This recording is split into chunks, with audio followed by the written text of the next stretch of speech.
Good morning and welcome to Big Z Sports presentation of high school wrestling. Today, the Kime Company, Mustang Trucking, Yorksville Eagles, and PAC Drilling presents coverage from the Garaway Peg Leg Wrestling Tournament. Today's coverage is also brought to you by Warrior Barriers, Newtown Mall, and County Boxing Academy. Now, let's head to the Hartzler Quality Housing Mobile Studio for the best coverage of high school wrestling with Big Z Sports.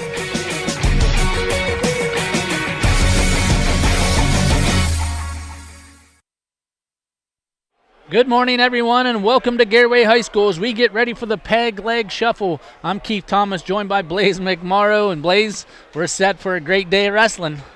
Yeah, it's a good day of wrestling, long day of wrestling. Got a couple area teams here. We got Garaway, New Philly, Indian Valley, partial Indian Valley.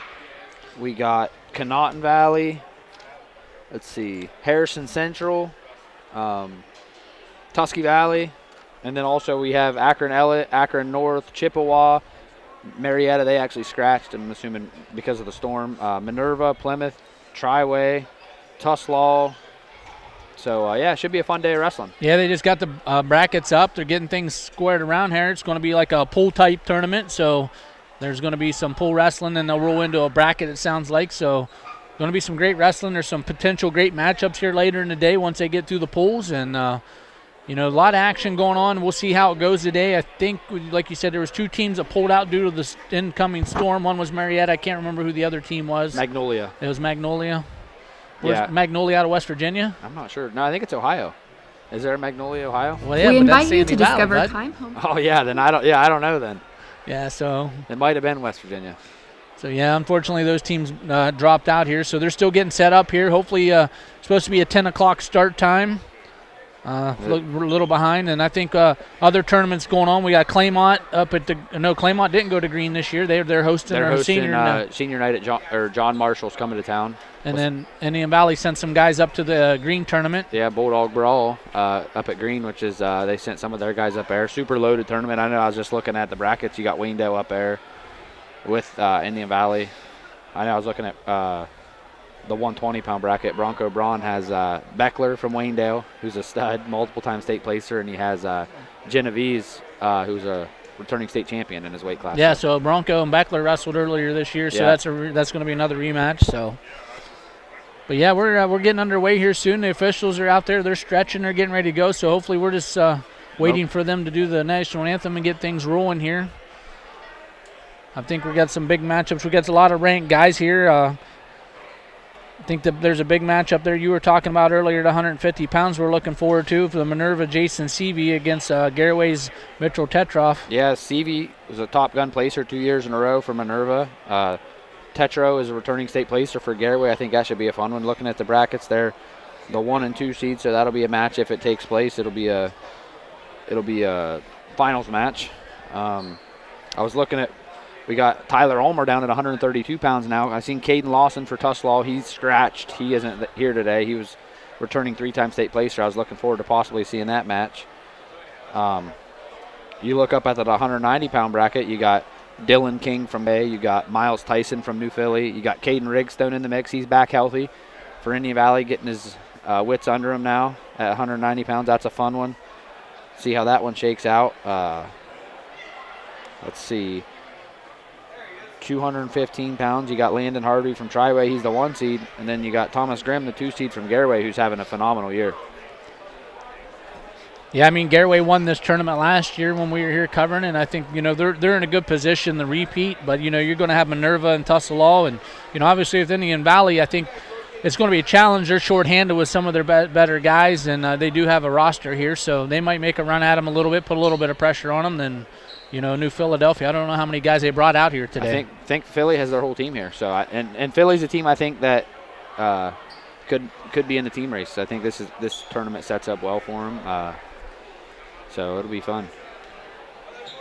So yeah, we're going to take a quick time out here. We're going to see how much longer here before we get started. They got the table workers all set in there. So we're going to take a quick time out. Big Z Sports will be back. We invite you to discover Kime Home Center in Charm, Ohio. Kime is your destination for all things home, building, and woodworking. From renovation and building projects to custom millwork needs, our team of experts work with both homeowners and professionals to bring your vision to life. Visit Keim Home Center in Charm or online at keimhome.com. Keim, built on trust since 1911. To learn more about the Uricksville Eagles, they invite you to stop by and see how they are truly people. PAC Drilling, a family-owned and operated company since 2005 in Bolivar, takes pride in being an economic oil and gas drilling company. PAC's objective is to contribute to American energy independence through profitable development, operation, and marketing of oil and natural gas wells. PAC also employs operating technicians to oversee each and every well drilled to maximize its productivity and longevity. Contact PAC Drilling at pacdrilling.com. In a world where quality is often sacrificed for speed, there's a team that still believes in doing things right. At Warrior Barriers, they're more than just builders. They're veterans, men and women who know what it means to serve. Every fence and every deck is crafted with precision, pride, and integrity that only comes from those who have been through the trenches together. Because your home deserves nothing less than the best. This isn't just their job, it's their mission. Warrior Barriers, custom fencing and decks, built with quality by those who understand it best. Unrivaled integrity every time. Ready for a breath of fresh air? Simpson Salute Heating and Air is here to revolutionize the way you experience comfort. With years of dedicated service, Simpson Salute is not just about fixing your heating and cooling systems. They're about earning your respect. Their team of certified professionals work tirelessly, ensuring your home is the perfect temperature, no matter the season. Call them today and feel the difference dedication makes. Simpson Salute Heating and Air, working hard to earn your respect. Is your farm equipment just not running like it used to? Before you spend big on something new, bring it to Fisher Farm Service located at 5327 Weller Road between New Philadelphia and Sugarcreek. Their qualified technicians specialize in tractors, skid loaders, and light construction equipment, keeping your operation running strong. So the next time your equipment isn't performing to your standards, take it to Fisher Farm Service and let their team get it back to peak performance. Fisher Farm Service, proud supporters of Garaway Athletics. Other guy's insurance, you got Kyle. Hey Kyle, it's Brenda. I was just reading through your proposal and I have a few questions. When we drafted up your proposal, we really aimed right down the middle. Sometimes wonder if your insurance agent true priority is more time on the golf course. At Hummel, we do insurance differently. Our expert advisors help you not only mitigate risk, but operate more efficiently, decrease employee turnover, and increase your bottom line. There's something special about Newtown Mall. It's more than just a place to shop, it's where the community comes together. Whether you're finding the perfect gift, meeting up with friends, or just enjoying a stroll through your favorite stores, it's a great time anytime. With local favorites, familiar faces, and new experiences waiting around every corner, there's always a reason to visit. Stay connected and see what's happening. Follow us on Facebook and Instagram or visit newtownmall.com today. Newtown Mall, a great time anytime. Newtown Mall, this town is your town. The T-County Boxing Academy is excited to announce the return of their youth boxing for 2026. Registration is now open for interested boys and girls ages 7 to 15. Classes will run Mondays, Wednesdays, and Fridays from 6:30 to 7:30 p.m. T-County Boxing gives you the option of paying for the classes monthly or per visit, whichever works best for you. To learn more about youth training and all that the T-County Boxing Academy offers, find them on Facebook. Welcome back to Garaway High School as we get set for the Peg Leg Scuffle Tournament, Blaze. Yeah, no, I was kind of looking at the bout board, looking at the mats. We're going to have our hands full, man. It's going to be a tough one today. We're going to do our best. We got two cameras, one on mat 1 and 2, which is the ship is mat 2, if you can see it on the camera. Mat 3 and 4. 4 is the black mat, and the mat in front of it, the red mat with the G, is there. So we don't have a monitor in front of us, so we're going to do our best. We're going to pause here for the national anthem here. If you're planning a major concrete project, you need the help of Stocker Concrete Company. From precast concrete products to ready-mix concrete, sand, gravel, limestone, and concrete block, the professionals at Stocker Concrete can help you get started and keep you on the path to completion using the best materials you can find. Stocker Concrete is the concrete material provider you can count on. See them at 7574 Route 36, Janaden-Hutton, or call 740-254-4626. Ron's Heating and Cooling in Denison has been serving this great area since 1977. At Ron's, no matter what you need, they can handle it. From heating and cooling to standby Generac generators, water heaters, tankless water heaters, mobile home equipment, duct cleaning, and 24-hour no-heat service. Winter, spring, summer, or fall, all you have to do is call 740-922-5252. Ron's Heating and Cooling proudly supports high school sports and would like to wish best of luck to all local athletes participating this season. Stepping Stone Crafts and More, located on Macaulay Drive in Uricksville, has everything you need to decorate your home or office for any season throughout the year. Stepping Stone is filled wall to wall with handmade crafts, candles, and more. Plus, when the weather gets better, Stepping Stone expands their selection with a variety of outdoor decor. To see all they offer, stop by 1745 Water Street in Uricksville or find Stepping Stone Crafts and More on Facebook.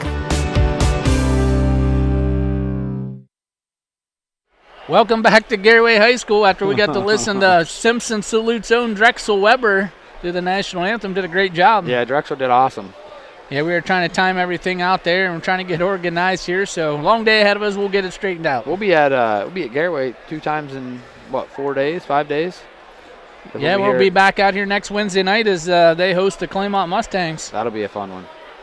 Yeah, Tuesday night we'll be down in Janaden-Hutton. It'll be West Holmes traveling in to take on the Braves, so that ought to be a good one, too. Another really good one, yeah. Braves are finally starting to get where they want to be health-wise and lineup-wise, so that'll be fun. I'm going to look and see. It looks like, I don't know if we have anybody out on the mat area. Over on mat 1, we don't have area kids. Mat 2, no area kids. Mat 3, you got 2 Tuslaw kids about to wrestle each other. We got a Minerva kid over here on mat 4. So tournament's getting underway here. There's no area kids on.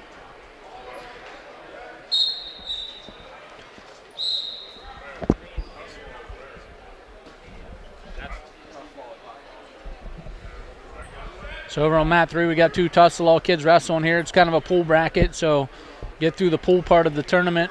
There's some brackets, Blaze, they said it's strictly all pool. Yeah. Then there's some weight class, depending on how many kids will go pool, then they'll go to bracket here later today. The ones that, if I'm trying to see which to get the camera moved just so we see who's on deck. So on deck we have, it looks like Tyler Ulmer's over here warming up on mat 4. So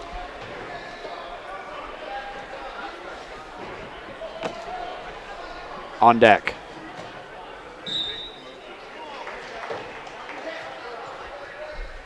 So we'll be coming up, New Philadelphia will be coming up on mat 4 here. Well, Tyler Ulmer coming up. He'll be wrestling Tri-Ways Cash Coulter. And then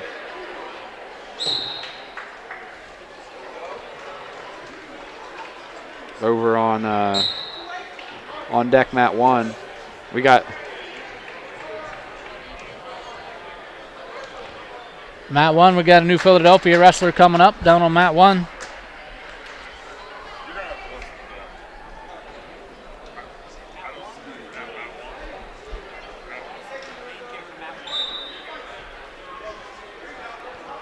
Down on mat 1, we got New Philadelphia versus Minerva. Looks like we got Colton Almasy Minerva, the 4 seed. He'll be going up against Evan Torchik from New Philadelphia. Almasy with a quick takedown.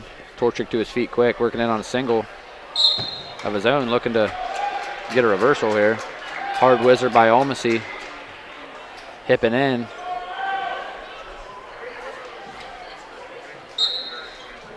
Mat 2, we're going to have Brock Albright coming up here.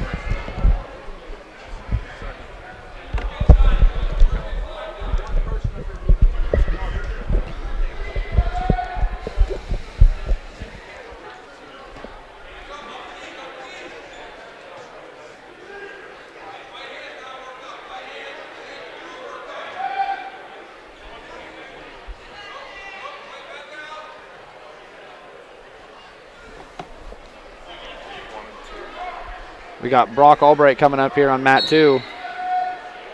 He'll be going up against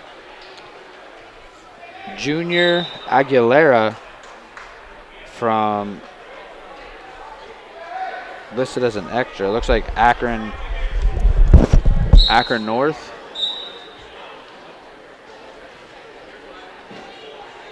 You got Almasy still leading Torchic over there, 3-1. In position to get a takedown. Brock Albright on the center mat's going to get a quick 3-point takedown. Working on that cross wrist. I believe this is Albright's first action in a while here. He's been out with a little bit of a shoulder injury, so he's. I think they said he wrestled this week. Okay. In the Philly, though. He's getting back right now. Got a little tilt going. Looks like he's got 4 back. And now he's going to run it over. Barr's going to look to sit that hip, and he's going to pick up a fall. Brock Albright's going to start pool play 1-0. New Philadelphia alum Logan Dusenberry, the official in that bout. Yeah.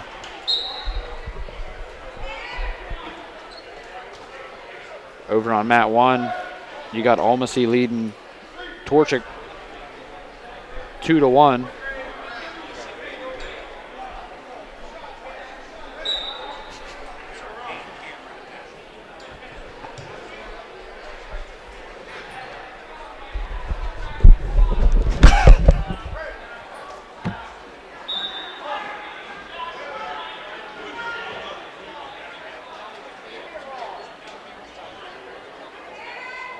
Almasy's going to take a 7-5 lead into the second period over New Philadelphia's Torchic, and Almasy's going to start down here in the second period.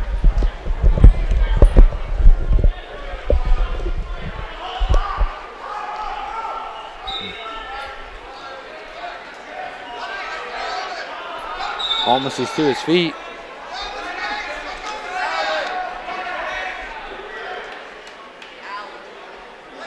Over on mat 4, Tyler Ummer, New Philadelphia. He's up 12-1 here. He's looking to get the fall. Umler's going to pick up a fall in the first period. He was up 12-1. Yeah, Ulmer down at 132. Yeah. Most of the year at 38. Last year at 38, so making the cut down, the little vision quest. Hoping to finish the season right. Yeah, must like his matchups better at 32 to get out of his sectional district.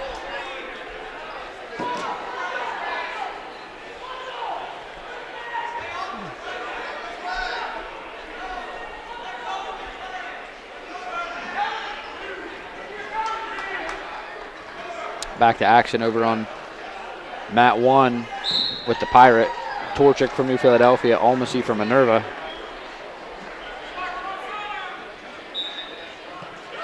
Almasy starting down.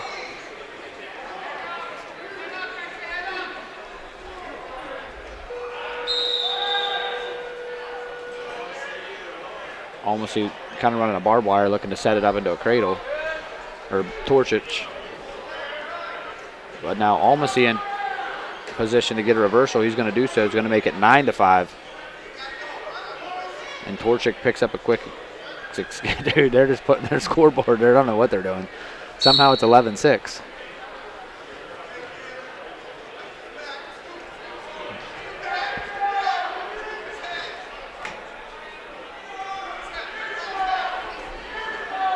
Still waiting for action here on mat 4.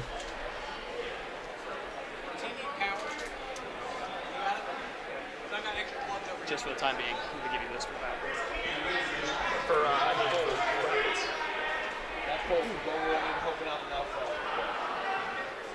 Almost he's going to pick up another takedown, makes it 14-6 over New Philadelphia's Torchic. Now he's got a deep half.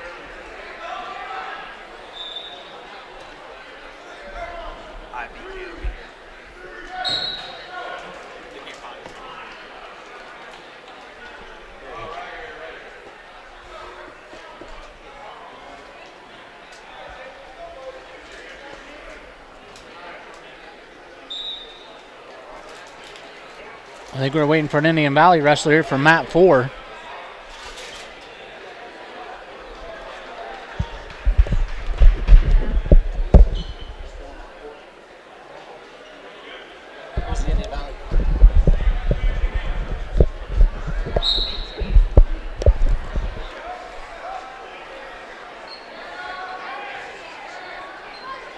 Almost he's got Torchic in trouble. Over here on mat 4, we got Indian Valley and Plymouth going to battle here.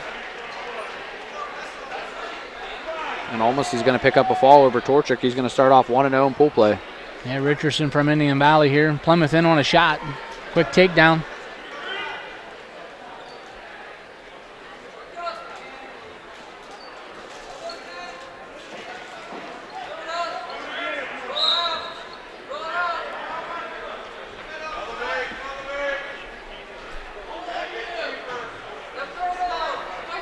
Plymouth wrestler here, he's looking to lock up a cradle. He's going to bump it over here. He's getting some near fall. He's looking for the fall here.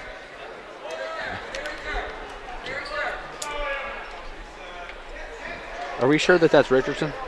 Because Richardson says he's supposed to be wrestling Xavier Holland, which is his teammate, based off the brackets, 4 versus 5. Okay, yeah, that's just what I got from here. From someone that's standing by us here, kind of said they thought that was Richardson from Indian Valley.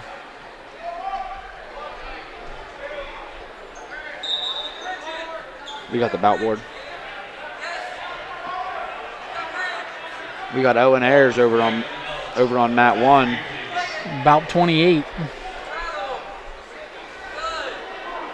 About 28 is Camden Richmond. From Indian Valley? From Indian Valley, going against Ben Trimmer from Plymouth.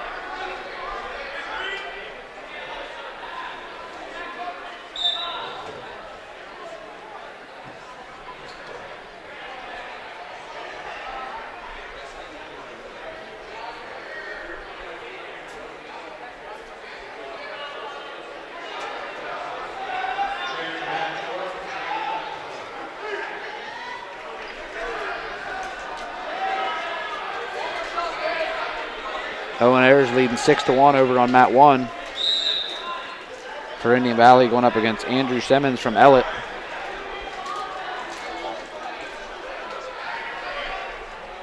Ayers still in control.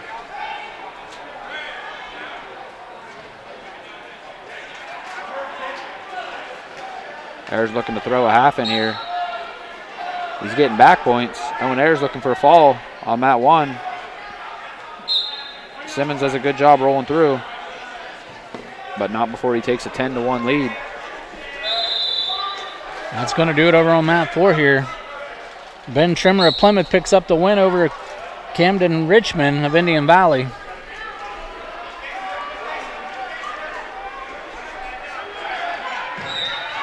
Owen Ayers is going to pick up a fall on mat 1 for the Braves. He's going to start 1-0 in pool play.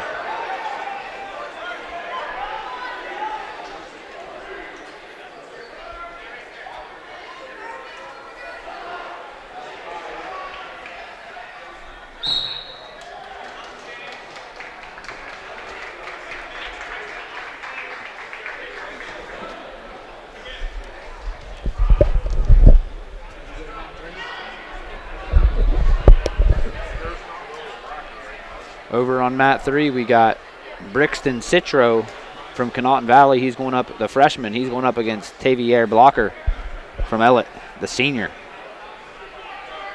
Looks like Blocker's leading 6-1. That's one of those ones. Just seeing Connaughton Valley out here at a tournament, participating, having athletes, that's, as wrestling fans in our area, that's something that we're excited about. Yeah, Coach Curley beforehand, I got to talk to him back in the media room there, and he said they're down some guys right now, some injuries. They're hoping to get them back. They're out, but he does have a few guys here wrestling today. So said the middle school numbers are going to be real strong next year. The youth numbers are strong. They're building, and he said they're in the process of getting a new wrestling room built too out at the school. So, oh, nice. So yeah, a lot of progress happening out at Connaughton Valley. Yeah, Kicker's going to pick up a fall, or Blocker's going to pick up a fall over Citro from Connaughton Valley.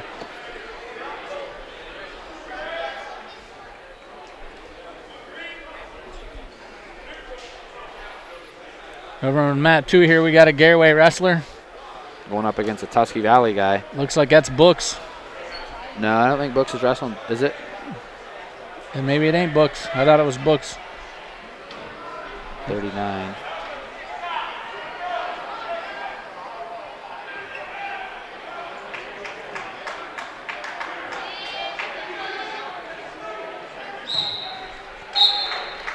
About 42, I think it was.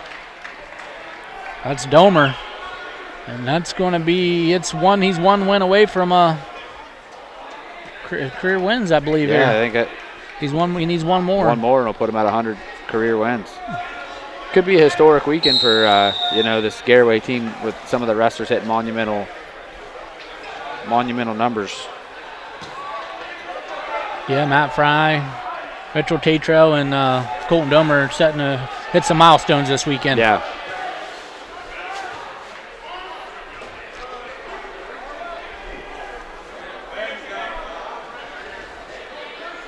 Looks like we got Matt Fry right now. He's going to be on mat 4.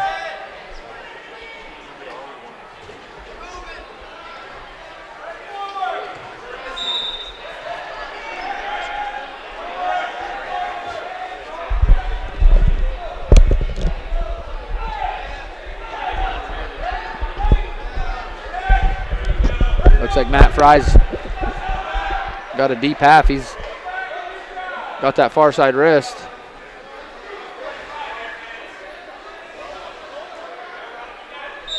He's wrestling Grayson Truax from India. That don't look like. Is that not Fry? It's not Matt Fry. I can't see because of the way the thing is.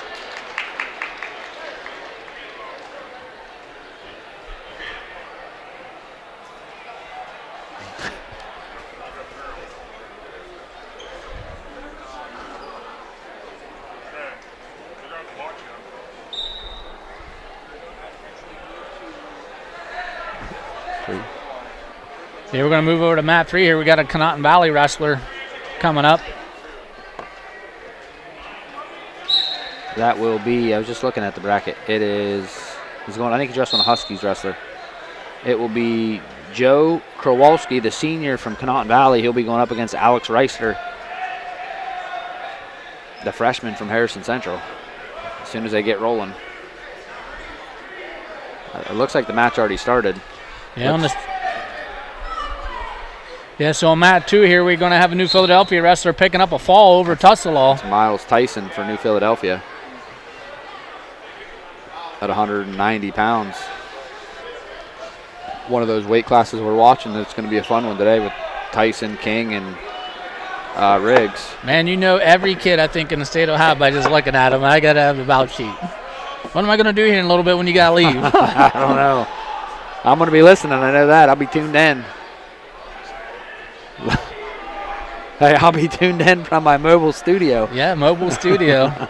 Yeah, we want to give a big shout out to our streaming sponsors today, the Kime Company, Mustang Trucking, Uricksville Eagles, Pack Drilling, Warrior Barriers, man. We can't appreciate those guys enough for jumping on board and making these broadcasts happen. There's so many great partners. We're going to be on mat 2 here with Indian Valley Wrestler here, and we're going to be on mat 3 here for Conotton Valley Wrestler. 47. Is that refresh? Yeah, try to get the bout board here to refresh for us up. Looks like mat 2 is about 59. That is. We got Cruz Gardner from Indian Valley. He'll be going up against Dwayne Yoder from Garaway. Little IVC action on mat 2. Yeah, they could possibly see each other in a couple weeks if they're in the starting lineup at IVC championships. Yeah, that's kind of two teams that you look. Indian Valley has 2 guys in. They got Cruz Gardner listed, and they got Garen O'Connor in there, and then Garaway has Bobby Bowers and Dwayne Yoder and Dominic McCullough. Yeah, so they got 3 guys listed. Yeah, talking a while back to Garaway insider Drexel Weber, he always said that wrestle-off weekly between those 3 heavyweights is close. So it's a grind, yeah. Yoder's going to pick up a 3-point takedown over Gardner. Still over here on mat 2. Looks like the Conotton Valley wrestler has exited the mat here. There's something with looks like it's over due to medical issues. Don't know which way it went. Over on mat 3. Mat 3, it looks like now I think is that Matt Fry.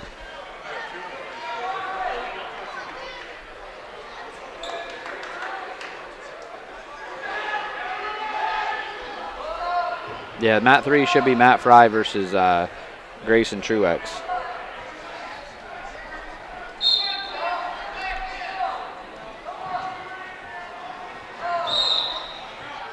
Dwayne Yoder there. Cruz Gardner on mat 2.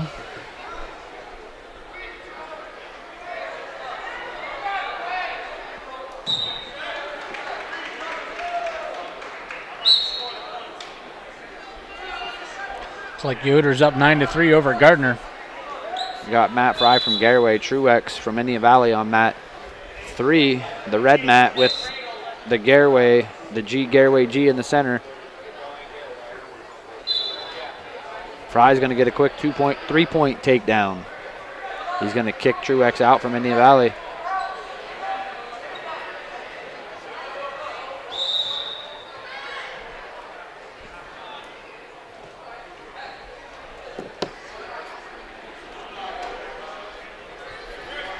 You see a scoreboard for the center mat? Well, I thought it was on the wall, but I'm mistaken. That's the far mat. Yeah. I did the same thing. Yeah, so I just recognized that. I do not know where they have the scoreboard for the center mat. Fry just picked up another 3-point takedown. He's going to lead 6-1. Yoder down, start the period. He's to his feet pretty quick.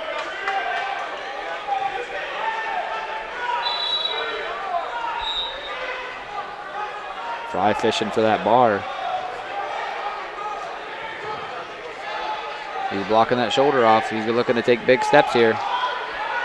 He's going to look to take this around the head and sit it through. And he's going to pick up a fall at 165 pounds in pull play for the Garaway Pirates. And that's going to be junior Matt Fry's 100th career win. Going to get the poster out there. Congratulations to Matt Fry on a big achievement, and also doing it as a junior with time to spare in his junior season. Still a lot of matches left. So yeah, you know, he's looking to get on that podium this year down in Columbus. And, again, yeah. So yeah, what a great accomplishment. Center mat on mat 2. We're going to have Indian Valley versus Tusselaw here. That looks like just off. I'm going to say that Garen O'Connor. He'll be wrestling about 61. He'll be wrestling Kyle Allen from Tusselaw. O'Connor Allen here in center mat 2. Allen's going to pick up a quick 3-point takedown.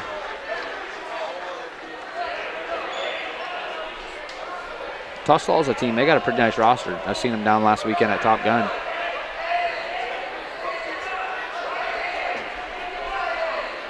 Yeah, I mean, they've always notoriously got some guys. You know, yeah, they always seem to have trouble fielding a full team, but they always seem like they got a great room with the guys they do have. Head coach is Michael Petrine, former Maslin Perry coach, so he comes from some good roots, you know. Him and Coach Kyle Warner from Claymont used to have some battles in high school. It looks like the center mat, we can't see the scoreboard. It's on the far scoreboard is where they're tracking the center mat, so that's why it's hard for us to keep score updates.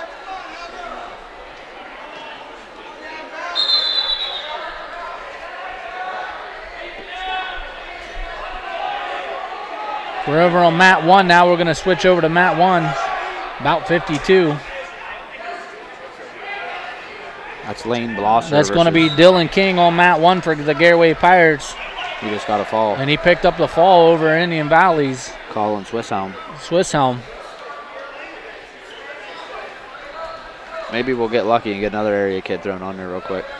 Yeah, we're trying to move the cameras the best we can. I think we do.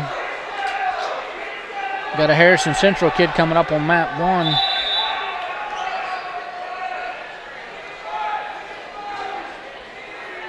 About 53.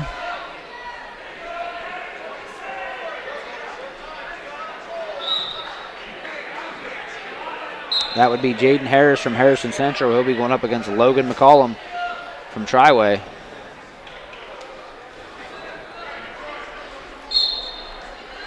Allen up 7-0 on the center mat over O'Connor. Tusselaw wrestlers got him a nice little lead here. Looks like we're heading into the third period.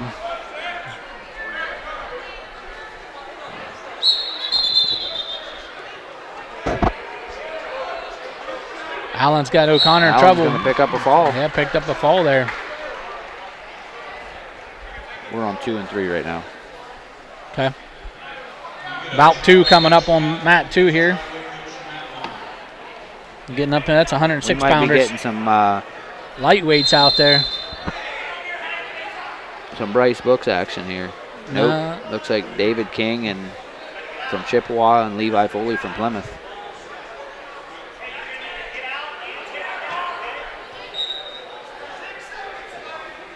Minerva wrestler over here on mat 3, your red mat. with the G. Was getting himself some back points. Garaway wrestler got saved by the bell there. We're on mats 1 and 3 now. We got Jaden Harris over on, they're both red mats, but Jaden Harris from Harrison Central, he's on the mat with the Pirate. He's wrestling the guy in the purple singlet from Triway. He just picked up a 3-point takedown.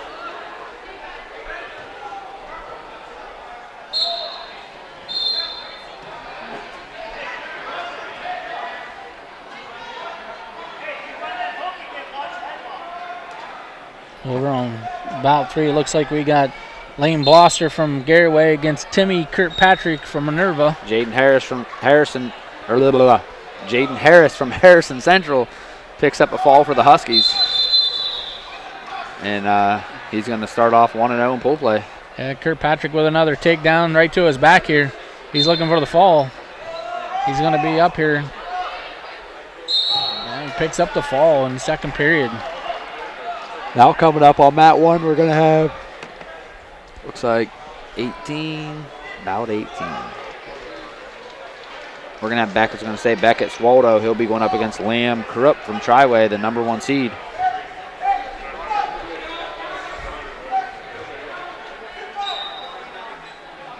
Swaldo, Indian Valley, Krupp, Triway. Krupp with a quick 3-point takedown. Off the shuck, he's throwing the boot in. Looking to slide that other boot in. He's got Swaldo bellied out.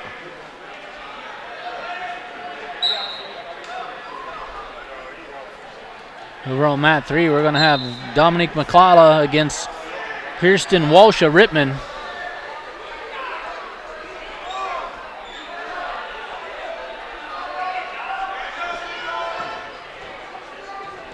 Swaldo from Indian Valley trying to make his way to his feet. Krupp riding tough, looking to bring him back down to the mat.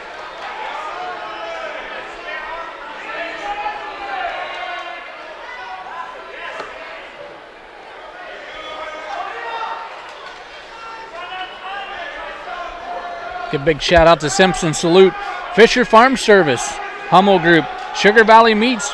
Greatly appreciate those guys jumping on board today to help bring you the Peg Leg Scuffle right here from Sugarcreek. Yeah, they're the ones that make it all possible. Krupp has a cradle locked over on mat 1 from Triway. He's going to need to stud this up, walk it towards the head. He's got 40 seconds to work with it. Swaldo does a good job breaking it off. Yeah, Garaway McCall over on mat 3. He's got the takedown. He's trying to get a turn here.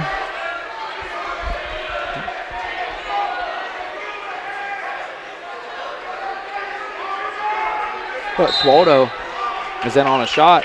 Krupp kind of kicks it away. Another shot by Swaldo on the edge.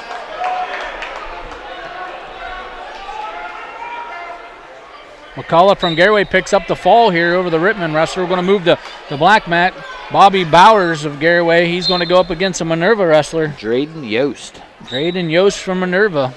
Bowers a freshman. Both of them are freshmen, so battle freshman right here. Krupp over on mat 1 from Triway is going to take a 3-1 lead into the second period over Beckett Swaldo from Indian Valley.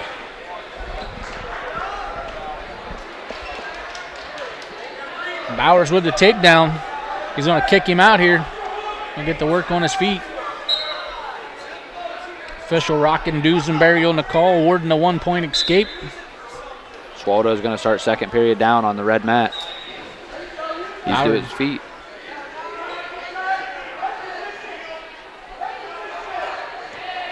Over on mat 3 off the screen, we got 2 IV wrestlers battling it out. Little room on room action in there. Yep. Sometimes that happens at these pool tournaments. Sometimes it does. Bauer still up 3-1. He's looking here. He's trying to work inside. Krupp still leading Swaldo on that one. 3-1. Bowers with another takedown here. He's going to be up 6-1. About 40 seconds to go in the first. Swaldo to his feet. Little Granby roll through there. Krupp rides with him. Bauer with the fall over on mat 4.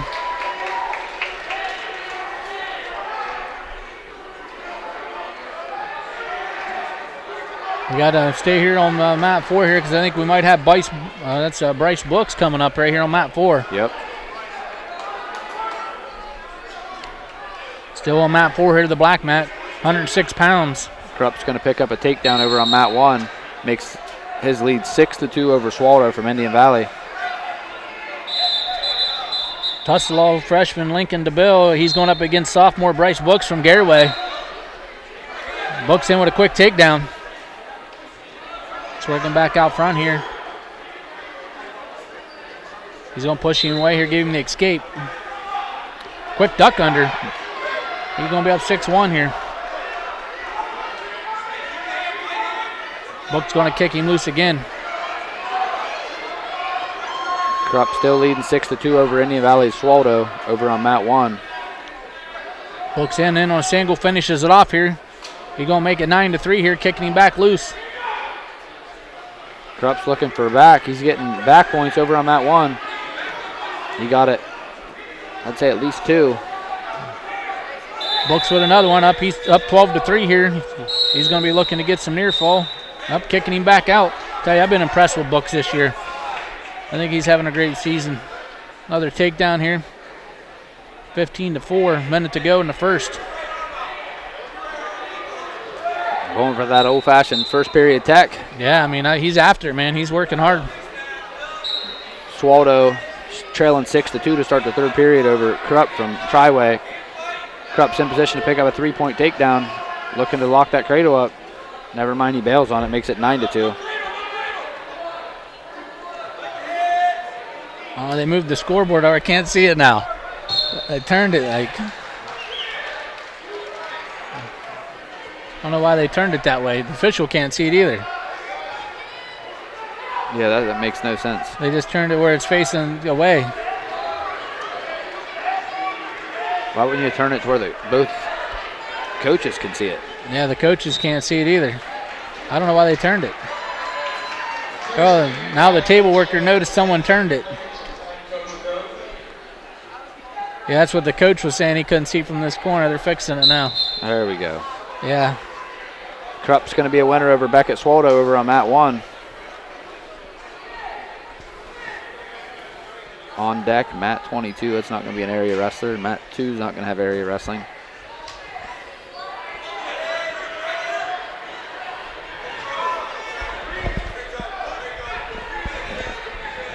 We got no area wrestlers on the mat. Well, we're going to take an opportunity here. We're going to take a quick timeout. Big Z Sports, we'll be right back. Big moments are coming. Are you ready? If you need sponsor banners, graduation programs, or yard sale signs, the East Central Ohio Print Center has you covered. Visit ecoprintcenter.org. And if you've got a new driver in the house, East Central Ohio ESC offers flexible driver's education with in-car training and online options. Scholarships are available from signs to steering wheels. The East Central Ohio Educational Service Center is here to help. Find out more today online at ecoesc.org. Hi, I'm Zach Motice with the Tuscarawas Insurance Agency. For all your auto, home, farm, and business insurance needs, contact our team at the Tuscarawas Insurance Agency. Or stop in and see us at one of our 3 locations in downtown New Philadelphia, Sugarcreek, or in Strasburg, providing excellent service to the Tuscarawas Valley since 1885. Everyone here at the Tuscarawas Insurance Agency would like to wish all area athletes good luck this season. At Harts's Quality Housing, we believe a home is where families grow, memories are made, and futures are built. For 47 years, we've stood by the values that matter most: honesty, trust, and a commitment to our community.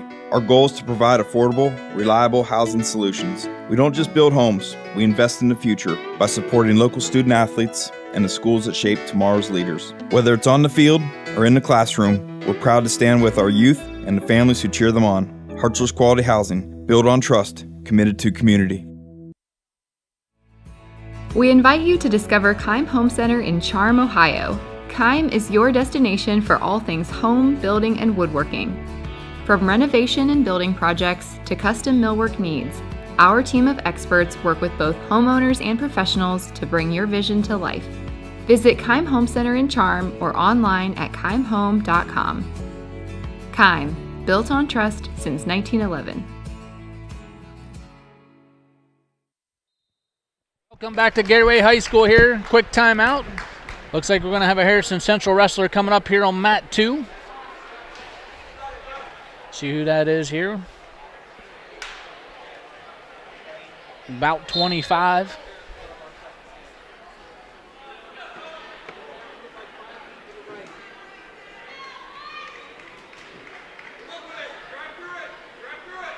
That's going to be Brody McCabe from Harrison Central, the freshman. He'll be going up against, why would you give me this? Benea Suba. There we go. We got a Indian Valley wrestler coming up here on mat 3. About 33. It looks like might be O'Connor, I think. He's wrestling a Tusky Valley guy. That's Rowan Pacine. Rowan Pacine versus, is that Rowan? Yeah, it's Rowan Pacine here. Yep, it is. Gage Mucci. Is that how you say that, Mucci? Gage Mucci. Gage Mucci, Tusky Valley against senior Rowan Pacine. Little IVC action. Yeah, Pacine took a few years off here. He's coming back out for a senior year. Had a great year on the gridiron for the Braves. Pacine up 3-1 here. McCabe's just got a fall over on mat 2 for Harrison Central. Will be followed up with a New Philadelphia wrestler. Number 34. Pacine with another takedown. He's going to be up 6-1. Kicking him back out here. Pacine getting to work on his feet, trying to get some work in. Nice shot in there by Pacine. Coming up on mat 2 with Boats, we're going to have Luke Zadra from New Philadelphia. He'll be going up against Xavier Isley from Ellett. Zadra, just a freshman for New Philly. Rowan Pacine for the Indian Valley Braves picks up a fall. Got Josh Pacine in his corner. Yeah, Dad's in the corner. Former Braves wrestler over there. He's Josh's former Claymont wrestler. No, the other one, Albright. I was going to say Josh is a Claymont wrestler. Hunter Albright there. Yeah, he's a couple years removed there, graduating, had a great career for the Braves.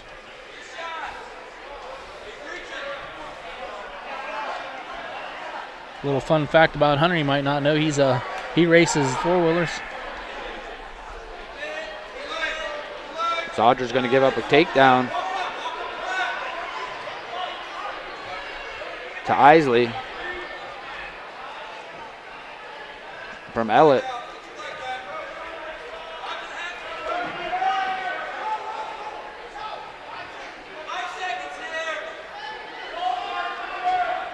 Isley from Ellett trying to slide that half in. Zadra to his feet. Isley's going to need a mat return. He's just going to kind of push him away. Zadra's going to get a 1-point escape.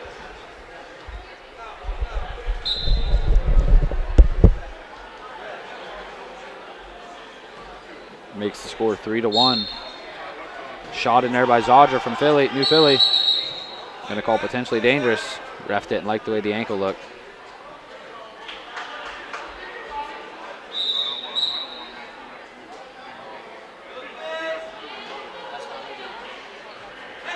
Zadra pressuring in, working that 2-on-1. Oh, yeah. They're going to go out of bounds.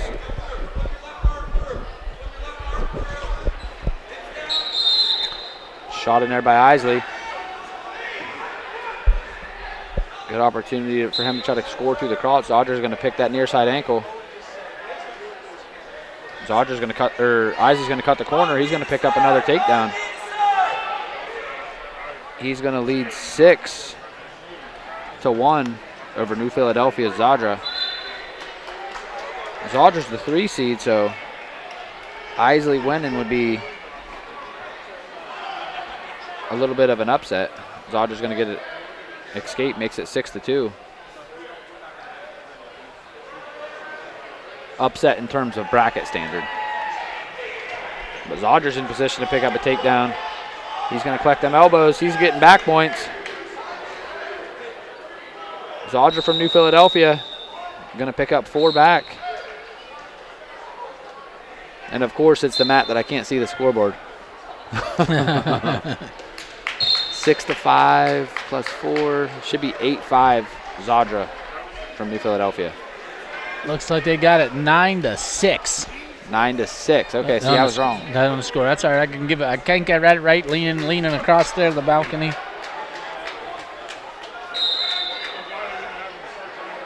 Zodger got them elbows collected. He's looking for a big throw. Going to get a quick 3-point takedown. Makes it 12-6.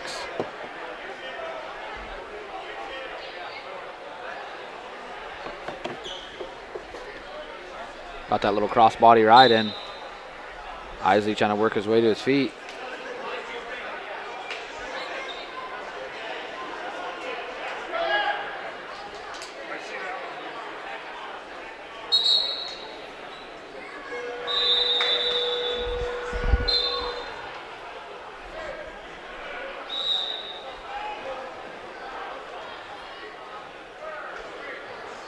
Isley for Ellett's going to go down. That score 12-6. Yeah, 12-6 Okay. over in the center mat. New Philadelphia's Luke Zodger leading 12-6.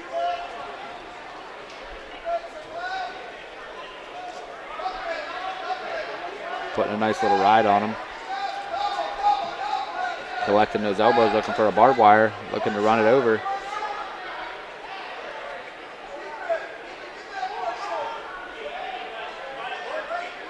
Now he's fishing for that little ball and chain.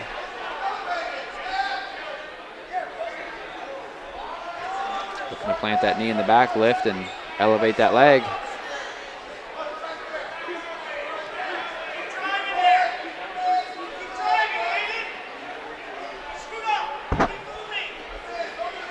Going to transition from there right into a bar.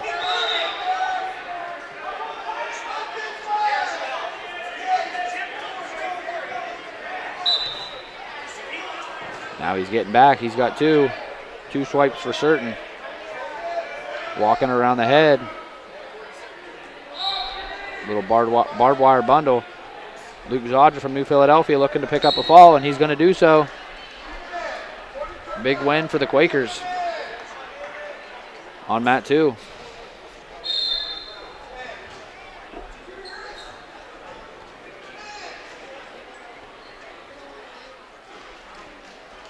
Not seeing any area guys coming up here. Yeah, no area guys on the mat right now. See if I can pull up an update from the green tournament on some of the area guys, see how they're doing.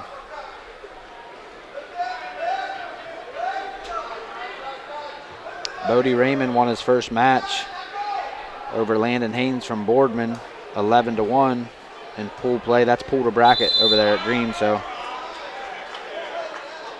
Bronco Braun picked up a fall over Carter Patton from Revere in 1 minute and 13 seconds.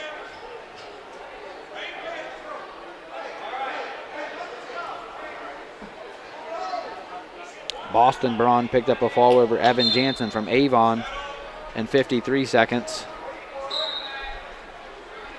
for the Braves. So Braves are starting strong through that first round of pool.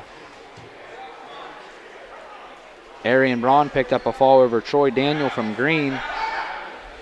So Braves 4-0 so far that I've seen on the bracket.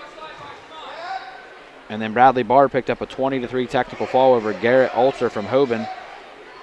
So Braves undefeated through the first round at the green tournament.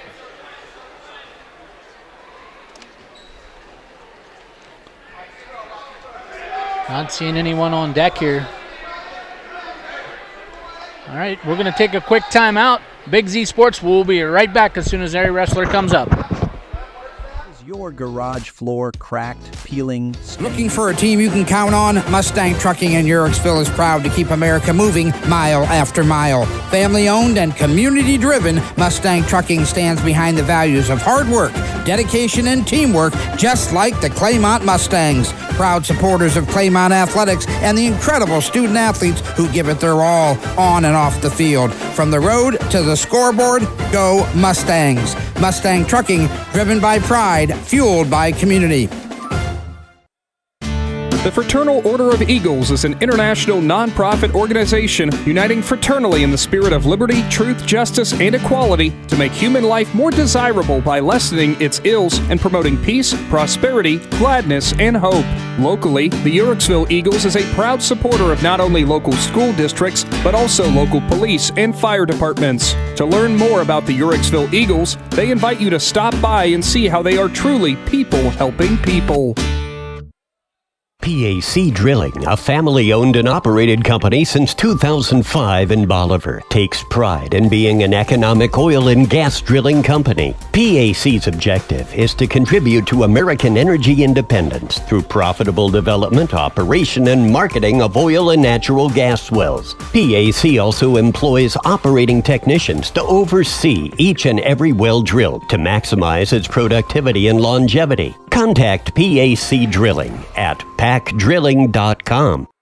In a world where quality is often sacrificed for speed, there's a team that still believes in doing things right. At Warrior Barriers, they're more than just builders. They're veterans, men and women who know what it means to serve. Every fence and every deck is crafted with precision, pride, and integrity that only comes from those who have been through the trenches together. Because your home deserves nothing less than the best. This isn't just their job, it's their mission. Warrior Barriers custom fencing and decks, built with quality by those who understand it best.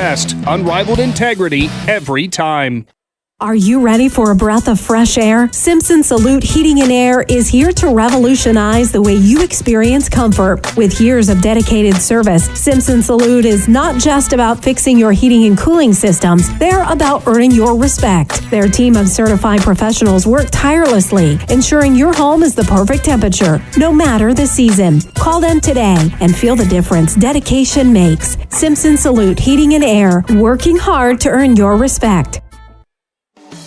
Is your farm equipment just not running like it used to? Before you spend big on something new, bring it to Fisher Farm Service located at 5327 Weller Road between New Philadelphia and Sugarcreek. Their qualified technicians specialize in tractors, skid loaders, and light construction equipment, keeping your operation running strong. So the next time your equipment isn't performing to your standards, take it to Fisher Farm Service and let their team get it back to peak performance. Fisher Farm Service, proud supporters of Garaway Athletics. Back to Garaway High School. We're down here on mat 4, the Garaway wrestler.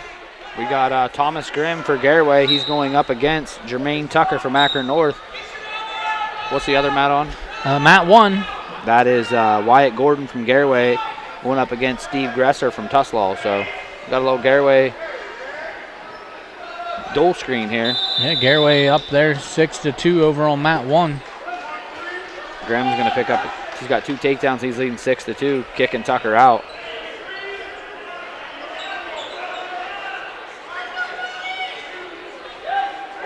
Grimm having a great year for the Pirates. And on another single, looking to bring it up, split it between the legs. He's going to elevate and pick up another 3-point takedown. Makes the score 9-2. Looks like Gordon got a fall down there for the Pirates. Yep, picked up the fall down on mat 1. We're over on mat 2 here, New Philadelphia wrestler getting some near fall points.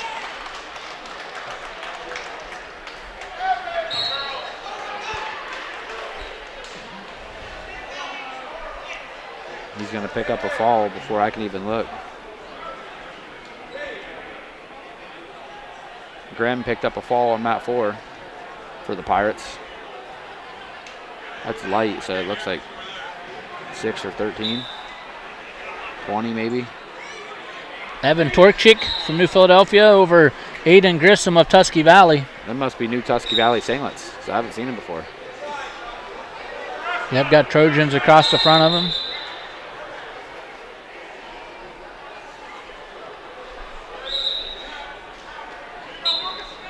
Got a Garaway wrestler down on mat 1, I believe. Let's see here. No, that's nope.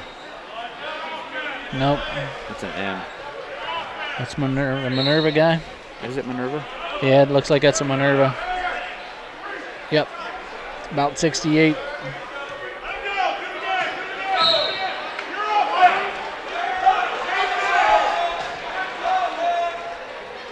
Got a few Indian Valley guys standing down by mat 1 here, so they must be coming up.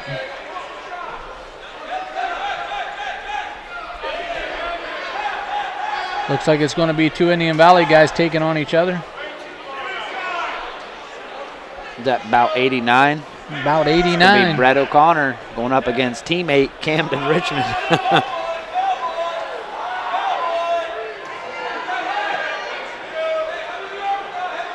Little Indian Valley on Indian Valley action.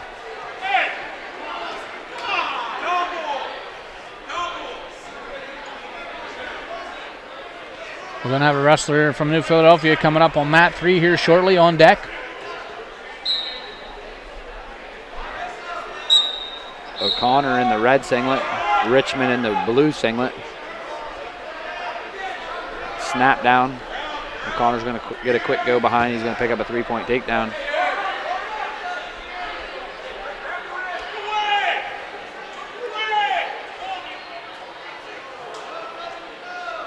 Connor's he's in position to pick up another go behind. I believe O'Connor's down to 144 now for the season. O'Connor leading 6-1, 30 seconds into the first period. Where's Rocky at? Rocky Dusenberry? Is he here? Yeah, Rocky's here. Hey, he's over at the head table right now. He just was doing a match on mat 4 here. Connor's going to pick up another takedown, kick Richmond out, makes it 9-3. Over on mat 3 officiating, Indian Valley alum Owen Quillen. A lot of former alumni wrestlers we see anymore getting into the officiating. You know who we haven't seen yet this year at reffing, have we? We haven't seen Travis Poland. No, I haven't seen Coach Poland. I've seen him on a few videos, but I haven't been at a... I know he's been busy with it, because I've seen him in pictures at other events. O'Connor leading 15-4, 40 seconds to go here in the first period. He's got Richmond on his back. O'Connor's looking for a fall right on the edge. If he doesn't pick up the fall here, he'll have the technical fall secured with the 4 back points.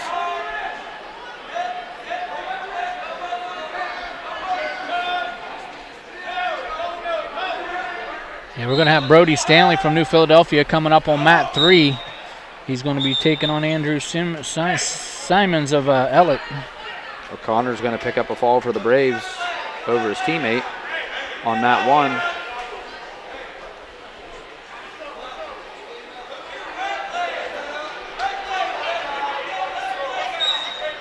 Still a little bit out here, a period away from seeing a New Philadelphia wrestler on mat 3.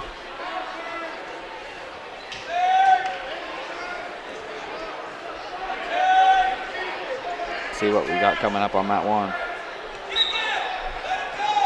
About 100.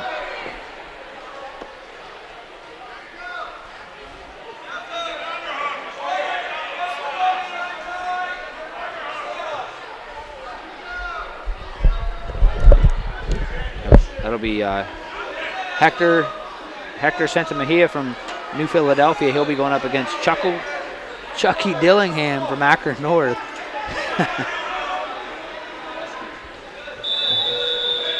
Mejia, a junior, Dillingham from Akron North, just a sophomore. So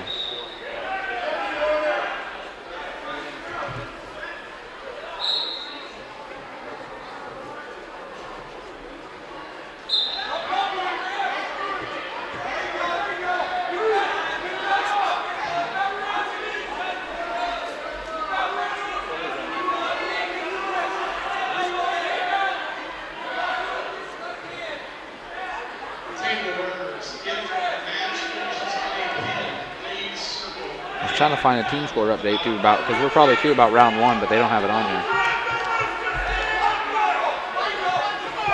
Mejia's picking up a fall on mat 1. He's got Dillingham in trouble. Mejia's going to look to get chest to chest.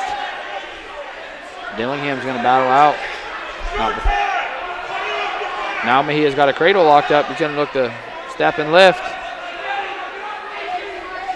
He's going to need to put that bottom knee in the side. Dillingham doing a good job battling off his back 2 different times. Not before the score is going to be 11-1 after they give Mejia his back points. Still waiting on Stanley from New Philadelphia to come up on mat 3. It just seems like that match on mat 3's taking a good bit. About a 2-hour match. Yeah, it's in the third period. Mejia's going to pick up a takedown, makes it 14-1. One turn, and that'll be all she wrote.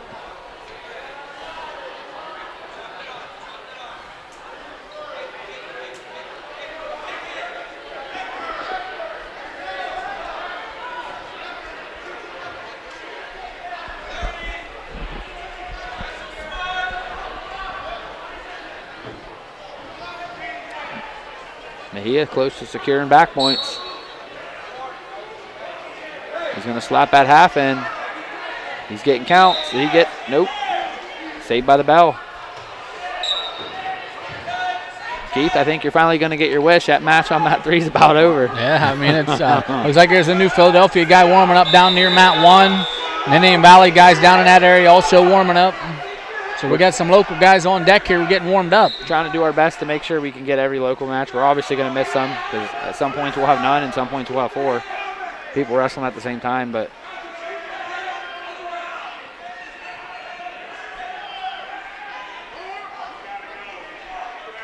Dillingham got a takedown. Mejia leading 14-4. Now he's going to kind of whip him over. He's going to get 2 reversal, and he's getting back points. Over on mat 3, Brody Stanley, New Philadelphia, 132 pounds. He's going to be going up against Akron Outlet. That's going to be a technical fall for Mejia from New Philadelphia on mat 1.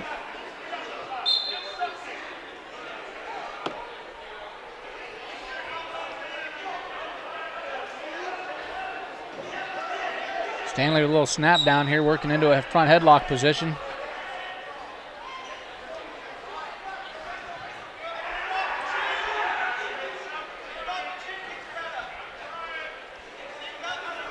Back up to their feet there. See who we got coming up on mat 1. 106.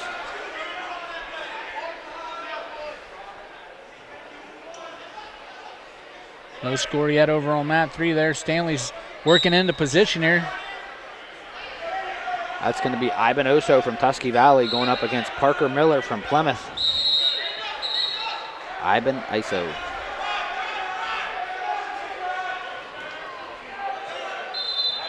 Iso, Tusky Valley, Miller, Plymouth. Going to reset on mat 3 here. We got both, I think both cameras are on the red mat, so mat 1 is the one with the pirate, mat 3 is the one with the Garaway G in blue.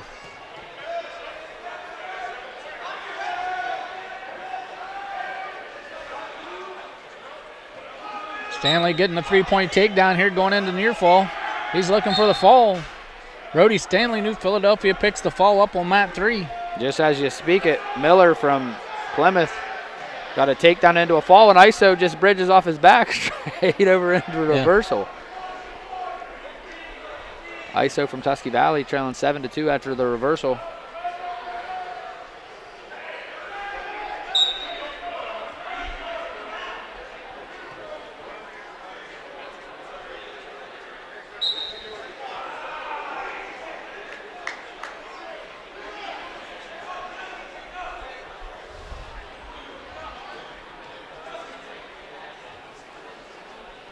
Miller leading 8-2 with the escape over Tusky Valley's Iso.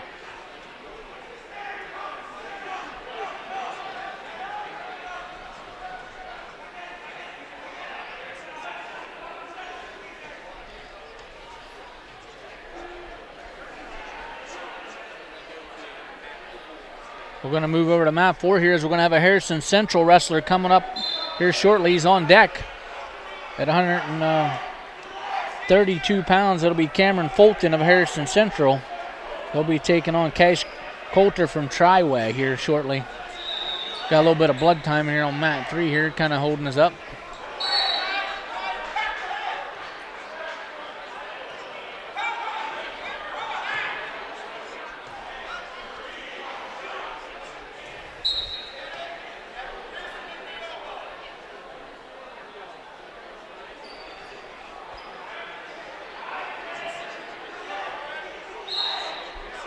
Looks like we got Caden Riggs down there. They could be coming up on Matt too here soon.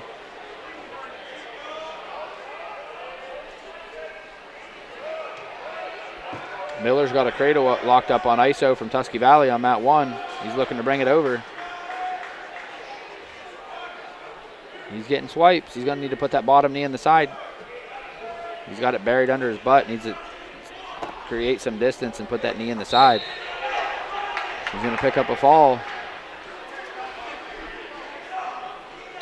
Over there on mat 1. We're coming up here on mat 4 here, Harrison Central. This bout's come to an end. Cameron Fulton, Harrison Central, he's going to be taking on Triway. Cash Coulter, freshman from Triway.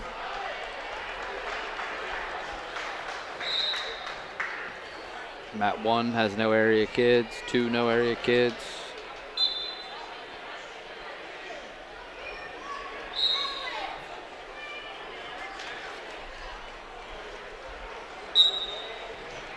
Quick shot in there by Triway.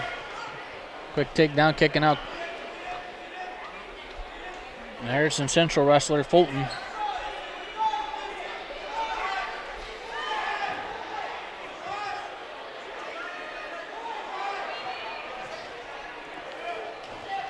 Coulter in on a snap down front headlock here. Little shuck by there for a takedown. Both of these guys in pool A with New Philadelphia's Tyler Ulmer, so.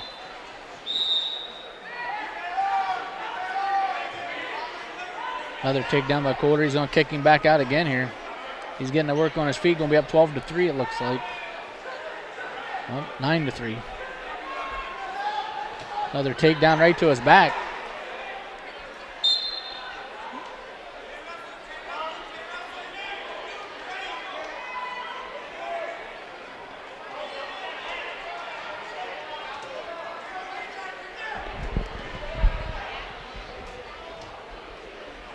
Coulter with another takedown here. He's going to make it 15-4 with under a minute to go. We're going to have an Indian Valley wrestler coming up here on mat 4. We're going to have, I just got camera 1 switched over to mat 2. Looks like Caden Riggs is coming up, warming up on mat 2.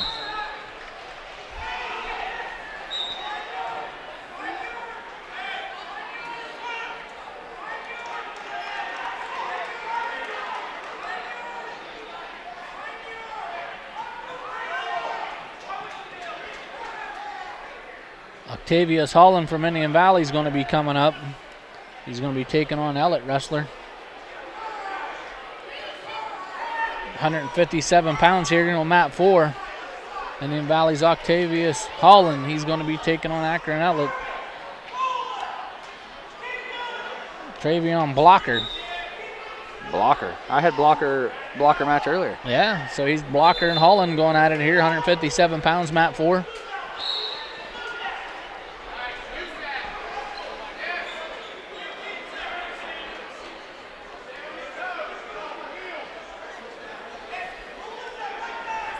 Holland doing a nice job here, controlling fighting hands here, looking at 2-1 into collar tie.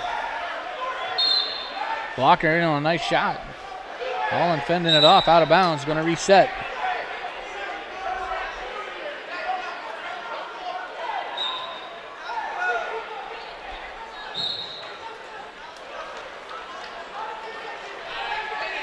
Holland in on a shot here, low single. Trying to finish it here. Blocker got a whizzer in. Now they're out of my view. Yeah, on the edge of the mat here. Holland's trying to pull it back in. Blocker circles back in. Out of bounds they go. I feel like this match on mat 2 has been going on for about a month.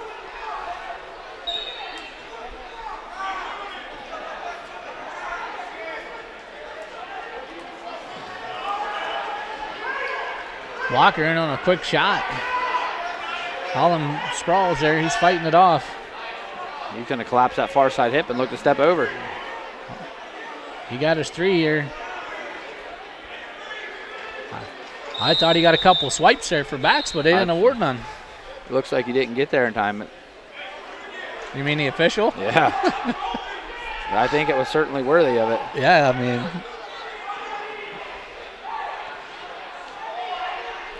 If that was old Rocky, or we'd be giving it to him. Holland's still working hard to get out of bounds here. Going to reset here with about 13 seconds to go in the first period. Holland up 3-0 over blocker Vellet.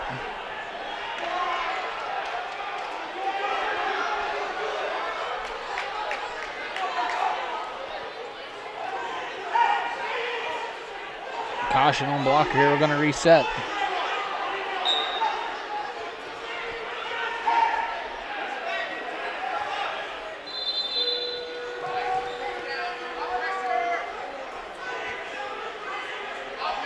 And that's going to do it for the first period. Holland's going to carry the 3-0 lead into the second. Going to be blocker's choice here. He's going to defer to Holland. Coming up here on mat 2, we're going to have Cale McMurray from Tusky Valley going up against Ian Raidbaugh from Chippewa. Then we'll have, I believe, Caden Riggs on deck.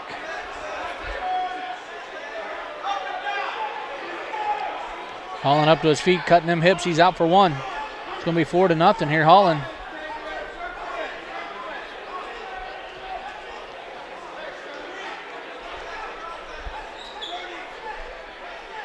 Cale McMurray, Tusky Valley. Holland catches him, throws him over here.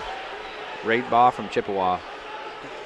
Holland, he's looking for the fall on blocker. Blocker doing a nice job fighting that off. Holland, he resets.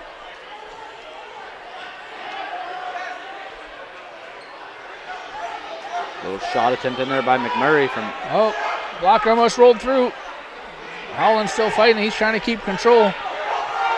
Blocker, he looks like he's gonna reverse this here. Holland's up here. They're gonna stop it here. 4 points, Holland. 1 point for Holland there. Blocker was trying to reversal. There's no arm there, and they had an arm there. And they looked like how they had a lock. They give it one. Raidbaugh from Chippewa got a takedown, locked hands. McMurray gets the escape and the penalty point, so. Holland going to cut blocker loose here, make it 12-1 with 54 seconds to go in the second. So it's 3-2, and then McMurray gets a takedown for Tusky Valley.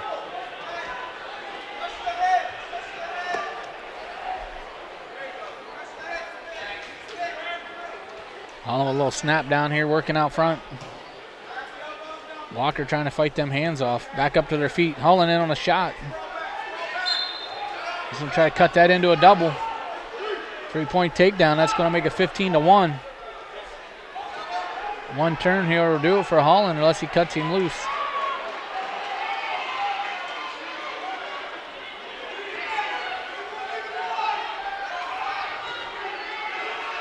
That's going to do it for out of bounds. We got two back here. That should do it. Octavius Holland's going to pick up the tech fall here. McMurray throwing a half for Tusky Valley. Right here on map 4, we got another Indian Valley wrestler coming up. McMurray got a couple swipes. That's going to be the end of the period. Grayson Truex for Indian Valley. He's going to be taking on Wade Lash of Tuskalaw. Wade Lash.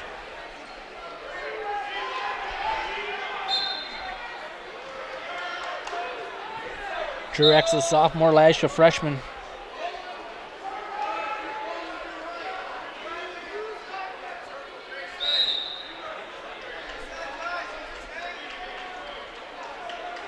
McMurray and Raidbaugh kind of fighting hands. Truex with a little snap down, spin around. That's going to be a 3-point takedown.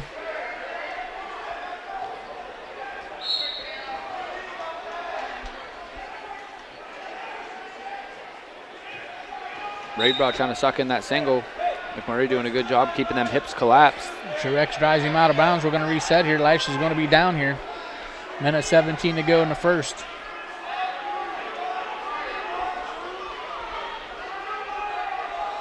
Raybar doing a good job. He's looking to suck that single in.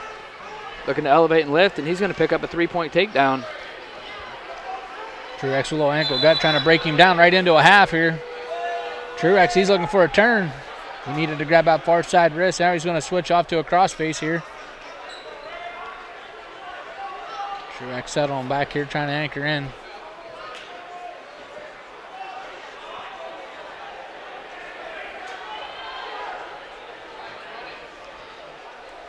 Lash doing a nice job fighting off at half.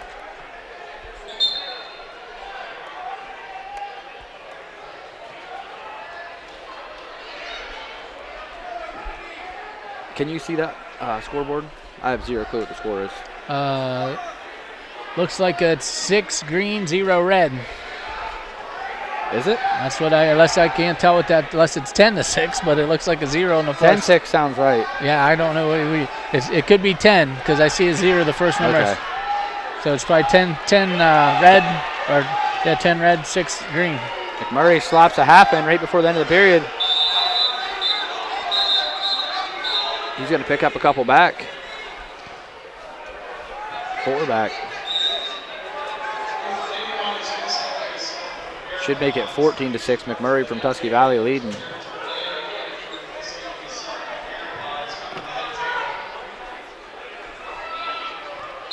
Truex up 3-0 here. Lash going to pick neutral here to start the second period.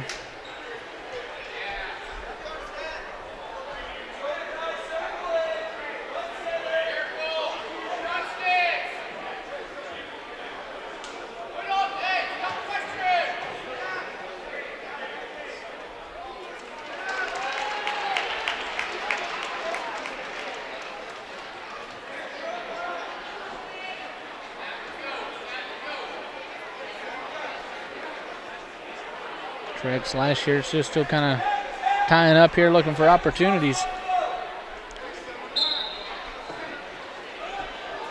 Truex a little snap down, spin around off of Lash's shot. Gonna be up 6-0 here.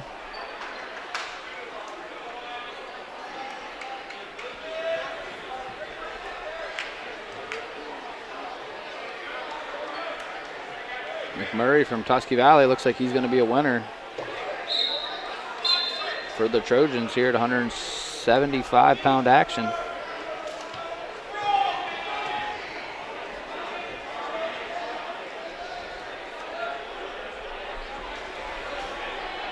Truex, he's still in control here, just kind of on the edge of the mat here. Officials just letting him hang out. See a little more action out of him. Truex up 6-0.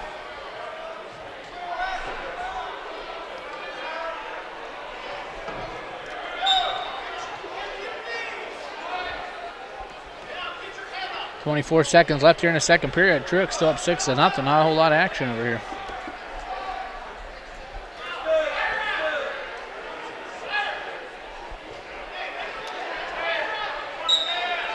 Over on mat 1, we got a Garaway wrestler.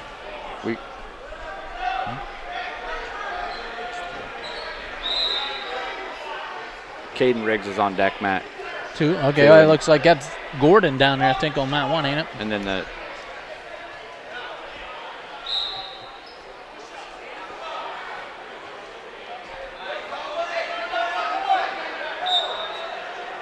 McMurray's running the cradle.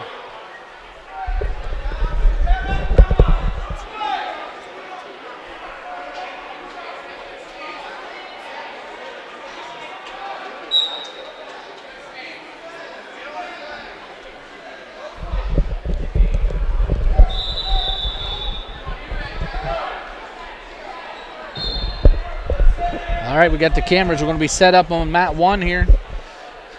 Mat 2 here. Caden Riggs coming up on mat 2. I believe we got Gordon over on mat 1. McMurray from Tusky Valley is going to pick up a win in pool play. At 190 pounds coming up on mat 2, which is the mat with the boats. We got Caden Riggs. That's Dylan King, my bad. That's, I believe, let me see, double confirm that. Nope, I was wrong. Oh, yeah, it is Gordon. Gordon picks up the fall on mat 1. Caden Riggs going up against, from Indian Valley, he'll be going up against Timmy Kirkpatrick from Minerva, the 4 seed. So Mat 121 coming up. Dominic McCullough from Garaway. that Minerva boy is thick. He's going to be wrestling. Let's see who he's got this round. Looks like Kyle Allen from Tusselaw.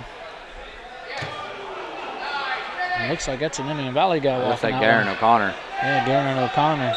Oh, yeah, Garen O'Connor's that guy. I had the wrong guy. He wrestling McCullough? Yep, no, he's wrestling McCullough and O'Connor. So O'Connor, Indian Valley, McCullough, Garaway, mat 1.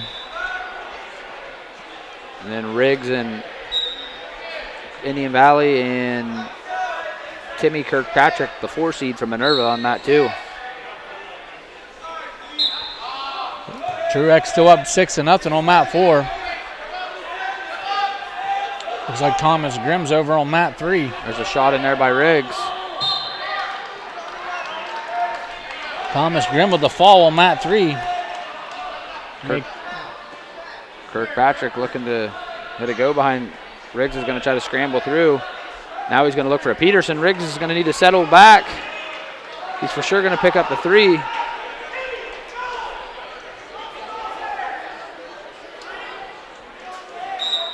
Caden Riggs leading 3-0 here in the first period. Kala with a takedown on mat 1 down there, up 3-0 over O'Connor of Indian Valley. Thomas Grimm with a quick fall over on mat 3. It seems like ever since that Top Gun run, he's been wrestling really good. Brecksville. Or was it Brecksville? Yeah, it was Brecksville. Yeah, okay, he's putting together a great year. I'm super excited. I knew it was one of them big tournaments. Super excited to see how he finishes this season out.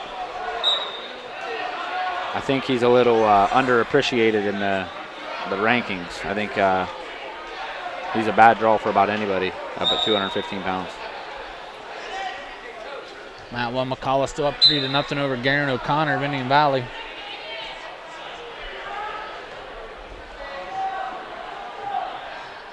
Caden Riggs still leading, looking for a tilt. He's getting back points.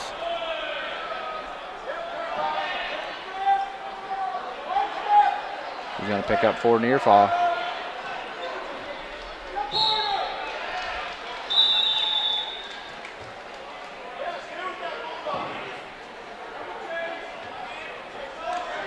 Xavier Holland. Looks like, let's see, we got a outlet wrestler and an Indian Valley guy over on mat 3. Thought that was who is that guy? Akron North. He's going up against Xavier Holland, Akron North. Sugarcreek. Is that how you say that? Sugarcreek. Yeah. Riggs is looking for a fall over on mat 2.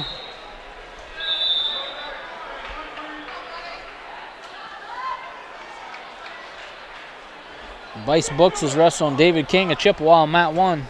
Caden Riggs going to win by tactical fall.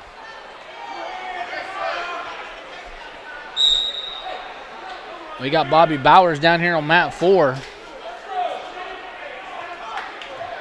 He's wrestling Indian Valley. Now coming up on mat 2. Cruz Gardner. We'll have Books up 3-0. Another takedown for Books. Book kicking him loose again.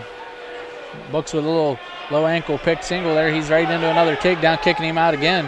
Up 9-3. Dwayne Yoder on your mat 2. You got Dwayne Yoder from Garaway. He's going up against Anthony Moore from Plymouth. Bowers up 3-0 over on mat 4 over Gardner of Indian Valley. Yoder's going to pick up a 3-point takedown for the Pirates. Books over on mat 1 for Garaway. He's up 12-4. 49 seconds left to go. With another takedown, going to make it 15-4. Going to kick him again.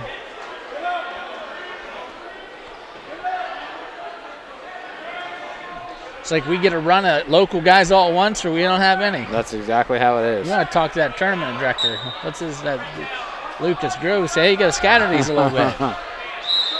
Beckett Swallows coming up on mat 3 for Indian Valley. Yoder's looking to run that half over. Yoder's going to be looking for a fall here in a couple seconds. He's got him flat as a board. Dwayne Yoder for the Pirates is going to pick up a fall. And round 2 of pool play.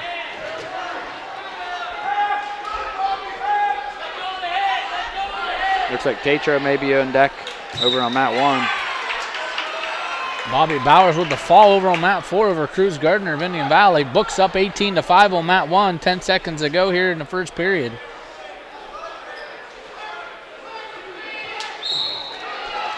Bryce Books picks up the fall, 4 seconds left in the first period.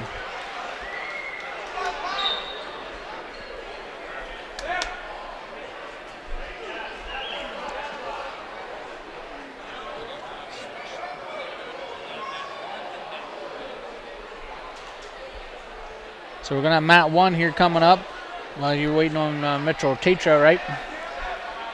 Yeah, I thought he was on deck, but he might be in the hole. He's over there pacing the mat. We shifted to mat 1 here. We're going to be on mat 3, Beckett Swaldo.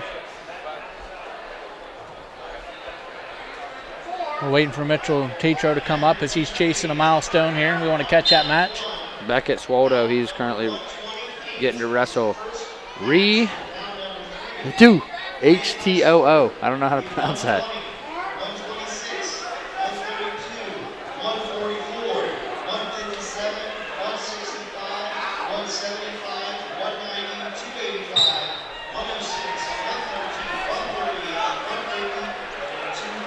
We're going to leave the camera on mat 3 here as we're waiting on mat 1. We're waiting for someone to come up, and Garaway wrestler Mitchell Tatro. So we're going to take a quick time out. Big Z Sports, we're going to be right back.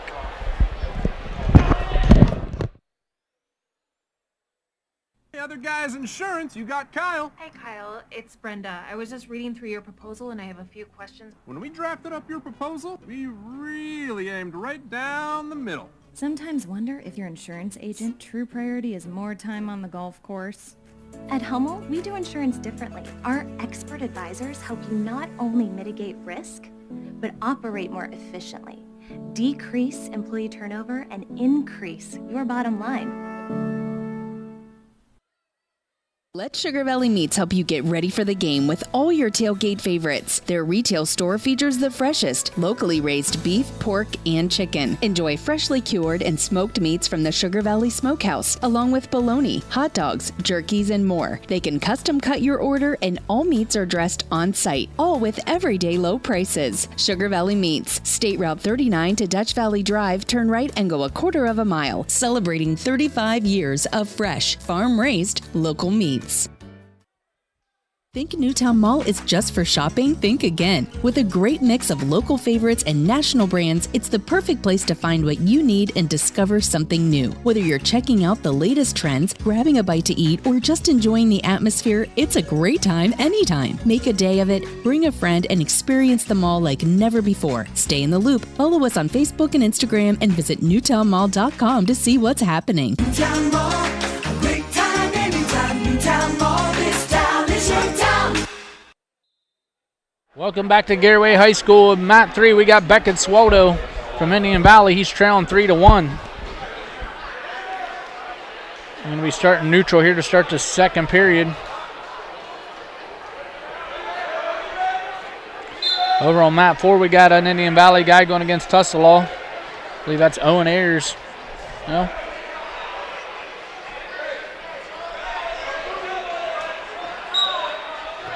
And Blaze going to look at up about 66. That is Drake Richardson.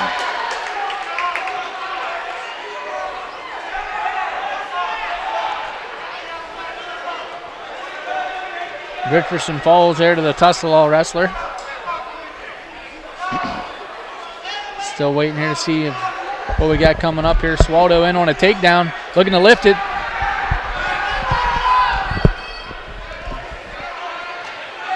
Swaldo with the takedown. He's going to go 4-3. He's got him on his back. Swaldo's got him in trouble. There it is. Big fall for Beckett Swaldo, trailing there 3-1. Nice job by Swaldo there.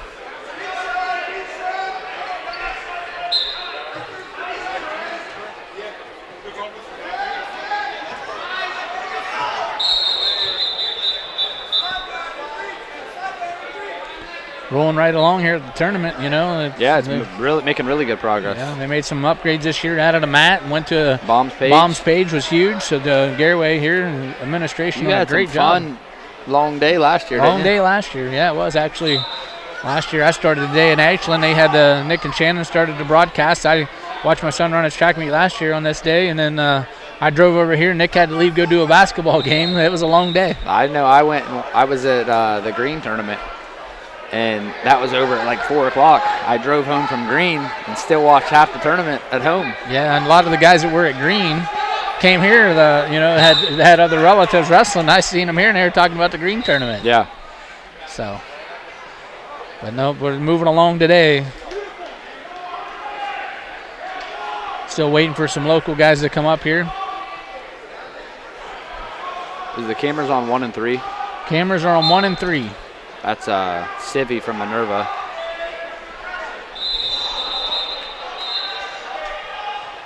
Civi, he's going to be one of them guys, you know, he's just outside our area, but we kind of know about him. You know, he's looking to be one of them guys that kind of caused some problems come sectional district time in our area in D2. Yeah, him and the Tatro match at 150 is one of the ones that, when you look at the brackets, it should be a fun one. Civi placed at Top Gun this past weekend.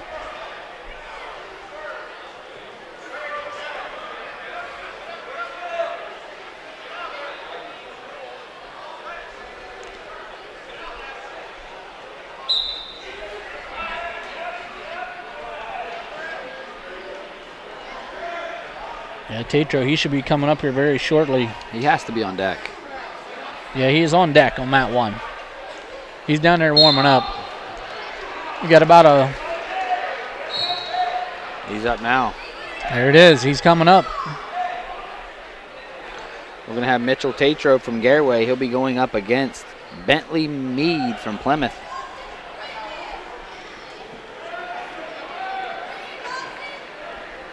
Currently sitting at 99 wins, correct? 99 wins. That is right. So going for big number 100 here. Hitting a milestone, one that his teammate hit earlier in the day.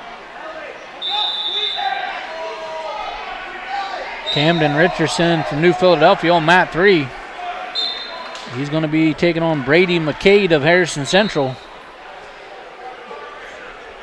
Tell you what, McCade there, you know, he's a freshman. Richardson a senior over there on mat 3. Little blast double, kicks him out, and then a little fireman's there. Tatro's up 6-1, 13 seconds into the match, 6-2.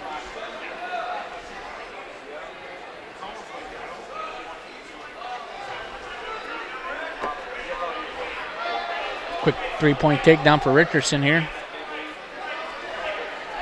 Tatro leading 9-3. Nice little ankle pick there. He's going to pick up another takedown.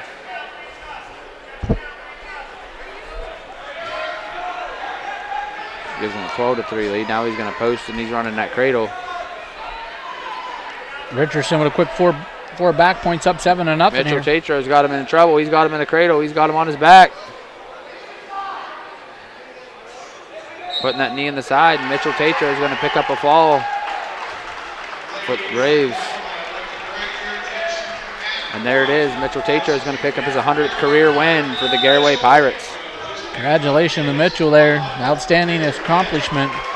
Richardson here with a big turnover on mat 3, looking for the fall.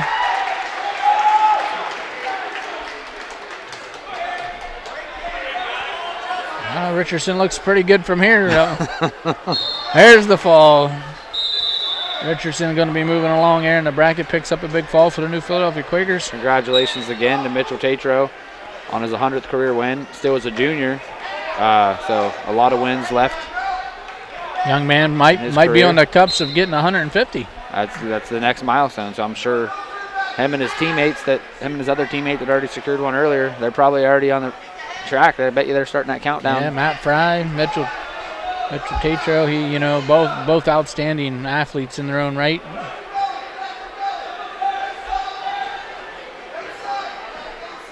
Looking for some local wrestlers here. One of them sequences where they're just not there. Yep. Well, as we got some local guys on deck here, we're going to take a quick timeout. Big Z Sports, we'll be right back. The T-County Boxing Academy is excited to announce the return of their youth boxing for 2026. Registration is now open for interested boys and girls ages 7 to 15. Classes will run Mondays, Wednesdays, and Fridays from 6:30 to 7:30 p.m. T-County Boxing gives you the option of paying for the classes monthly or per visit, whichever works best for you. To learn more about youth training and all that the T-County Boxing Academy offers, find them on Facebook. If you're planning a major concrete project, you need the help of Stocker Concrete Company. From precast concrete products to ready-mix concrete, sand, gravel, limestone, and concrete block, the professionals at Stocker Concrete can help you get started and keep you on the path to completion using the best materials you can find. Stocker Concrete is the concrete material provider you can count on. See them at 7574 Route 36, Janaden-Hutton, or call 740-254-4626. Welcome back to Garaway High School. Here we're going to be on mats 2 and 4. Mat 2, we got New Philadelphia's Luke Zarda. Luke Zadra from New Philly. He'll be going up against Jaden Gray from Tuslaw, Battle of the Freshmen. Yeah. Thought we had an Indian Valley guy coming up here on mat 4. Looks like he was warming up, but looks like they might have moved to a different mat.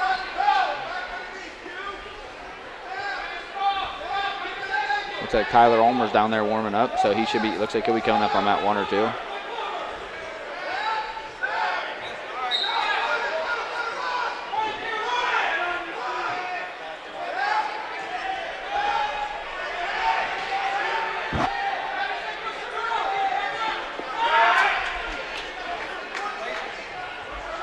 Still, Roger's going to need to get his butt off the mat. Yeah, still I don't think they scored anything over there.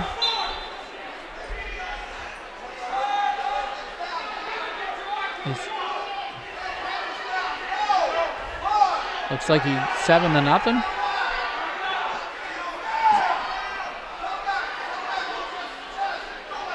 Now he's looking to run that cradle. He's got it locked up. He's got them all but pinned. He's flat. Holy cow. He's going to get 4 more near fall, but it's going to make it 11-0 here. Settling back there. Going to be getting more back. This should be it if you don't get the fall. There it is.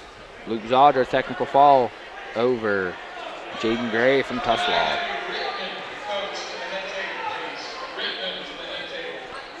Keith, what if you get this match right here? What match is that? Right here. That's the battle of the names right there. Yeah, it is. Mission Rai versus Muhammad Tamang. I hope.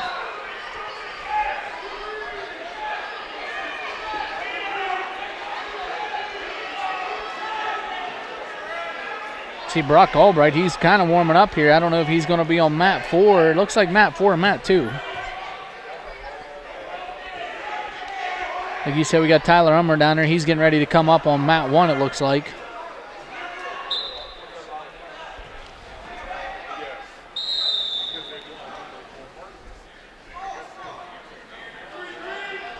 Albright's going to be coming up on mat 4. He's on deck.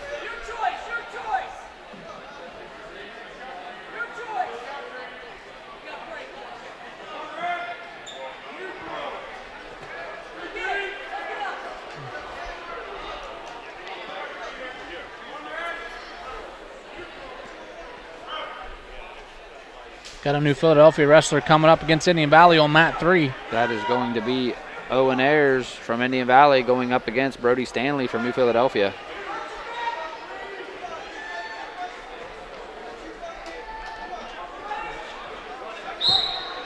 We're going to move the cameras over to mat 1 and mat 3 here.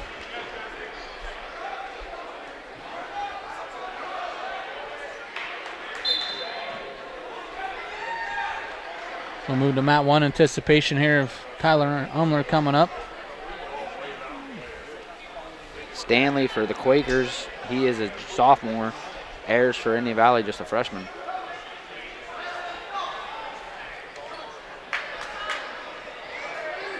Stanley looking a little snap down. Brock Albright just took the mat for Indian Valley on mat 4. And on a quick takedown. Albright up there 3-0.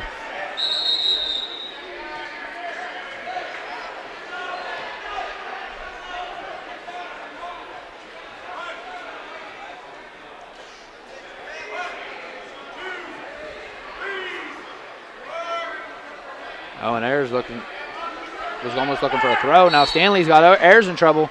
Stanley's got 3 takedown and he's got 4 back. Owen Ayers is going to turn it into a little reversal of his own. Now he's going to pick up 2 reversal. Stanley leading 7-2, 45 seconds to go here in the first period. Brock Albright picks up a quick fall here on mat 4 for the Braves. Undefeated day so far for Brock Albright. Ayers looking for a stack. Now he's going to transition to a little near, try to transition to a near side. Got it locked up. Close to it. Nope. Stanley able to extend out.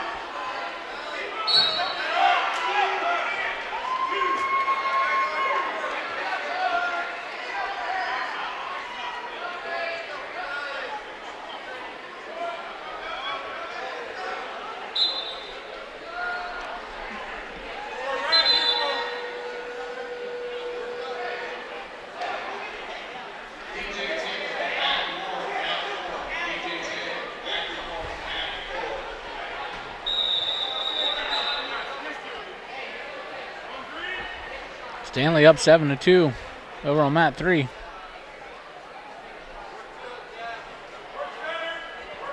Tyler Ulmer on mat 1. He's going up against Cameron Fulton from Harrison Central. Ayers quick on the whistle, up to his feet, fighting hands here. Tyler Ulmer's going to pick up a quick takedown. He's going straight into a bar. He's looking for about a 6-second pen for Tyler Ulmer. Wow. Of the Quakers. That's a quick one right there. Yeah. Might be a school record. He didn't mess around. Stanley with a big mat return here, up 7-2. That's quick. Goodness. Hopefully you didn't blink. You missed the match. I mean, it's almost impossible to pin somebody in 6 seconds. That's hard. Yeah. He's all smiles too. Yeah. So maybe Ayers with a reversal here, and it's going to make it 7-4. He's looking for a turn. Ayers got Stanley in trouble here. He's got 4 back coming to him. That's going to make it 8-7, but he's looking for the fall here. Plenty of time. 55 seconds left here in the second.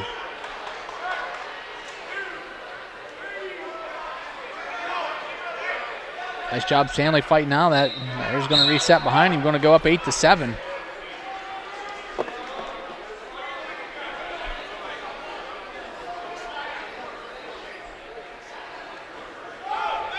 Important ride out here for Ayers. Needs to finish the period on top.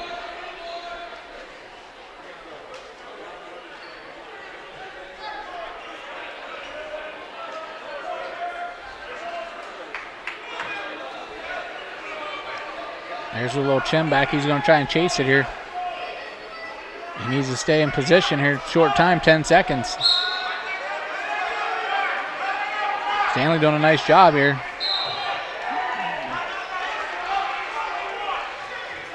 Got to have the mat awareness when you're right there instead of just chasing that. Yeah, just stand up, try to get your one there, tied up. Push him away. Heading to the third period. 8-7 Ayers over Stanley.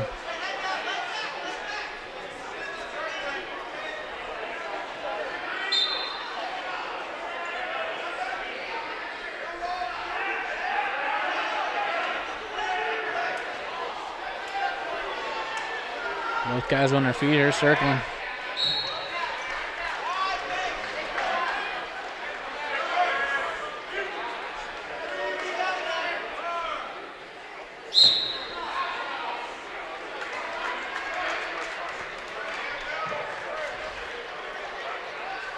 Ayers in on a quick shot, a little kind of like a blast double. High switches it into a single. Drags it down to the mat here. He's going to get a takedown to 11-7. Stanley was almost looking for a little mixer, roll-through mixer there, and a little elevator, and didn't have the momentum going for him there. Down on mat 1 here, we're going to have Indian Valley coming up here. Brock O'Connor. Brett O'Connor. Brett O'Connor. Brock O'Connor's the coach, right? No. No? No, that's Brady O'Connor is the Brady coach. O'Connor, Yeah, Brady okay. O'Connor's the coach, Indian Valley. He'll be going up against that Plymouth. Ben Trimmer from Plymouth. Minute 5 left here in the third period. The Plymouth wrestler is the 3 seed. O'Connor's the 6 seed, so should be a good one. Over on mat 1, the red mat with the Pirate in the center.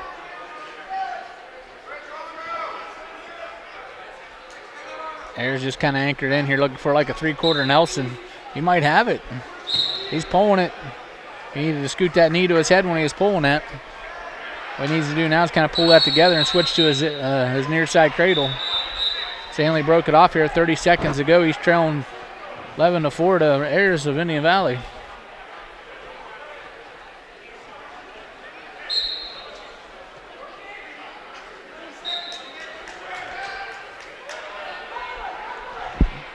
Ayers there grabbing that far side wrist there. He's kind of looking for a little bar. He's going to roll that under here. Short time. He just got to stay solid here. He's going to pick up 11-7 win here.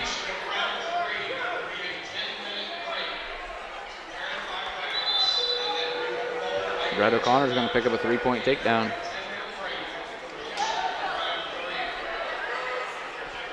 Keith, you're going to have a special guest here in a minute.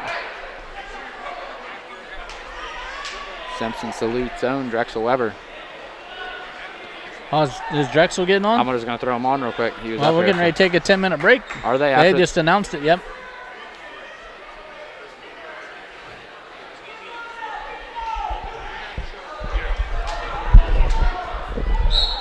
I might get...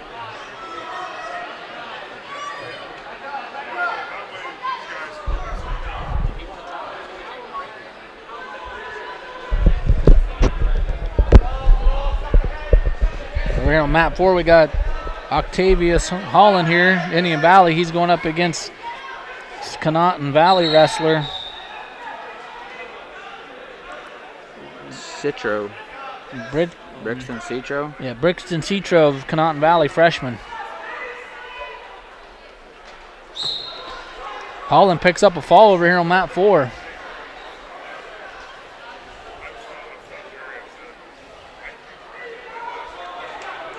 Trying to see here if our guy Drexel Weber of Simpson Salutes in the house.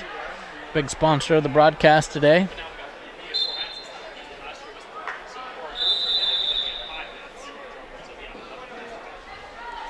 See, we're getting Drexel here. We're going to throw him on the broadcast a little bit before the break.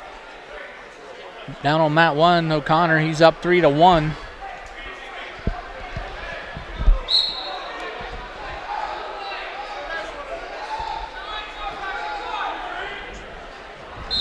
Yeah, Drexel, he's working, man. He's getting calls. It's cold out. Getting people calling and getting up, set them service calls up. Well, welcome, Drexel. We appreciate you jumping on the broadcast. We appreciate Simpson Salute for, jumping on for Garaway Wrestling this year. And, the tournament's running smooth today. Pretty quick, huh? Yeah, I'm impressed. That fourth mat did wonders. And getting no kidding. Bomb's page is huge, with that software. So, yeah, hats off to the, the Garaway staff here today. And the tournament's moving right along. Cool. Yeah, no, honestly, this is probably one of my favorite events throughout the year. Looking forward to it. Just all the people. Obviously, it's so cool to see all the stands actually full the entire time. We're getting a good crowd reaction, as we continue throughout the year, the seasons with all the guys, like the juniors and stuff. That's what's so cool is we have the young kids. We're only graduating 4 seniors this year. Yeah, I mean, Garaway's, obviously, we talk all the time, and me and Blaze on the broadcast, and obviously it's kind of like Claymont and then Garaway and then Indian Valleys, and you're looking at the IBC, and, in its own right, everybody always talks IBC football, right? Oh, it's a gauntlet. It's gauntlet. Well, guess what? IBC wrestling's a gauntlet now. For real. I mean, it's, you got some great teams, and, even the teams that don't have full rosters, they've got great guys there competing, And you look at the Ridgewoods and the Newcomers Towns and them guys, they got guys. They do, absolutely. And they're building their rosters as well. They might not be as deep yet, but, you look Martin Hernandez, the heavyweight down Newcomers Town. I think he's going to be a guy that's going to be cracking the podium this year, I think. 100%. No, I would agree. I would agree. He definitely has a chance, good shot at it. And I actually, not to cut that short, I just want to let you know Colton Domer's actually coming up here on the center mat. Colton's got 99 wins right now. So this will be going for Colton's 100th win for the Pirates here. Yeah, we caught the other 2 100 wins, so we're on the call here, man. Let's do it. It's a big weekend for us, right? Yeah, I mean, you got Matt Fry got his, Mitchell Tatro got his, so Domer with a quick takedown up 3-0 here. I'm sure he knows what's on the line right here. Oh, 100%. And he's going to want to get the work quick. He's going right into his Bart series.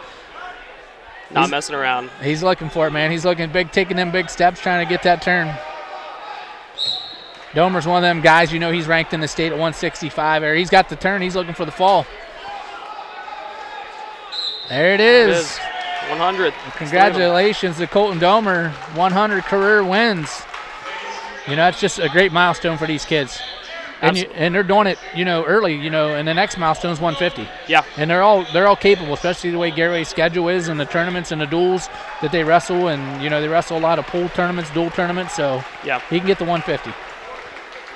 Yeah, big congratulations to him. You can see all the coaches out there celebrating with him. And big day for the Pirates. 3 guys getting 100 wins. It just tells you how strong that group is. Well, I mean, these guys have been together since they were in first grade, right? Like they've been wrestling for a long time, both Mitchell, Matthew, Colton. So coming through the gauntlet, like you said, right, all these years, wrestling's a tough, grueling sport. Got to keep your mind in it, and they're only juniors, so we've got a whole another year. All 3 of them, right? They're all juniors. Yeah, and then you got Braylon Books. I don't think he's competing today, right? Man, that's the thing, right? You got a lot of people really excited to see Braylon these last couple of weeks, but we haven't really come out and said that he's having some wrist issues, right? We've had him all taped up and all that stuff, but now he's got a cast on that left hand, if you didn't see, and then he's got an air cast on the right one. So Braylon is not wrestling. They said could be potentially 6 weeks, and he said, how about 4, because sectionals is in 4 weeks. Yeah. So I seen him wrestle down at the Stitch Go at Coshocton, and he was battling, and down there I could see the injury, and he literally taped his hand up and his fingers all together, and it looked like a club. He wasn't even using his hand; he was wrestling one hand, sliding off, and I believe he ended up. I don't know if he won. He got second there, I think. Yeah. He ended up getting second in a tight match, and just to show his character there to battle and not say I'm not leaving the mat for my teammates, and he could have hung it up there. And the last few weeks, he went out to Garaway. Wayndale had a tough match. Oh, man. Wayndale's they're on a level right now. It's unbelievable. And that's gonna be fun though. Him and Riley Greathouse going head to head. That was really exciting. I mean, that was a 5-4 match. It was 10 seconds. It was decided with the last 10 seconds of the match, right? Yeah, you just want to get him healthy, right? And that's the main focus. He needs to get healthy, and he's so driven. He works his tail off. A lot of these guys do, right? In practice, they push each other, but that's part of why we're a little banged up. Like we're hard on each other because we want everybody to be just as good as the next. So Matt Fry's up again here in the middle match. Yeah, so we're on mat 4 over here. We've got Miles Tyson, Caden Riggs here from Indian Valley on mat 4. Matt Fry on the center mat for the Garaway Pirates. Miles Tyson on a shot. He's got Riggs right to his back. Riggs fought off that there. Matt's looking for an underhook here. It's a nice high crotch. Yeah, Matt's put together a great season, following him along here. He's another guy. He's sitting about 5th in the state in the rankings, but, when you're right there in that top 8 mix, I think anybody can win a title. Oh, yeah, for sure. So we got a couple guys in that top 3 finish. Obviously, they want to be on the top of the podium, don't get me wrong, right? But so Matt's working hard for that. Braylon, like we said, we got that shot there. Mitchell. And I think the one I was talking about earlier is Bryce Books. I just think how he's wrestling this year, he's kind of off everybody's radar a little bit. He's got that ranking, he's in there, but I think he's a little higher than that ranking shows. Oh, yeah, I would agree. Miles here, he's 3-0 here, 35 seconds left to go here on mat 4 over Caden Riggs of Indian Valley. Matt Fry picked up the pin. Matt Fry with a big fall there. That takes him to career 101. 101. He's 101. He's on the run now to 150. It's exciting. He's getting that toll. A lot of those college coaches are kind of coming up to us and say, hey, I want to talk to Matt. I want to talk to Matt. So it's kind of cool for him. He's getting some exposure. Yeah, I mean, to think, too, in wrestling, but, people forget, man. awesome football player. Oh, yeah. Guy was unbelievable in the gridiron this year, special teams, offensively, and, running back. And it just watch him have multiple kickoff returns for touchdowns. Yeah, for sure. And me, I had the ability to be on the sideline, watch a lot of that, right? And Matt coming out as a leader, it really helped a lot, especially for this season. He's one of the captains here, too. So I forget what game it was. It was a big game. It showed character. He fumbled a kickoff. They lost it. The team went in and scored. I think it was the only score of the game they got. And then the next kickoff, right after they scored, Matt took the next kickoff back to the house. Yep. You know what I mean? It just showed like he didn't. He just, Coach Wallach, you block that stuff out and you get to the next play. Yep. And that just shows where he's going to be at. I'm sure he treats wrestling the same way. That looks like Bobby Bowers there, the big takedown on the center mat. Riggs riding tough over here, Miles Tice here from New Philadelphia. Nate Gintz on the far end with some boots in. Looks like he's looking for... Yeah, Garaway's got wrestlers on mat 1, 2, and 3. Jalen Jimenez on mat 3. Yep. Against Tuslaw. I'm shocked you're up here. Usually you got to jump in and coach when there's that many. So yeah, I honestly I noticed that we had all three. And I was like, we should be good. We have a great coaching staff. Ryan Tatro, Greg Miller, Lucas Grove. Lucas is actually helping run the tournament right now. Yeah. So he's actually not down there. Yeah, he's up at the table. He's the tournament director. Yeah, for sure. If we can get some time with him, you guys should definitely pick his brain a little bit. 4-0 Miles Tice here over Caden Riggs of Indian Valley. It's a good shot. Under a minute to go here, Dustin's got that whizzer. Yeah, Riggs needs to finish this. There it is. Going to make it 4-3. That's a big takedown here to get back in the match in the second period. Center Matt here got a timeout here at Bowers. Looks like we had a headgear issue maybe. I don't know. No, now we moved on. Bobby Bowers got the fall there, so we're moving on to your other heavyweight. Who's that? That's Dominic McCullough. He's a freshman. Yes, they missed it there. Bowers picked up a fall there, and they swapped out there. Didn't even see it, yeah. We were talking about that earlier. You told us earlier in the year you have 3 heavyweights, and they wrestle off, and it's always a 1-point match. It is. It's 2-point match. And when you got that depth there at heavyweight, you got 3 guys, and that's awesome for the program. Yeah, and Justin Westfall, bigger guy himself, right? Like strong. He was always in the weight room. He pushes those guys very well. Kurt Zahner helping out with the heavyweights. So that's been huge for us. That's going to do it here on mat 4 here. Going to head to the third period. New Philadelphia up 4-3 over Indian Valley here at 190 pounds.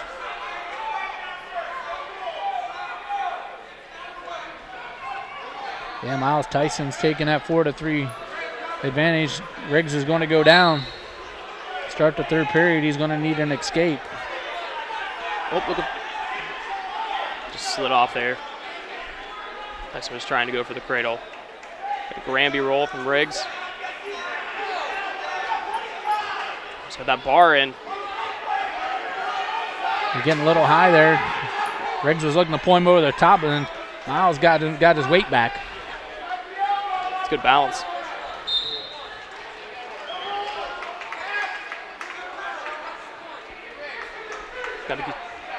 Just trying to keep the pressure, keep him down here. Score being 4-3. Riggs might just be waiting his time here. Looks like McCullough from Garaway on the center mat picked up the win. Did you say it's Gintz down on mat 1 for the Pirates? Gintz is on 1, yep. Gintz on 1, Jimenez on 3. Got an escape here by Riggs, so makes the match 4-4 with a minute left in the third period. Yeah, we got the camera down on mat 1 now. The Gintz match. We got mat 4 here. 45 seconds left here on mat 4. It's 4-4. It's a good one. Going to need a takedown to win it here. Tyson goes for the shot. Stuffed. Oh, Riggs sticks him. Oh. Yeah. Riggs caught him. He's going to get some. Yep, that's tight. That's tough. There it Picks is. up the fall. Big fall for Caden Riggs. Good match there all the way through.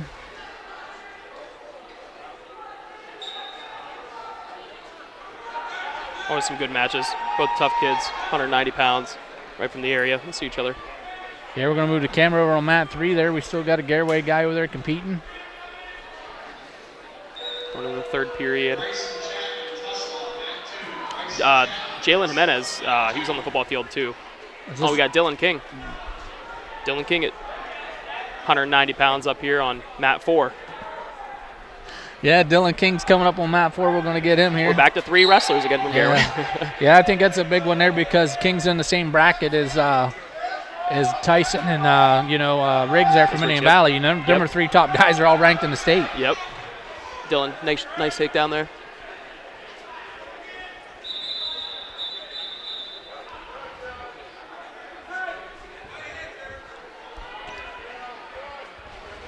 So I bet you guys right now, Simpson, they're a little busy here this cold weather, bud. Man, we've been preparing, we've been prepping, we've been trying to tell the community just be ready here. Get your furnace checked out, make sure it's all ready to go. Change the filter, right? That's the easiest way to prevent breakdowns. Make sure that filter's clean. So yeah, so you guys out there listening, you guys need some help, get a hold of Simpson Salute. Call our guy Drexel Weber. He helps the Big Z sports team a lot with the Garaway sports. He's we call him our Garaway insider. Yep. Football, wrestling, so we appreciate it. Big fall right there. Another one for Dylan, yep. And Dylan's a senior, of course, with us this year. And Dylan was one of our All-Americans back 2 years ago. We went down to Nationals, so placed 8th. Yeah, he's a guy that last year he didn't get out till, it was IVC almost? Yeah, because he had an injury, and then he got out, and then he was up at 215. And this year he was able to have a great offseason, get his weight under control, get it a weight class that fits him, and he's put together a good year. Looks like Gens there down there on mat 1 picked up the win. Looks like we're going to have a Indian Valley wrestler down on mat 1 against Conotton Valley. About looks like 165.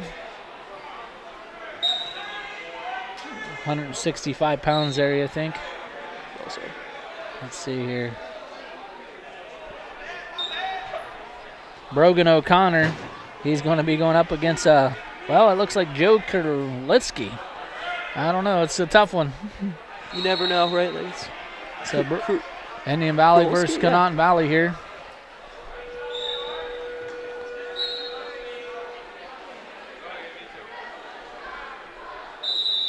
We're wrapping this round up here. Indian Valley wrestler on mat 4 here. 190 pounds. Picks up the fall. Colin Swisshelm from Indian Valley picks up the big fall there for the Braves over Triway.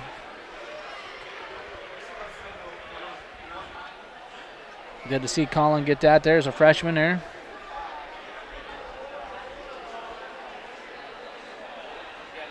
Cruz Gardner coming up on mat 4 for the Braves here. We're wrapping this round up here.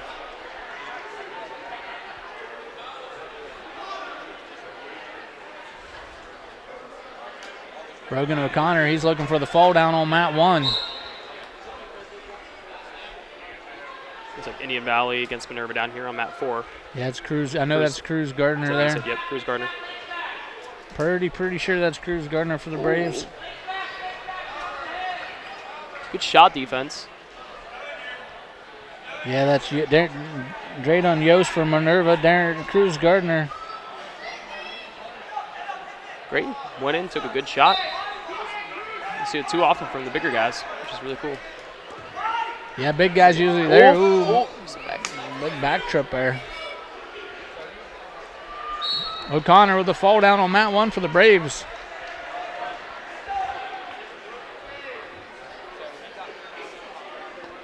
Yeah, mats are starting to empty out here. They're going to take a 10-minute break after this round. Yep. Probably get brackets settled and stuff. We're doing pull to bracket, of course. So. Yep. Ooh. We're on mat 2.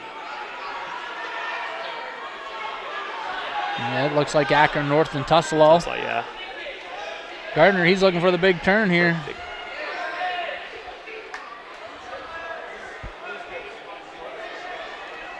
I think as time permits too, we're going to try and get Greg Miller up here and Lucas Grove, hopefully just for a few minutes to talk shop a little bit about what we've got going on the rest of the season and whatnot. Okay. Allow them to. Yeah, just how it fits your schedule. Yeah. Yeah.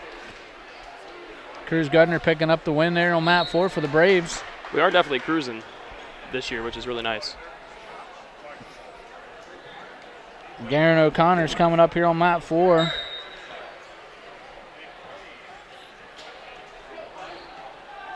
He's going to be taking on Rittman's Pierston Walsh, sophomore.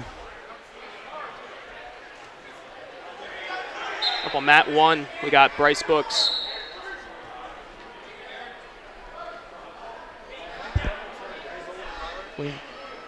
Bryce Books on mat 1. Cameras on mat 1, mat 1 and 4 here.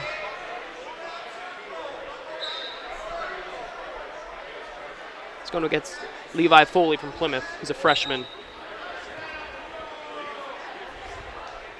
Bryce is a sophomore. Bryce is having a heck of a season. He is. We've had some tougher matches, tougher tournaments that we've been to, but that kid is wired. He wants to be the best. Yeah, Drake 106 pounds. Yeah, Drake Richardson from Indian Valley's on mat 2. He's taking on Tussalaw's Bryson Chapman. Nice throw by Books. Lets him up, makes it 6-2. Another takedown.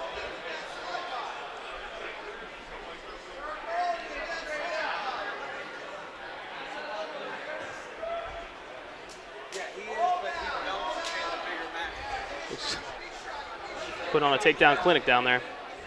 Scores 12-3.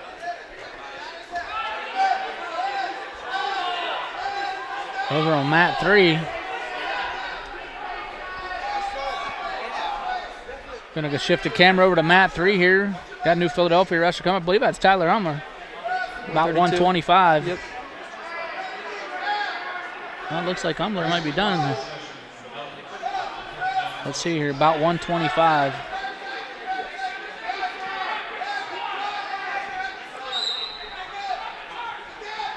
That might be Richardson. Let's see here.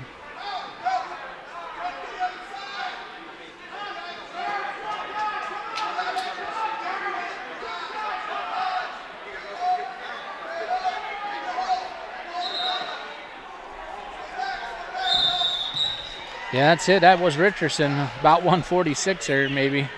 Yeah. A little difficult to try to keep. Yeah, we're looking at the keep it bout online, board huh? here. That's Need the bout board to refresh on my end. It went quick. Big win for Richardson there.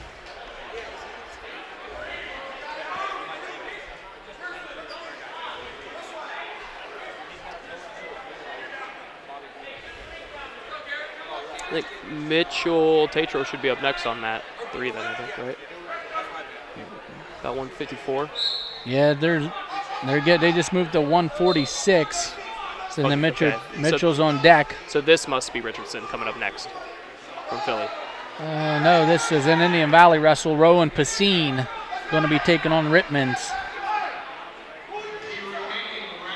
Is it 146, right? Yeah, 50 right here. Rowan Pacine. He's 154. He's taking on Rittman's. Yeah, we're just one behind here on the bout board. Yeah, you're right. My bad. No, you're good. And Mitchell's what's Mitchell's bout number? Mitchell's 152. He'll be on mat 1. Mat 1, yeah, next. So okay. he'll be on mat 1. So Pacine here in on a shot here, mat 3. Oh, Pacine tried to pull him over on his head there. Buried that elbow. He's going to get dumped. Yep. Out of bounds. Need a little more room right there. Looks like we're going to restart neutral here on mat 3. Adjust his headgear there. Over on mat 4, O'Connor's trailing Indian Valley wrestler to Rittman, 4-0.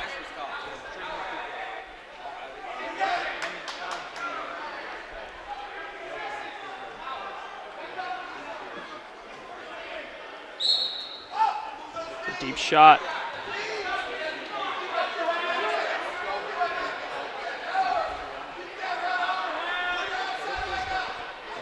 Takedown 3 from Rowan. Yeah, Rowan Pacine there. We were talking about him earlier. He took a few years off there, and he's back as a senior. They got him back out. That's great to see. That's good, yeah. Same thing, Jalen Jimenez for us. He took off last year and came back and moved down to that 157 spot for us, which has been good for dual matches and such. So O'Connor looking for the fall over on map 4 for the Braves. He was trailing 4-0. There it is. O'Connor, he was trailing. He comes back, picks up a takedown right to his back, picks up a fall for the Braves. Pacini's in on a shot here. He's going to be looking for that dump. Didn't quite get it. Redmond wrestler fended off. He needs to switch that to a double. There he does. He cuts that to a double. 3-point takedown. That's going to make it 6-1. 35 seconds left here in the first period. Big shout out to our guy Roger Metzger. He's taking in the broadcast. Big part of the Big Z Sports team, you know. Oh, yeah. Roger's my neighbor, actually. Oh, I didn't know that. Yeah, he is. Yep. See him walking every now and then down the neighborhood. Pacini's looking on top. He's working there. He's kind of trying to lace that crotch there. Not there. He don't want to give nothing up. It looks like Redmond might get. Nope. Nice job, Pacini cutting back across there. He wants to keep control short time. He just kind of wants to stay solid right here. Don't want to give nothing up. That's going to do it for the first period. Pacini 6-1. Going to be Redmond's choice here. He's going to pick top. It looks like his coach wants him to pick top maybe. I'm going to pick neutral.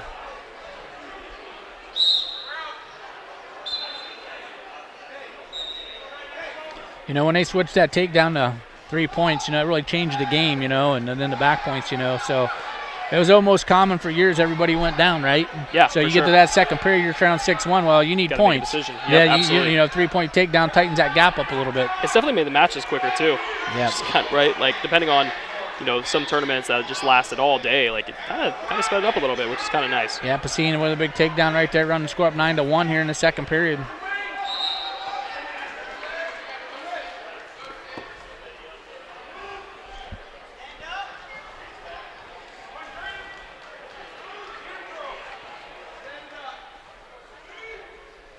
Mitchell Tatro coming back up on mat 1 now.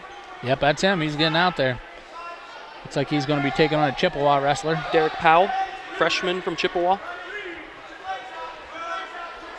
He's looking at onto that win total. Oh, yeah, going for 101 here. He keeps rolling like he is. There's down the road here, he's going to see a great Minerva wrestler here possibly in the finals. That'll be a good match, yeah, absolutely. Stevie from Minerva and him are probably the top two guys in that weight class today. The freshman from New Philadelphia, he's had a great year, Luke Zarda, so, you know, he might have something to say about that. Never know what's going to happen. Yeah, that's the thing, right? Like, you wrestle good. Every match is, you can't go in underestimating your opponent at all, right? Nope. I mean, I've seen it so many times where you go in, think it's going to be an easy match, and then you just... One thing with wrestling is you got to put your foot on that line and then see how it shakes out after 6 minutes. Absolutely, yep. Pacini there up 9-1 there. He's getting some back points. He's looking for the fall. Powell's on a shot. Good whizzer from Tatro. Trying to cover there to get his 3. Scene's going for that butcher. He's pulling it over there. He needs a little bit more to get him some swipes here. I don't think he has awarded any backs.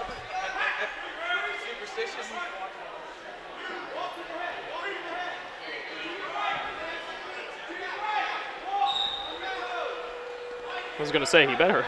Well, I was kind of confused there because he switched. He broke the lock and went to a half, so I would have thought he'd have got a few more swipes, didn't he? He kind of come. If the shoulder hasn't come up, they won't award it. It was close. It's a tech fall, but I just thought he broke there and kind of went to the other side. But he picks up a 16-1 tech fall here. Tatro looking to put Powell on his back. Going for the fall. There it is. Mitchell picks up another win. Well, I think that's it for all the area guys right now. I don't see none in the hole on the deck here. So, Big Z Sports, we're going to take a quick timeout, and we're going to be right back.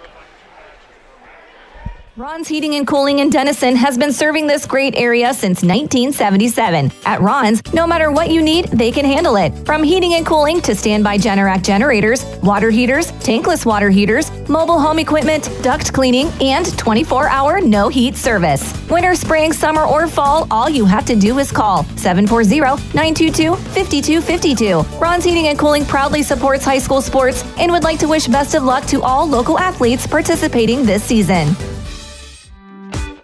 Stepping Stone Crafts and More, located on Macaulay Drive in Uricksville, has everything you need to decorate your home or office for any season throughout the year. Stepping Stone is filled wall to wall with handmade crafts, candles, and more. Plus, when the weather gets better, Stepping Stone expands their selection with a variety of outdoor decor. To see all they offer, stop by 1745 Water Street in Uricksville or find Stepping Stone Crafts and More on Facebook.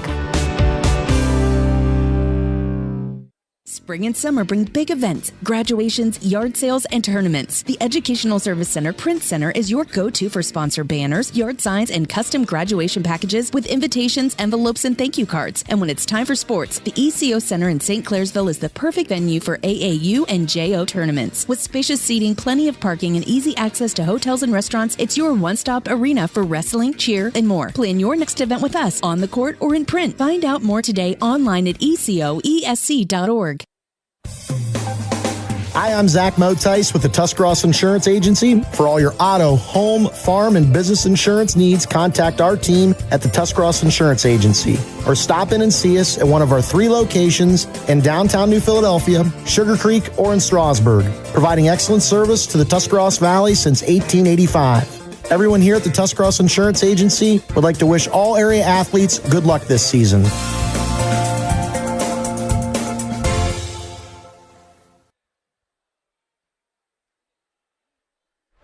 Welcome back to Garaway High School here.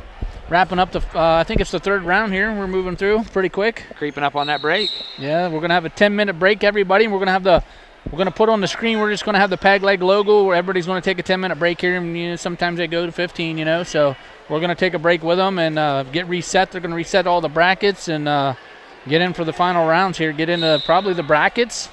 Some of them are getting into bracket play and some of them are... So technically it probably will be semifinals to... Semifinals, yeah. The semifinal round, and then they'll work into the championship match. This is a pretty good one here we got on mat 2. Yeah, it's Garaway here. That's Grimm and Gordon, right? I believe that is.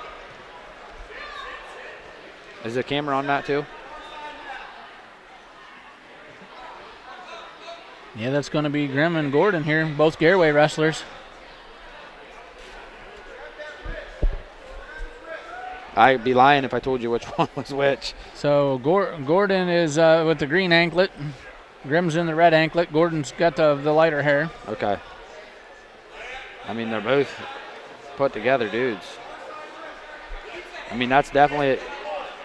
Looks like it's 0-0 here. It's probably another one of them in the wrestling room. It's a close wrestle. A nice problem to have if you're Garaway. You talk about the depth they have at heavyweight and Grimm in on a shot, blocked off by Gordon. Gordon was looking for a little back trip there. Grimm's a sophomore. Gordon's a sophomore, so.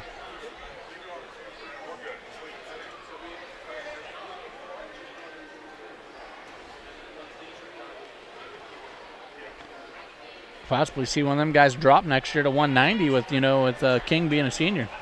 Possibly, yeah. I don't know, man. They're both pretty big kids. They're both big boys, I would assume they'll make it work. They're two. I mean, you look, they're both only sophomores, so.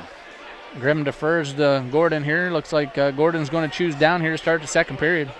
But yeah, I mean, unless one of them could even go up to heavyweight.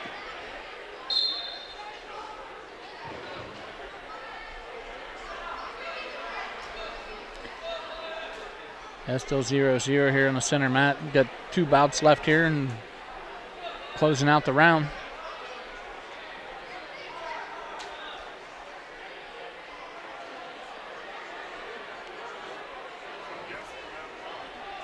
Grimm doing a nice job here. He's looking for an opportunity here. He's controlling that right arm there, and Gordon fights out of that 2-1 there.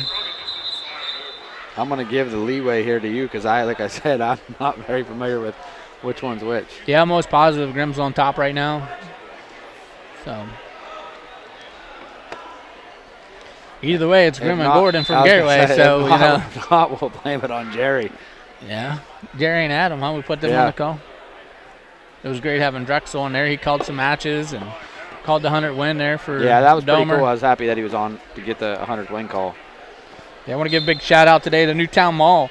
T County Boxing Academy, Stalker Concrete, Ron's Heating and Cooling, Stepping Stones Crafts and more, and the ESC of New Philadelphia. We greatly appreciate those guys and all our streaming sponsors, man. We've had a great wrestling season so far, and we got a lot to go. Yeah, we do got a lot to go. We got a lot of fun events to go. Like we said, Tuesday we'll be in Jenaton for weather permitted for Indian Valley West Holmes. That's going to be a really good duel. And then Wednesday we got Claymont at Garaway, which will be another fun duel. So, and then after that, are we off for? We will be off until I think the regional duels at Claymont. Which will then it'll be IVC, then sectionals. Okay. Yeah, regional duels we'll have that weekend. That'll be at Claymont. We'll have 3 area teams. We'll have Claymont and West Holmes wrestling in a little bracket style, and then you'll have Carrollton versus Beaver local wrestling. And then the winner of both of those duels will wrestle in the regional championship.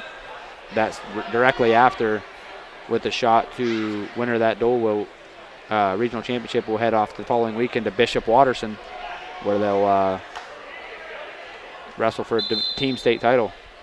Yeah, so a little switch up this year. We'll have the sectional D2 boys at Claymont, the sectional D2, or actually sectionals for girls is all divisions. Yeah, all divisions, yeah. So the girls on Sunday, then the following weekend, we'll only have social media coverage from the D2 districts all weekend, and then we're going to have social media from the D3 districts on Friday, and we will be live all day on Saturday at the Coshocton district for all the D3 teams down there, and Garaway will be one of them.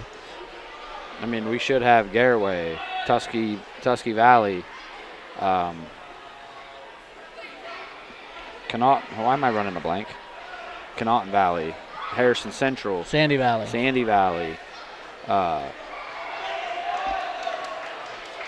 New Cumberstown. Yes. Still 0-0 there on the center mat. Gordon's on top here. Thought we were going to have Waynedale, but Waynedale, like we said, they're going independent. Menor Lake Catholic.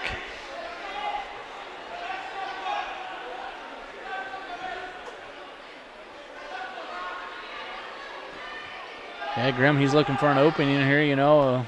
The way this match is playing out, that one escape could be big. Oh, it could. What's the score right now? 0-0. Goodness. In the third period. So, man, these guys do probably have a fun wrestle-off.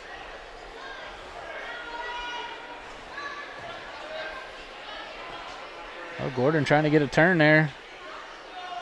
Grimm fighting through it there. A little bit of... You got to be careful there. He's almost exposing his back. Oh, Grimm might come out here, be the high man here, huh? He's got to back be underneath. Careful rolling with that funk because Gordon's in control. He can easily get a count. Right there, he should be counting back. Oh, he was. He called that Rocky. Got a swipe in. Oh, he's got him there. This could be trouble. He's kind of got it locked in. Wow. Some serious scrambling. Yeah, when you're on bottom and you're not in control. Like right now, if the other dude exposed his back, since he's not in control. There it is. He got the one, but he kept going, so Rocky awarded the one. Right. Can't be much time left.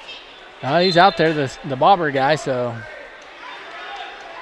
at this point, you're Grimm. You can afford to give up a stall call. Great job by Gordon there. You know, he was working hard, but I got a turn there, you know, and that's going to do it. A heck of a match. Yeah, I mean, you have that in your wrestling room every week. That's two quality 215s right there. Two guys that, in my opinion, two of the best 215s in Division III. Yeah, so what we're going to do here is we're going to put the Peg Leg logo up. We're going to take a 10-minute break. They're going to get the officials get a break in. I'm out of here. They're going to reset all the brackets. Blaze is out of here? Are you kidding me? Blaze is out for the day. Appreciate you coming on, buddy. You know, appreciate everything you do. And I know you got a family commitment to get to, and we want to wish the Rome, man, he's birthday today, big birthday party. So that's some of the most important things. So happy birthday, Rome. And, hey, we'll see you Tuesday night, buddy. Yes, sir. All right. Wait. Big Z Sports, we're on a 10-minute break. We'll be right back.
At Hartships Quality Housing, we believe a home is where families grow, memories are made, and futures are built. For 47 years, we've stood by the values that matter most: honesty, trust, and a commitment to our community. Our goal is to provide affordable, reliable housing solutions. We don't just build homes, we invest in the future by supporting local student athletes and the schools that shape tomorrow's leaders. Whether it's on the field or in the classroom, we're proud to stand with our youth and the families who cheer them on. Hartships Quality Housing, built on trust, committed to community. We invite you to discover Keim Home Center in Charm, Ohio. Keim is your destination for all things home, building, and woodworking. From renovation and building projects to custom millwork needs, our team of experts work with both homeowners and professionals to bring your vision to life. Visit Keim Home Center in Charm or online at keimhome.com. Keim, built on trust since 1911. Looking for a team you can count on? Mustang Trucking in Uhrichsville is proud to keep America moving mile after mile. Family owned and community driven, Mustang Trucking stands behind the values of hard work, dedication, and teamwork, just like the Claymont Mustangs. Proud supporters of Claymont Athletics and the incredible student athletes who give it their all on and off the field. From the road to the scoreboard, go Mustangs. Mustang Trucking, driven by pride, fueled by community. The Fraternal Order of Eagles is an international nonprofit organization uniting fraternally in the spirit of liberty, truth, justice, and equality to make human life more desirable by lessening its ills and promoting peace, prosperity, gladness, and hope. Locally, the Uhrichsville Eagles is a proud supporter of not only local school districts, but also local police and fire departments. To learn more about the Uhrichsville Eagles, they invite you to stop by and see how they are truly people helping people. PAC Drilling, a family-owned and operated company since 2005 in Bolivar, takes pride in being an economic oil and gas drilling company. PAC's objective is to contribute to American energy independence through profitable development, operation, and marketing of oil and natural gas wells. PAC also employs operating technicians to oversee each and every well drilled to maximize its productivity and longevity. Contact PAC Drilling at pacdrilling.com. In a world where quality is often sacrificed for speed, there's a team that still believes in doing things right. At Warrior Barriers, they're more than just builders. They're veterans, men and women who know what it means to serve. Every fence and every deck is crafted with precision, pride, and integrity that only comes from those who have been through the trenches together. Because your home deserves nothing less than the best. This isn't just their job, it's their mission. Warrior Barriers custom fencing and decks, built with quality by those who understand it best. Unrivaled integrity every time.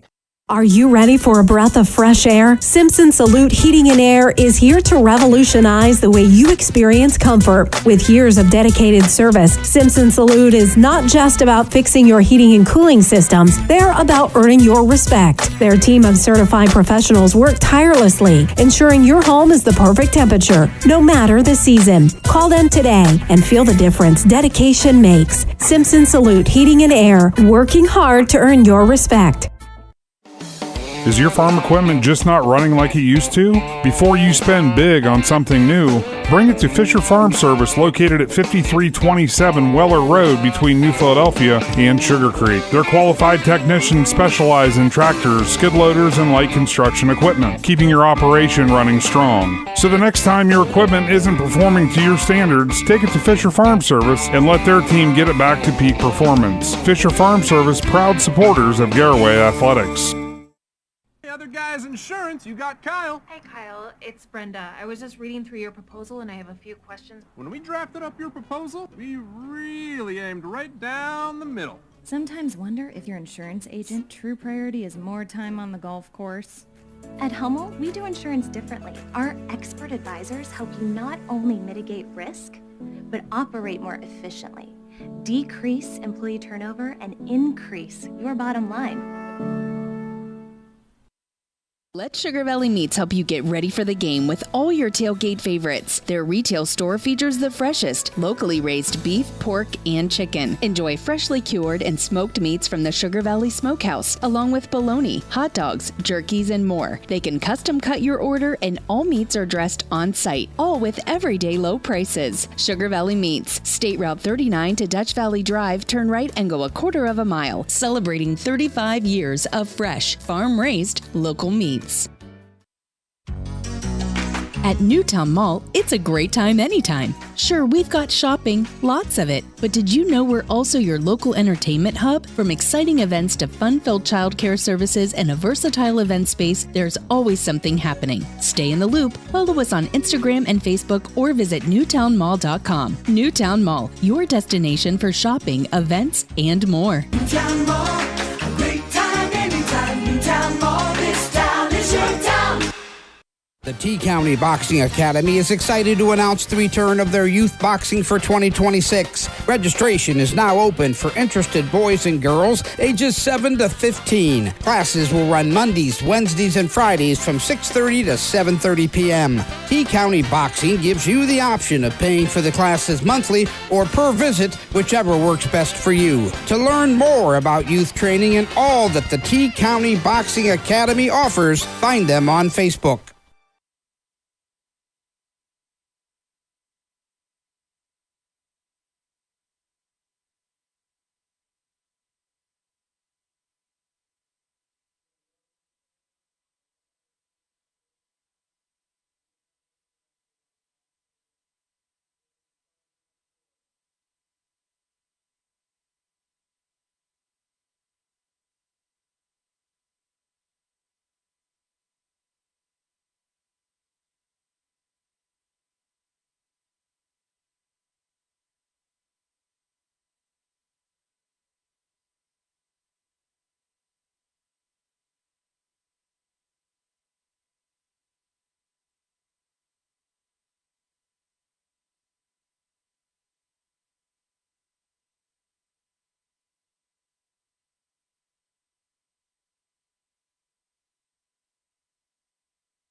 Welcome back to Garaway High School there. We had a quick break here. We're starting to get back underway here, getting the bout board squared around.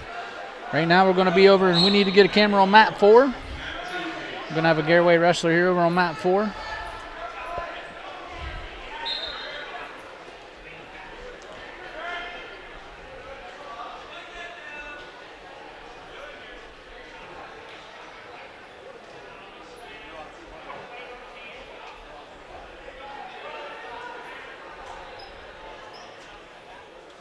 Got the brackets updated here.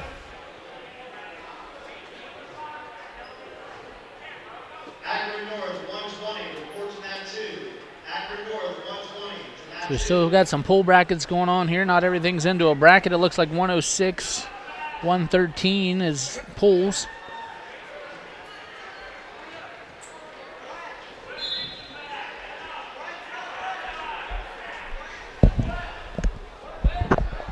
There we go. We're going to have Blaze McMorrow's out.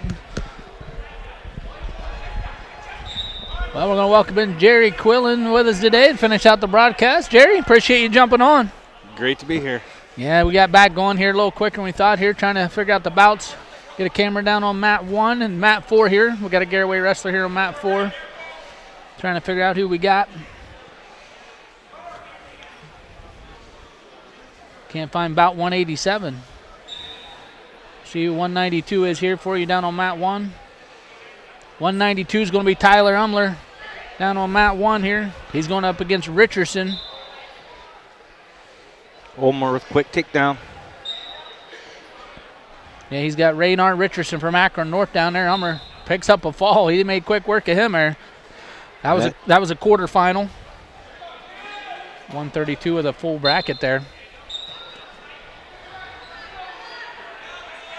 Still can't locate the 187 bout.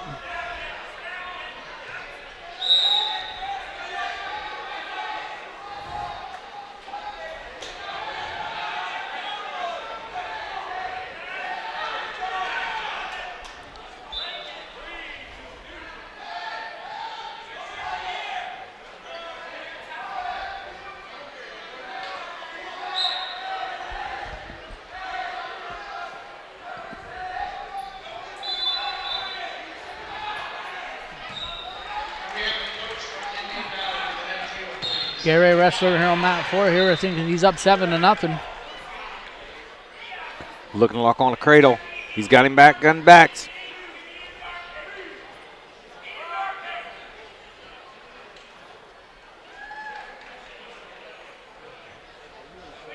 And out of bounds, heading back in for a restart. There we go. Now they updated the bout board. All the ones I was looking for went away. Up 14-0 here. Another turn to make the attack.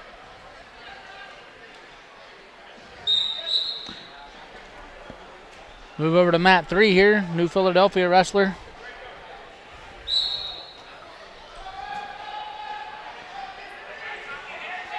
Wrestling Brock Albright from Indian Valley. It's going to be Evan Torchik from New Philadelphia.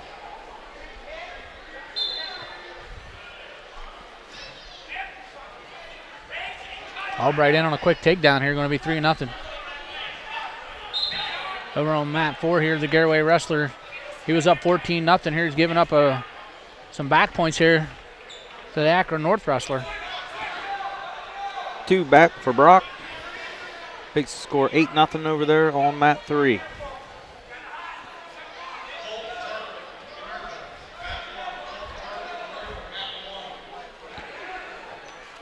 Garaway wrestler gets back to his base. He's looking for a reversal here. And there it is. Brock Albright's got the Philly wrestler on his back again, looking for a fall.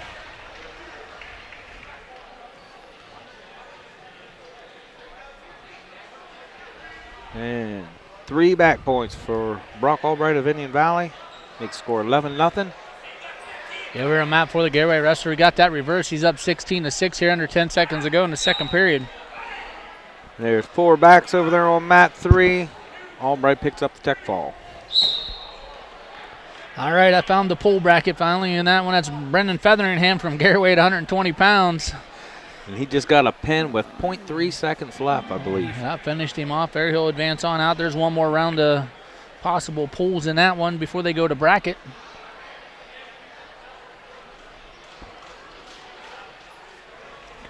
We got New Philadelphia coming up on mat 2 here, about 193. It's going to be Stanley of New Philadelphia. He's going to be taking on Tussalaw's Pagiano. So that's Stanley from New Philadelphia. Brody Stanley there on mat 2 for New Philadelphia. He's going up against Tussalaw. Mat 3 there. We're on mats 2 and 3 here. Mat 3 here, we got Indian Valley Wrestler, about 190. 190, they didn't update the board yet. That's not him. 194 is we're looking for. That's going to be Owen Ayers of Indian Valley on mat 3. He's going up against Beveridge from Plymouth. We've got Tussalaw Wrestler in here on Stanley from Philly. He's trying to avoid the takedown and get a takedown of his own. Almost had it, but out of bounds for a restart. Ayers, he's got a cradle locked up here. He's got the takedown. He's looking for some near fall over on mat 3. I don't know. They stopped that one over there, Jerry. He had a pretty good cradle. I don't know what they stopped it for. And then got a little knee injury. Little knee injury. That's going to be 7-0 here. Oh, a little blood, it looks like maybe. Yep, we got a little nosebleed over on mat 3 here. Ayers going to be up 8-0 here, minute 15 to go in the first. Getting close to getting a takedown here by the Tussalaw Wrestler on Stanley. Stanley's doing a pretty good job fighting it off now. Locked up on a single of his own.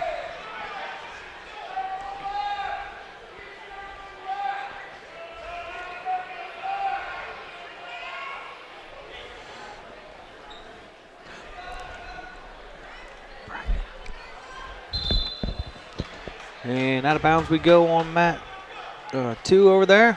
Back to center for restart. Still waiting to get started here on mat 3. Getting the blood cleaned up. Looks like they're about ready to go. Yeah, Owen Ayers got an 8-0 lead here from Indian Valley over the Plymouth Wrestler here at 132 pounds. And there's a takedown for Tussalaw Wrestler over Stanley of New Philly. Makes it tough there. You can't see that scoreboard from mat 2. Ayers kicks him out here. It's going to be 8-1. Minute to go in the first period. Ayers with a big takedown, going to make it 11-1. Nice crossface by the Tussalaw Wrestler here. Trying to work it into the barbed wire. Ayers fighting it off. I'm sorry, Stanley fighting it off. Ayers, look there, big takedown right to his back here, looking for the fall. There it is. Double grapevine. He's going to advance out to the semifinals. Looks like we're going to have, I think that's Brett O'Connor walking out on the mat.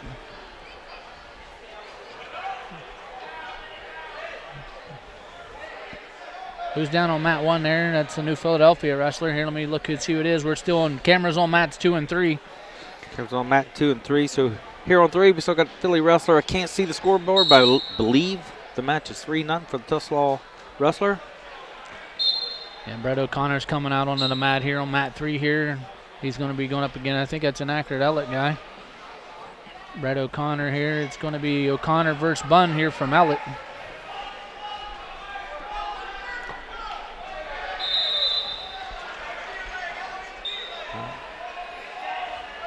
We're underway here.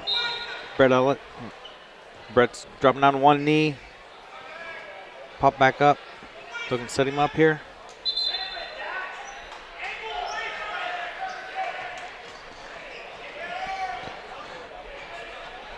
Mat 2, we have another little break in the action here.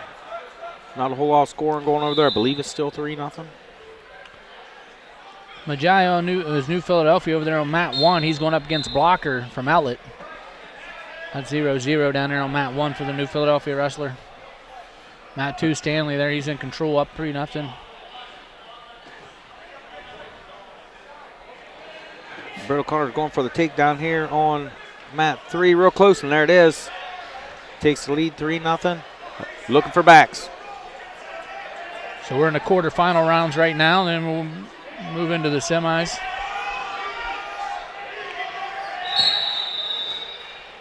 Forward back for O'Connor. Goes up 7-0. Stanley's still in the same position over there on mat 2. Looks like he's up 3-0 here. That's once. Oh, Stanley's down. I believe he's down 3-0. Okay. Yeah, we can't see the scoreboard on mat 2. We can see 3 of the scoreboards, unfortunately. We can't see that one for mat 2. O'Connor had a little tilt there. Had him over, got one swipe. Didn't quite pick up any backs. And out of bounds they go. Back to the center to the restart.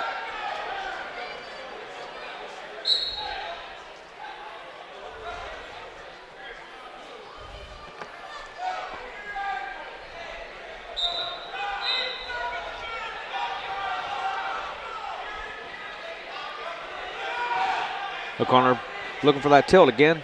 Still just can't quite get the turn on it. Now he's got a deep half. He's getting outside and run it. Here he goes.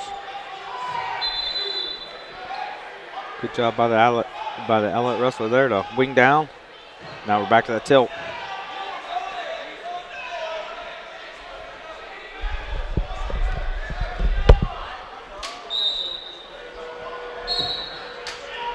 And that's into the first period on mat 3. O'Connor's up 7-0. Yeah, we're on mat 2. Stanley's trailing 3-0 here into the third period. Tussalaw wrestler chose down here. You know, here recently, Jerry, O'Connor just made the drop to 144. You know, looking at his sectional and district, you know, that might have been a good move on his part. Yeah, I was hoping he would get down there.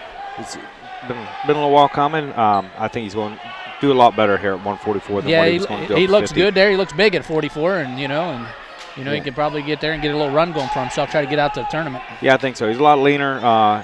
He was kind of a tweener in between being 144 and 150. I look for him to have a good run going here. He's got the skills, just needs the experience. Yeah, you're only going to get the experience by getting out there and getting on the mat. Absolutely. And on another shot, he's a little too far away, but he's doing a good job. Ella wrestler back up to his feet. And Stanley still trailing over there on mat 2 there. Tussalaw wrestler working on a reversal.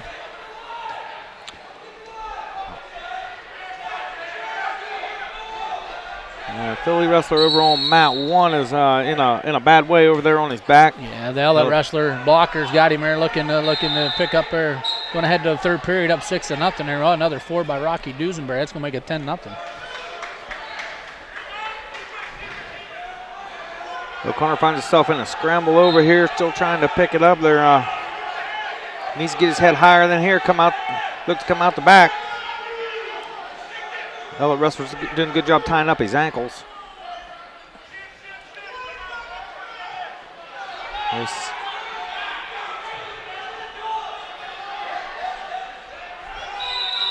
Still nothing down there.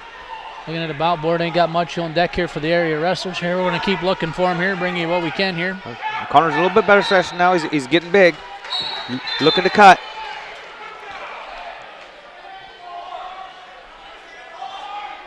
Getting close. He's coming around, and there it is. He's got the 3 takedown to go up 10-0 on mat 3. And Stanley goes down over there on mat 2.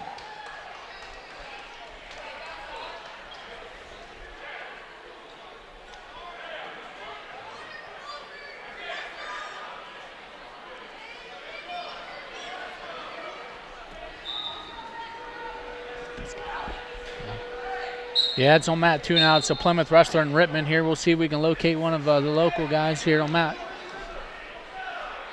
We're going to move the camera down to mat 1 here, close out the new Philadelphia bout here. We're going to have cameras on mats 1 and 3, both red mats. Mat 1 with the pirate head, mat 3 with the big G in the center. Over on mat 3, we got Brett O'Connor. He starts the third period in a down position, up 10-0. 2 guys sitting in the corner there coaching from Indian Valley that you know real well. I believe you coached them a lot of years. I did coach them all the way up, youth and through high school, and even coached with them a little bit. Well, Adam Lenhoff and Brady O'Connor. I like to see them over there in the chair. Always good to see the guys you coached end up coaching. Well, you got actually a kid you coach, but now he's a young man, and your son here today officiating. Owen down there on mat 1. Yep, yeah. I'm hoping to get a good reason to heckle him a little bit. Yeah? Yeah, why not? Yeah, he's on mat 1 there. Owen Quillen, the official Indian Valley alum. Got a stall call on O'Connor down there on mat 1. Just really having a hard time getting his hips up underneath him. Well, there was an opportunity to get big and didn't need to slide up like he needed to. Yeah, under a minute to go here, up 10 to nothing, O'Connor. And there you get hits again for another stall.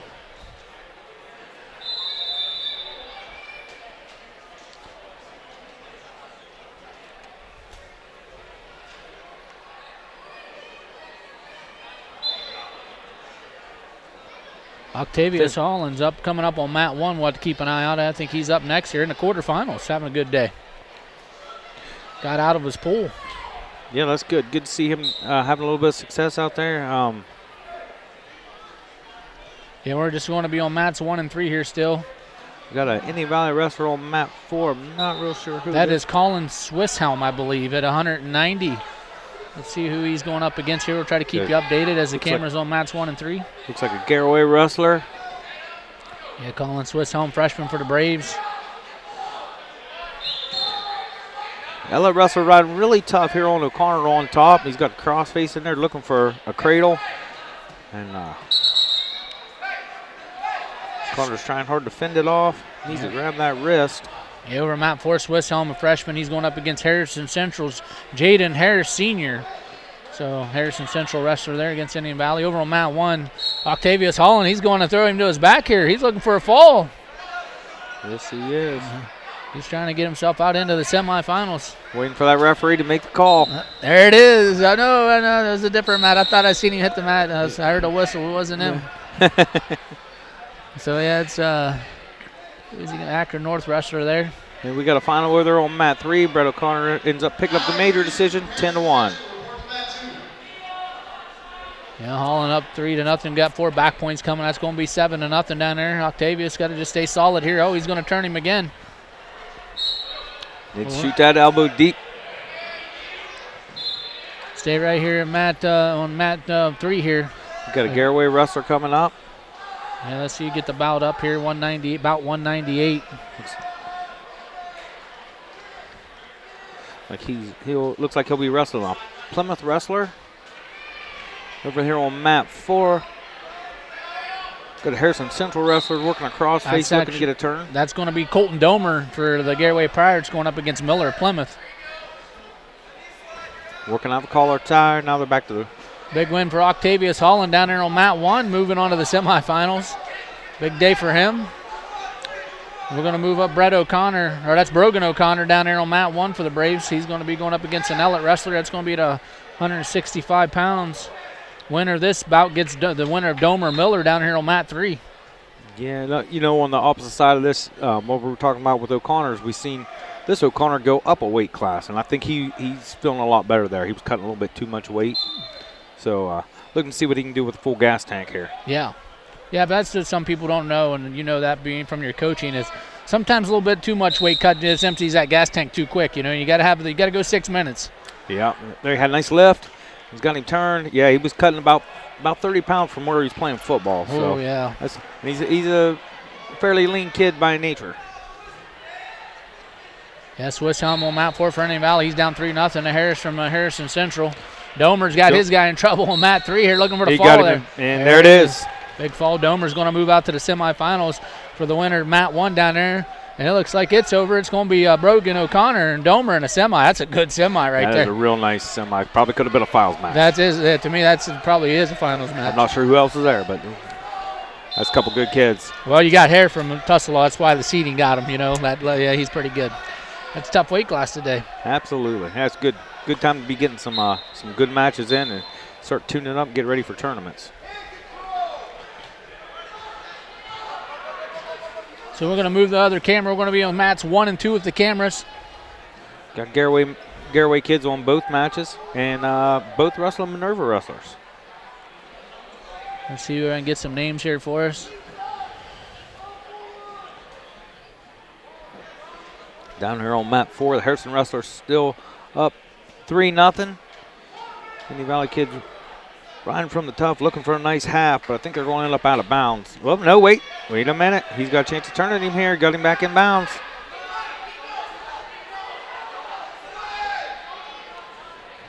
There's takedown for the Garaway wrestler on mat 1. Puts that score 6-1.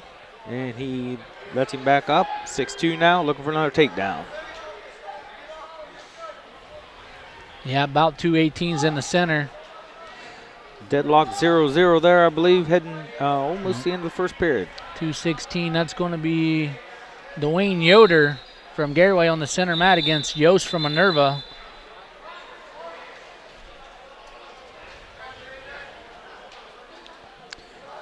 .205 is going to have, let's see, they didn't update 208. About 208 is Fry. Matt Fry's on mat 1, Jerry. He's going up again. Barzinski from Minerva, so that's Matt Fry on mat 1. All right. Yoder on mat 2 for the Pirates. So Fry's up 6-2. Little half shot, dummy duck there. Back to his feet, looking to control the wrists. Try to set him up for takedown here. Yeah, bout board's about empty. They're moving through this round pretty quick of what they wanted to try to accomplish. And there's a takedown. Put Fry up 9-2 with about 10 seconds or so here to go in the first period. And he's got a tilt, looking for some backs during the period. Don't think he's going to get it. Swiss home from Indian Valley. He's trailing 3-0 over Harris from Harrison Central. Third period, about 1:40 to go. Swiss home showing some stuff there late. Here, he might, he's trying to catch a little momentum. He can get off the bottom, get back to work here. About had a big turn there, in the late in the second period, Almost had him. He just got to kind of get on his horse here. And I wouldn't want to wait too long. Down 3-0. He's going to have to make something happen. There he goes. There he goes. Oh. Almost. He got caught here now. He's giving up some backs. Over on mat 3, Truex from Indian Valley in the quarterfinals today. He's going up against Hauser from Triway. It looks like he's down 3-0 over there. Kind of flattened out on his belly. Needs to work up and get his base. Fry's now up 12-2. He's looking to try to put the finishing touches on this match here. He's got lots of time to work, and he looks like he might be trying to work for cross-face cradle. Now Minerva wrestles to his feet.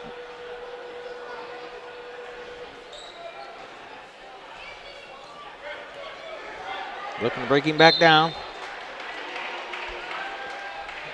Here on mat 1, Garaway wrestler picks up a win. And I believe he'll be moving on to the semifinals, correct, Keith? Yeah, that's fine. Yeah, we're in the quarters right now. So, this quarters. So, all the matches, except the pool brackets, they wrestle everybody. But looks like there's only like 3 of those today. Everything else went into bracket play. They're going to place the top 6 today is how they got it set up. You come out of your pool and they got the brackets drawn up. So some of these guys are going to get a couple more matches for sure. That'd be good. See some really good wrestling in those last couple rounds. So looking forward to it here. Looks like Fry's close to picking up another takedown. He had kicked him, and they are out of bounds. No takedown. He's got about 35 seconds to work with to try to pick it up here in the second period. We're going to move the cameras over to 1 and 3 here. We got Matt Fry still on mat 1. We got Truex on mat 3 for Indian Valley. We're going to move over to him. Fry's in on a single. Yep. Truex is down 7-0 here as we move to that match, quarterfinals match for him. Fry's in good command down there.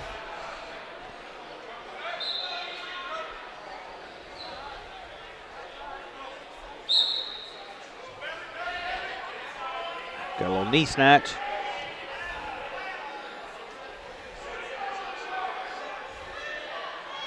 Switching off to the double. He's behind him, getting to the mat, and there's a takedown. Makes the score 15-3 as we come to the end of the second period. Fry in control. Over on mat 3. Truex still down 7-0. Getting his base under him a little bit here. Trying to work up. And we go out of bounds. We're going to have a restart. Also about to have a restart down there. To begin, third period on mat 1.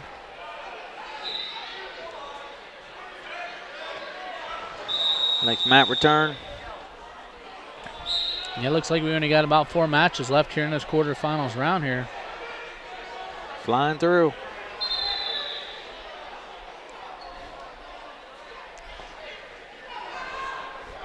Fry's trying to roll his wrist underneath there. Looks like he's... Maneuver wrestler back up to his feet. And Fry cuts him. There's the one. He'll be looking for takedown.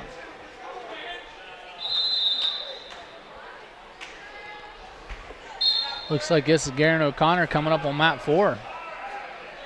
I think I had him and Cruz Gardner mixed up all day. Yeah. No, this is Cruz. Is it Cruz? This is Cruz Gardner, heavyweight. So I was right then. I wonder what that says, bout 219. It says Garen O'Connor. I wonder if they got the right guy here. Yeah, they don't because they're confused too. Yeah, because it says right here, if you look at the bracket, well, okay, there it is, 217. My bad. Okay, I thought it's by. So, yeah, the Cruz is up. He's going to have, let's see who Cruz has got this round. He's going to have Anthony Moore, Plymouth. So, Cruz Gardner and Anthony Moore here, mat 4. Let's shift over to mat 4 here. We got Fry on mat 1. We're going to have mats 1, Matt Fry, mat 4. We're going to, And Fry just cut him. Takedown will end this match with the tech fall. There he is. He's in on a single.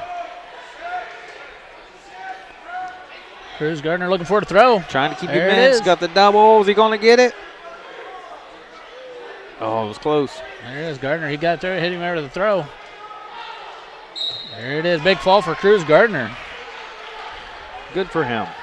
Yeah, Cruz there. It was a big win for him. He's got 2 wins in a row now there. That puts him 2-2 so far on the day. That's a good tournament for the young Indian Valley heavyweight. Yeah, I mean, really, you look at some of the guys that it wouldn't be here today if they brought their full varsity squad. They split and conquered today. The staff did a good job, and, they got guys up at Green competing, doing well, and then you got some guys here that are making your room better that are having great days at a varsity tournament. Yeah, that's right. And sometimes it's what you got to do. You hurt a little bit from the team score aspect, but there's a bigger picture, and these guys are all getting appropriate competition for them. Yeah, you look at the fact, like you said, they throwed it out the window. They didn't go to Green to win a title. They didn't come here to win a title. They're looking to make the room better, get everybody ready, get everybody in position where they need to be come sectionals. And that's right, because that's when it matters. And Fry picked up the win down there, got the tech. So that match is over. And now we do have Garen O'Connor is wrestling now. He's on mat 2. Yeah, we're going to have to move the camera to mat 2 here. We're going to have Garen O'Connor here. I missed the beginning of the match. Uh-oh. It's going to be the last match of the round here. He's got him on his back looking for the fall, and there it is. There it is. We already closed out round here, the quarterfinal round. That's it. That was a quick round. I like it. So we're gonna take a quick timeout. Big Z Sports will be right back once they reset the brackets. If you're planning a major concrete project, you need the help of Stocker Concrete Company. From precast concrete products to ready-mix concrete, sand, gravel, limestone, and concrete block, the professionals at Stocker Concrete can help you get started and keep you on the path to completion using the best materials you can find. Stocker Concrete is the concrete material provider you can count on. See them at 7574 Route 36, Janaden Hutton, or call 740-254-4626. Ron's Heating and Cooling in Denison has been serving this great area since 1977. At Ron's, no matter what you need, they can handle it. From heating and cooling to standby Generac generators, water heaters, tankless water heaters, mobile home equipment, duct cleaning, and 24-hour no-heat service. Winter, spring, summer, or fall, all you have to do is call 740-922-5252. Ron's Heating and Cooling proudly supports high school sports and would like to wish best of luck to all local athletes participating this season.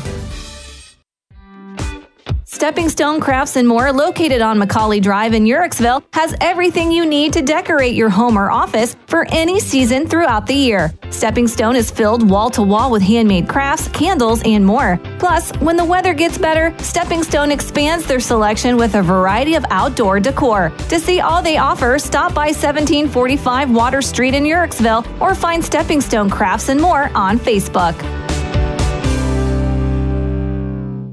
Big moments are coming. Are you ready? If you need sponsor banners, graduation programs, or yard sale signs, the East Central Ohio Print Center has you covered. Visit ecoprintcenter.org. And if you've got a new driver in the house, East Central Ohio ESC offers flexible driver's education with in-car training and online options. Scholarships are available from signs to steering wheels. The East Central Ohio Educational Service Center is here to help. Find out more today online at ecoesc.org. Hi, I'm Zach Motice with the Tuscarawas Insurance Agency. For all your auto, home, farm, and business insurance needs, contact our team at the Tuscarawas Insurance Agency or stop in and see us at one of our 3 locations in downtown New Philadelphia, Sugarcreek, or in Strasburg, providing excellent service to the Tuscarawas Valley since 1885. Everyone here at the Tuscarawas Insurance Agency would like to wish all area athletes good luck this season.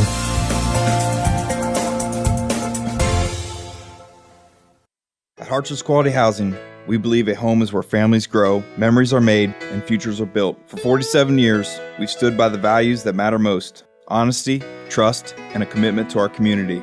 Our goal is to provide affordable, reliable housing solutions. We don't just build homes, we invest in the future by supporting local student athletes and the schools that shape tomorrow's leaders. Whether it's on the field or in the classroom, we're proud to stand with our youth and the families who cheer them on. Harts's Quality Housing, built on trust, committed to community. We invite you to discover Keim Home Center in Charm, Ohio. Keim is your destination for all things home, building, and woodworking. From renovation and building projects to custom millwork needs, our team of experts work with both homeowners and professionals to bring your vision to life. Visit Keim Home Center in Charm or online at keimhome.com. Keim, built on trust since 1911. Looking for a team you can count on? Mustang Trucking in Uhrichsville is proud to keep America moving mile after mile. Family owned and community driven, Mustang Trucking stands behind the values of hard work, dedication, and teamwork, just like the Claymont Mustangs. Proud supporters of Claymont Athletics and the incredible student athletes who give it their all on and off the field. From the road to the scoreboard, go Mustangs. Mustang Trucking, driven by pride, fueled by community. The Fraternal Order of Eagles is an international nonprofit organization uniting fraternally in the spirit of liberty, truth, justice, and equality to make human life more desirable by lessening its ills and promoting peace, prosperity, gladness, and hope. Locally, the Uhrichsville Eagles is a proud supporter of not only local school districts, but also local police and fire departments. To learn more about the Uhrichsville Eagles, they invite you to stop by and see how they are truly people helping people. PAC Drilling, a family-owned and operated company since 2005 in Bolivar, takes pride in being an economic oil and gas drilling company. PAC's objective is to contribute to American energy independence through profitable development, operation, and marketing of oil and natural gas wells. PAC also employs operating technicians to oversee each and every well drilled to maximize its productivity and longevity. Contact PAC Drilling at pacdrilling.com. In a world where quality is often sacrificed for speed, there's a team that still believes in doing things right. At Warrior Barriers, they're more than just builders. They're veterans, men and women who know what it means to serve. Every fence and every deck is crafted with precision, pride, and integrity that only comes from those who have been through the trenches together. Because your home deserves nothing less than the best. This isn't just their job, it's their mission. Warrior Barriers custom fencing and decks, built with quality by those who understand it best. Unrivaled integrity every time. Are you ready for a breath of fresh air? Simpson Salute Heating and Air is here to revolutionize the way you experience comfort. With years of dedicated service, Simpson Salute is not just about fixing your heating and cooling systems. They're about earning your respect. Their team of certified professionals work tirelessly, ensuring your home is the perfect temperature, no matter the season. Call them today and feel the difference dedication makes. Simpson Salute Heating and Air, working hard to earn your respect. Is your farm equipment just not running like it used to? Before you spend big on something new, bring it to Fisher Farm Service located at 5327 Weller Road between New Philadelphia and Sugarcreek. Their qualified technicians specialize in tractors, skid loaders, and light construction equipment, keeping your operation running strong. So the next time your equipment isn't performing to your standards, take it to Fisher Farm Service and let their team get it back to peak performance. Fisher Farm Service, proud supporters of Garaway Athletics. Other guy's insurance, you got Kyle. Hey Kyle, it's Brenda. I was just reading through your proposal and I have a few questions. When we drafted up your proposal, we really aimed right down the middle. Sometimes wonder if your insurance agent true priority is more time on the golf course. At Hummel, we do insurance differently. Our expert advisors help you not only mitigate risk, but operate more efficiently. Decrease employee turnover and increase your bottom line.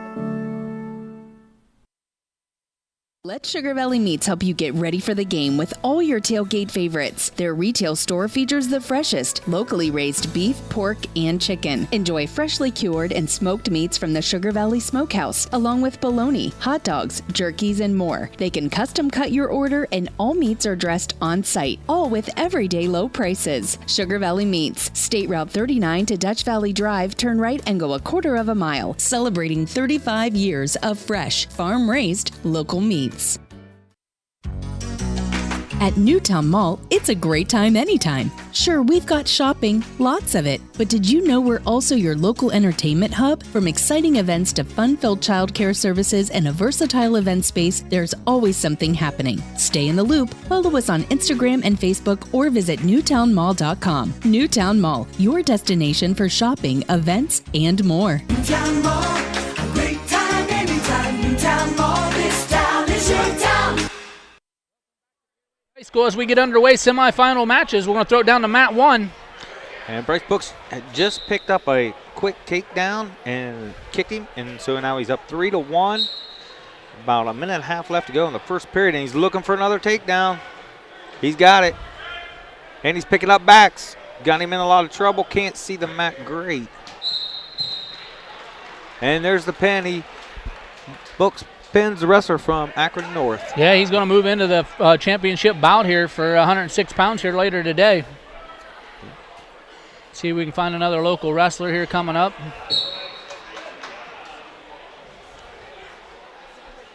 Looks like we got an Indian Valley wrestler here on mat 4. That's over. Oh, they just finished up. Yeah, I think that was Richardson there. Suffered a fall here to the Tussalaw wrestler. You are correct. We're going to leave it down on mat 1. We're going to have an Indian Valley wrestler coming up here. Looks like bout 224. Let's see if we can pick it up here.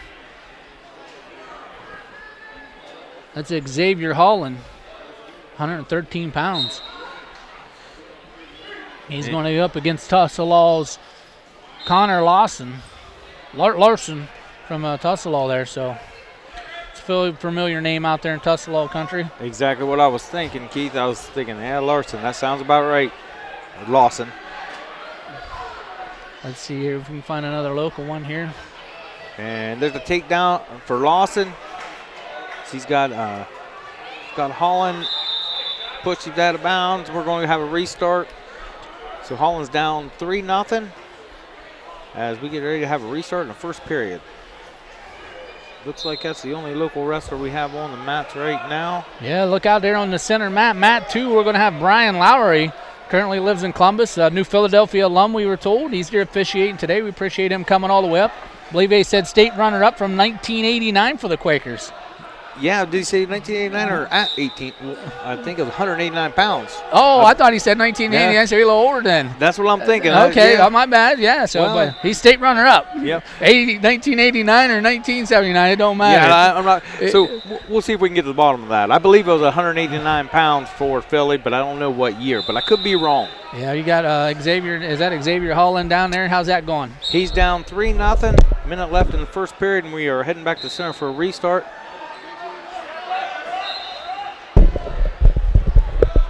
Yeah, it was 1989, Jerry. I just confirmed it. His brother is still back here behind me. All right. Yeah, the year was 1989. It might have still been 189 pounds, though. Could have been. That was a weight class then. It sure was. It was a weight class until late 90s, I believe. Yeah, it was always 189 right to 285. Then they merged into 215 or 220 or something at one point. Yeah, I think it went 205 first. Is that what it was? I think that's how it went. It switched so many times. Yeah, they integrated that middle weight class there between the heavy and that 180s range. Yeah, because that 189 to heavyweight, boy, there were some big weight differences out there. So on mat 2, you're going to have Tyler Umler coming up here. He's going to be going up against Tussalaw wrestler.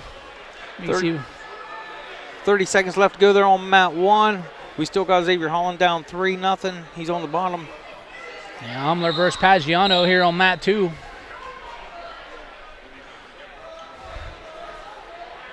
Umler's got a deep underhook here, not doing a whole lot with it. Now he's in an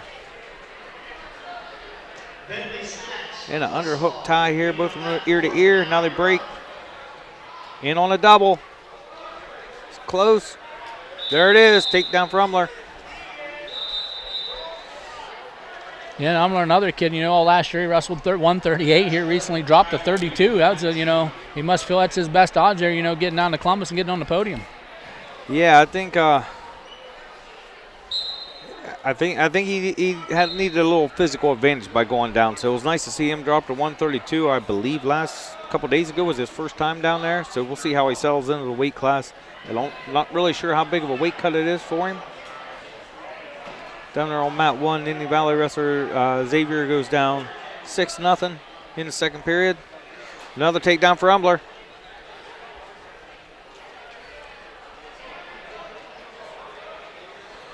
Looking for a guillotine. You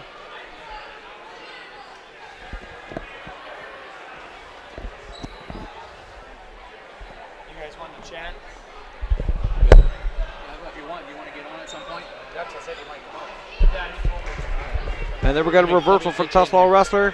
Picks up the 2 reversal, and then he kicks him, gives one to the Philly wrestler. Umler, I believe, is up about 7-3 now, if I'm not mistaken. Can't see the scoreboard. Yeah, as soon as we get done with this Tyler Umler match, we're going to have Garaway head coach Greg Miller jump on the broadcast here real quick, do a little bit of chatting up to talk about a season here, but we're going to finish up this center mat here. Umler's got he's got him dumped to his back. Look for back points here, trying to get Tuslaw Warren for hands to the face. Looks like Lowry's holding 4 down there. And the 4 back points are awarded. An additional point for the illegal hands to the face by the Tuslaw wrestler. So he picks up 5 points there. I believe the score should be 11-3. Yeah, I don't know. I wish we had a better angle of that scoreboard, but it's okay. I'm trying to keep it in my head. I think it's 11-3, but I could be way off. Yeah, Holland still trailing 6-0 down there on mat 1 there. It's a short time here in the second period. He's going to go into the third period here trailing 10-0. Short time here in mat 1. I'm kind of just riding him tough, looking for a tilt. Yeah, it looks like he's just going to be content to let time run out, and we'll head to the second period. Yeah, we got some championship matches going on. We also got some consolation bouts going on here, so we'll try our best to keep you on the championship bouts, but we also will filter in the consolation bouts as we can.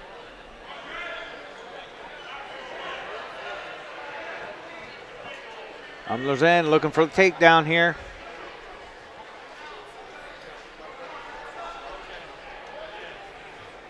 Tuslaw wrestler goes to the crotch lock. Now he's trying to collect them ankles. Umler's going to try to sit up, get big here.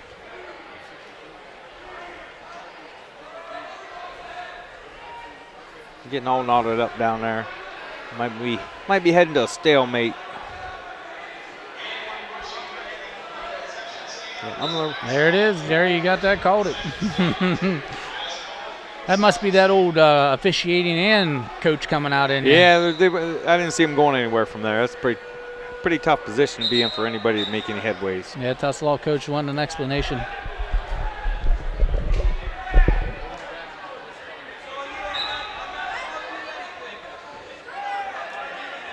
Tuslaw wrestler's in there on a shot. He's on a single. Looks like Umler had a shin whizzer for a minute there, and then gave up on it now, and he's just trying to twist out of it, turn and face. Hasn't given anything up yet here. Back to the shin whizzer. A nice little whip shuck around to pick up 3, and there is the tech fall.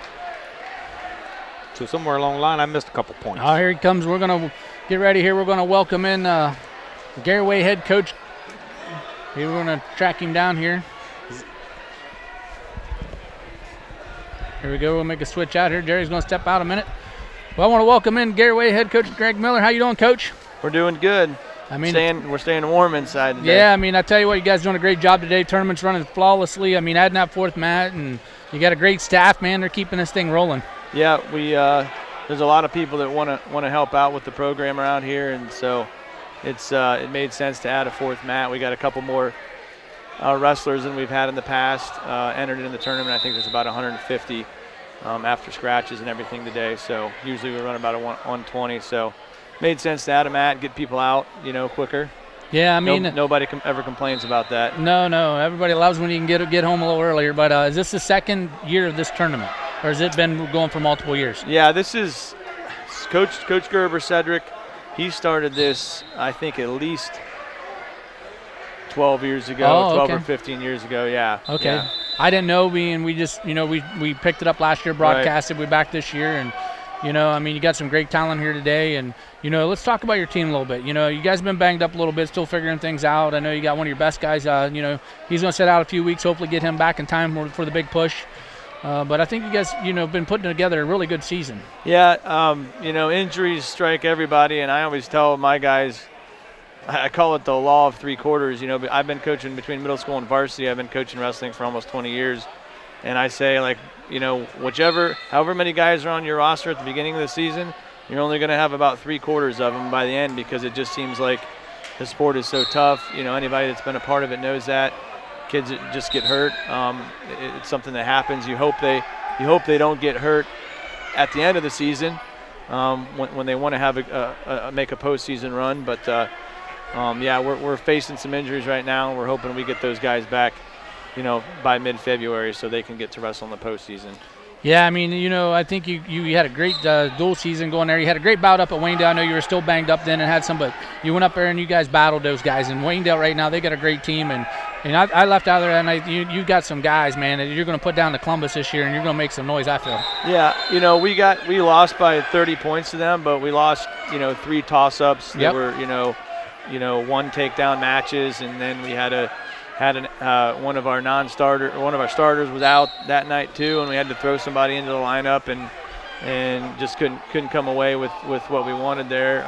But I was happy with how the guys competed. I thought they wrestled tough, and we're gonna get ready after this for Claymont Wednesday night, and we got looking at the state duels February 7th. We're gonna have to beat Nelsonville York, and then whoever wins the other side of that bracket, to try to make it down to Columbus for the state duels. Obviously, we're not at full strength where we want to be, but we're going to have the guys that are there ready to compete. Yeah, I mean, that's all you can ask for today. Big milestones for your team too. Matt, Mitchell, and Colton all 100 wins. I mean, that's huge milestones, and now the next one's 150, and they can get there. They're that good. Yeah, it was really awesome. When I started looking, we figured they were going to hit 100 this year. And then, around late December, I started looking, and it was like, man, they might hit this thing at the peg leg. Wouldn't that be awesome if they all hit 100 wins in front of a home crowd? And that's how it all worked out. And I'm just really proud of those guys. Those guys have committed so much of their time and energy and, to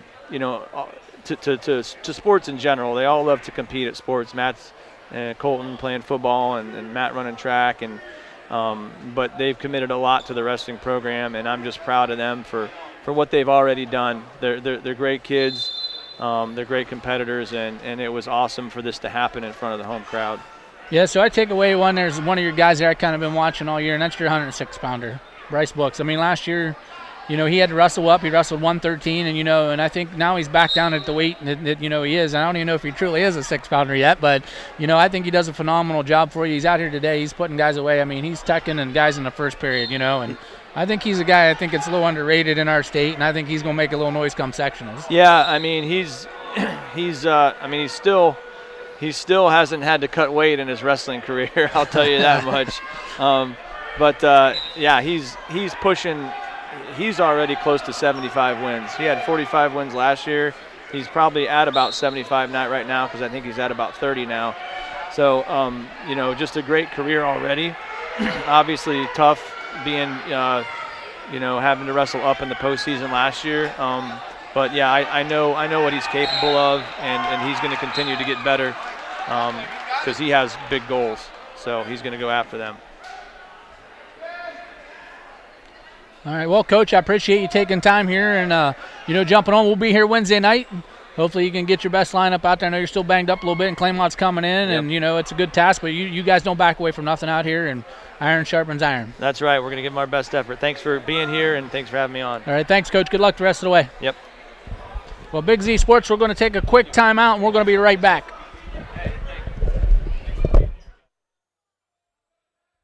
The T-County Boxing Academy is excited to announce the return of their youth boxing for 2026. Registration is now open for interested boys and girls ages 7 to 15. Classes will run Mondays, Wednesdays, and Fridays from 6:30 to 7:30 p.m. T-County Boxing gives you the option of paying for the classes monthly or per visit, whichever works best for you. To learn more about youth training and all that the T-County Boxing Academy offers, find them on Facebook.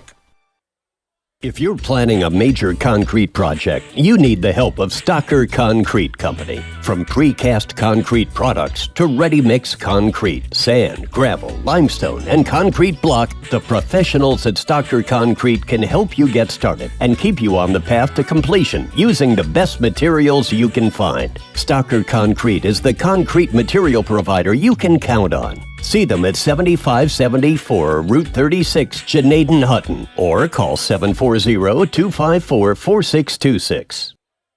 Back to Garaway High School here as we're still getting in through some of the rounds here, and throw it over to Jerry here for a quick update on Mat 3. Okay, on Mat 3, we got a really good match here. Hunter Albright is up 5-8. We're in the second period with just over 20 seconds left to go, or less than 20 seconds to go here. Hunter's looking to bar him up. Looks like he might run it, but I think he's probably going to run out of time. And we got called for potentially dangerous. So Yeah, he's going up against. He's going up. He's got an Akron North wrestler there. He's going up against.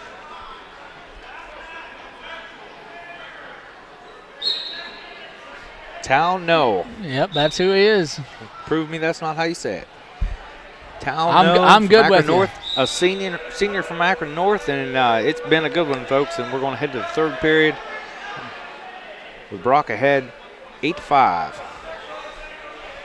Yeah, move over to Matt here too. Here, I got to get my bout board updated here so we can see who's. We got a couple Philly wrestlers out here on the match 2 and 4 on mat 4.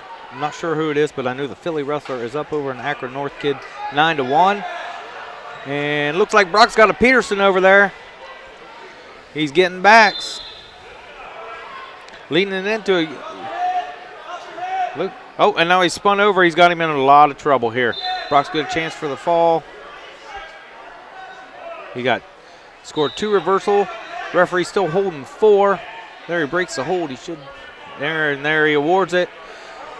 Brock Albright goes up 14-5 and here in the third period.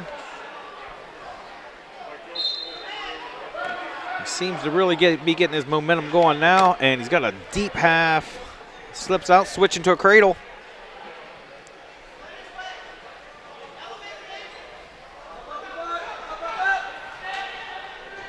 Looks like he could go ahead and switch us over to a barb up. Still sticking with that cradle though, and he's getting close to getting it.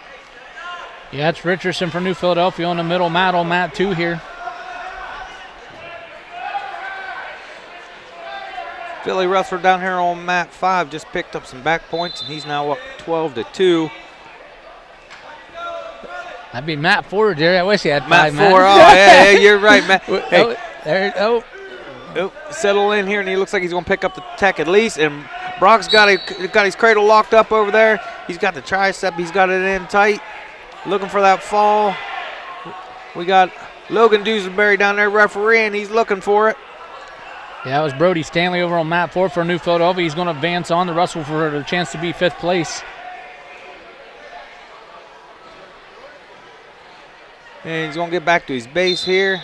And that mat's going to end 19-5. Come up just a point short of the tech.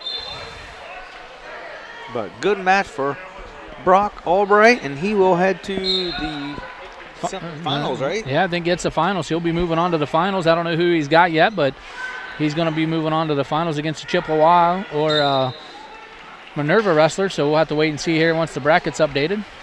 And that was the number 2 seed he was wrestling there, so a slight upset. Maybe not too much of an upset, but now he's going to be in the finals and see if we can pull this whole thing out. We got another Indian Valley wrestler down here on mat 4. Yeah, we're going to move the camera. It'll be on mat 4 here. That's Beckett Swaldo. He's wrestling a Chippewa wrestler. Got a Garaway over there. That's Harrison Central on the center mat there. And then mat 1, we've got Garaway going to be on deck. It looks like it's Mitchell Tatroff. And Beckett Swallow. Beckett Swallow's in on a single. Chippewa wrestlers holding that shin whizzer. Beckett's trying hard to. He's got to try to keep him in here. He steps over the ankle, but the whizzer's still in. Chippewa wrestler looking for a stack. And out of bounds they go, and we're back to the center for a restart. Still 0-0. About a minute into the match. Yes, Waldo's wrestling here for a win. He gets a win here. He'll be wrestling for 5th place here later today.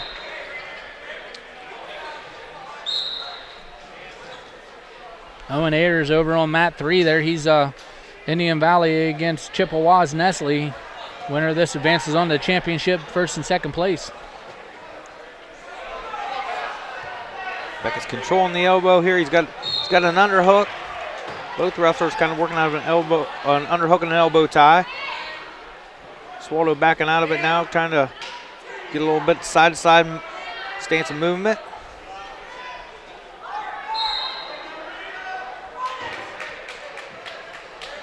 Ayers goes down 3-0 over there on mat 3. We're going down on mat 1, Mitchell Tatro. He's going to be taking on Rome Pacina Indian Valley semifinal match. That could be a good one. And over here, it looks like the Swallow just runs out of time. About had the takedown and didn't have enough time left to finish it. And we're going to go to the 2nd period, 0-0. Over on mat 3 semifinal, 132 pounds. Owen Ayers of Indian Valley. He's trailing 7-0 after he got a throw got blocked off there. Chippewa wrestler in control here still. Down on mat 1, 0-0. Got a caution here on mat 4 on the Chippewa wrestler, and we're going to have a restart. Here we go. Tatro with a takedown there on Pacine down on mat 1. Garaway wrestler up 3-0. 2 reversal for Chippewa. And Beckett goes down 2-0.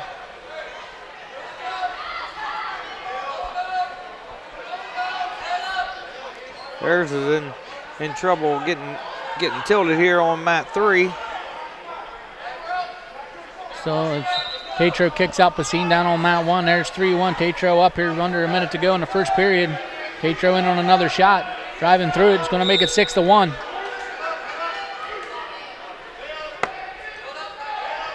Go ahead, Jerry. Down here on mat 4, we got Swallows kind of flattened out right there. Chippewa's working real hard, just trying to grind, but struggling to find anything to run. Yeah, Ayers going to head into the 2nd period, trailing 7-0 over on mat 3 here. And Beckett gets to his feet. He's got an escape, and we are 2-1, headed back to the center. 2-1 for Chippewa wrestler over Beckett Swallow. Tatro up 9-3 here. Just got another takedown, going to make it 12-3 here with 10 seconds to go here in the 1st period. Tatro going to kick him again here and try and get another nub. He decided against it. He's going to ride him out here. Swallow got in good on a single, wasn't able to finish, and Chippewa kind of turned it over to his own offense and ended up getting a takedown. Chippewa wrestler now goes up 5-1 over Beckett Swallow. Going to head to the 2nd period down on mat 1. Tatro defers over to Indian Valley's Pacine here. Pacine's going to go down here.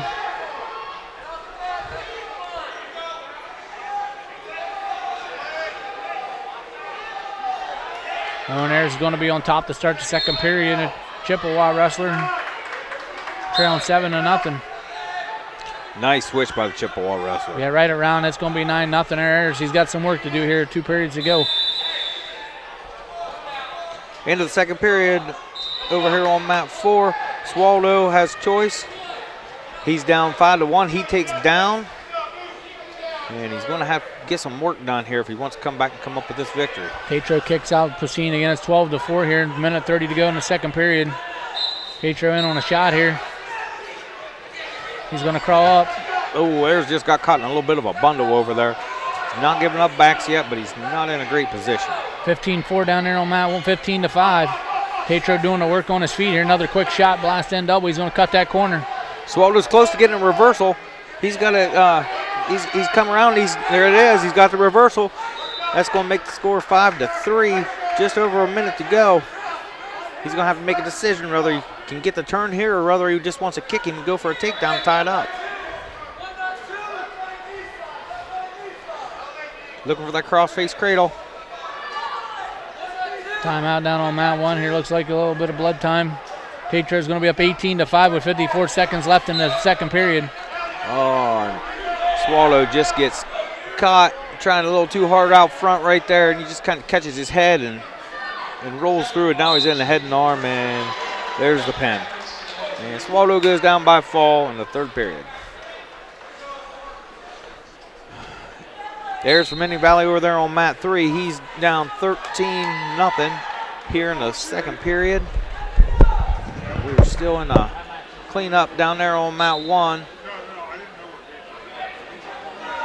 Looks like we're about ready to go back down there. And collecting back points on mat 3 is a Chippewa wrestler, and he's going to get a tech fall over Ayers from Indian Valley. See what we got coming up here. Tetro match still on delay here. Got Indian Valley wrestler coming up on mat 3. Yeah, looks like that's going to be Brett O'Connor coming up here. It's going to be a semifinal at 144 pounds. He's going to be going up against Grump of Triway. Looks like he was the 2 seed. Yeah, so we got 2 against the 6. Brett was the 6 seed today, so. Yeah, he was. So he's had a pretty good tournament right now. Nice to see him down here at 44.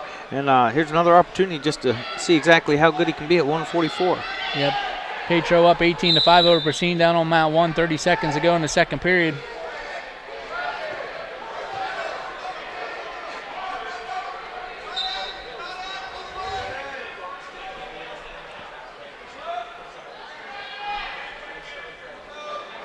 Yeah, Pasine's in a lot of trouble down there on his back. Trying to fight off the pin here. He's got 10 seconds, he's got to do it. And there's the fall. Tetro's going to move into the championship bracket here for the championship later today. Brett O'Connor down here on 3. Doing a lot of hand fighting. Nice work by the other wrestler there just to get him out of position and pick up the takedown. And Juice got a quick escape. Got caught in a little bit of a head and arm, but they go out of bounds, and we're 3-1 with a minute and a half to go in the first period over here on mat 3.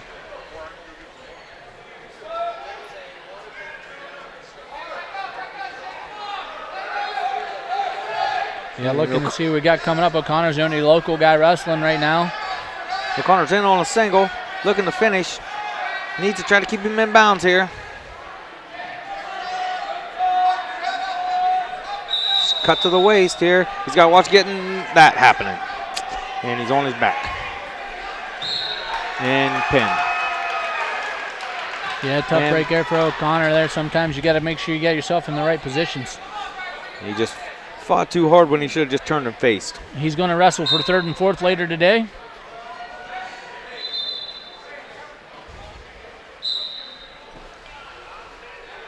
Next up here, we're gonna have a New Philadelphia wrestler on mat 4. That's still on deck here. No local guys up here. So Big Z Sports, we're gonna take a quick timeout. We're gonna be right back. Ron's Heating and Cooling in Denison has been serving this great area since 1977. At Ron's, no matter what you need, they can handle it. From heating and cooling to standby Generac generators, water heaters, tankless water heaters, mobile home equipment, duct cleaning, and 24-hour no-heat service. Winter, spring, summer, or fall, all you have to do is call 740-922-5252. Ron's Heating and Cooling proudly supports high school sports and would like to wish best of luck to all local athletes participating this season. Stepping Stone Crafts and More, located on Macaulay Drive in Uricksville, has everything you need to decorate your home or office for any season throughout the year. Stepping Stone is filled wall to wall with handmade crafts, candles, and more. Plus, when the weather gets better, Stepping Stone expands their selection with a variety of outdoor decor. To see all they offer, stop by 1745 Water Street in Uricksville or find Stepping Stone Crafts and More on Facebook.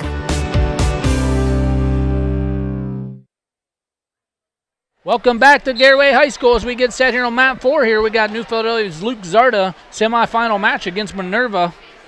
Sivey, that's a good one. Sybia placed her at the Top Gun tournament here recently from Minerva. Zarda, the freshman. Went out of bounds here. We're back in for a restart. Quick shot there by Zarda, but he didn't really look to finish it and gives up a go behind to the Minerva wrestler.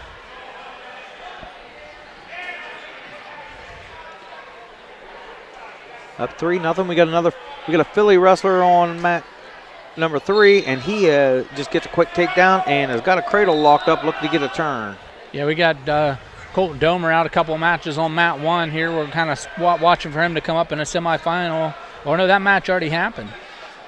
Well, it says it's in the hole. No, that's Brogan O'Connor. Okay, yeah, so Brogan O'Connor and Domer's coming up, so we're going to keep that one there. We want to make sure that match is on the mat 1 here, and we're going to be on mat 4 for a couple because we got Indian Valley's Octavius Holland coming up in the semifinals. He's going to be taking on Garaway's Jimenez here. I believe it's, where's he at here? Jimenez? Jalen Jimenez of Garaway. So, yeah, he's going to be taking on Octavius Holland. That's a semifinal match. Both guys, you know. Jimenez knocking off the 1 seed earlier today, it looks like, maybe. Now he lost 1-0 to him, but he still made the championship bracket. So, yeah, tough match there. Octavius, you know, he's won both his matches. Tech ball and a pin, so. Yeah, he's having a good tournament, so we'll see if he can get that to continue. Philly wrestler down here on mat 4 in a bad way on his back. Minerva wrestler doesn't have his weight up on top. That might end up saving him.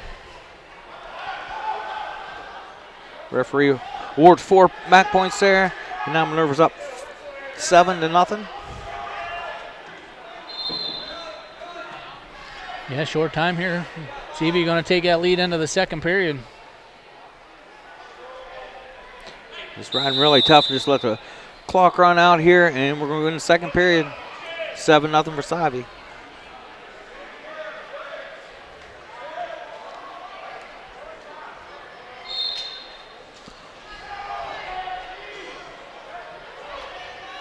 And Philly wrestler's going to start on top here as we head to the second period. Minerva wrestler up to Savvy's up to his feet, looking to get that escape, and didn't quite break free. Philly wrestler dives back in on the single. He's going to have to watch getting called for a stall there. Yep, now we're back out.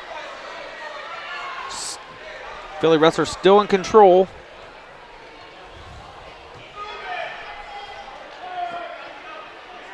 Oh, nice job by Minerva wrestler.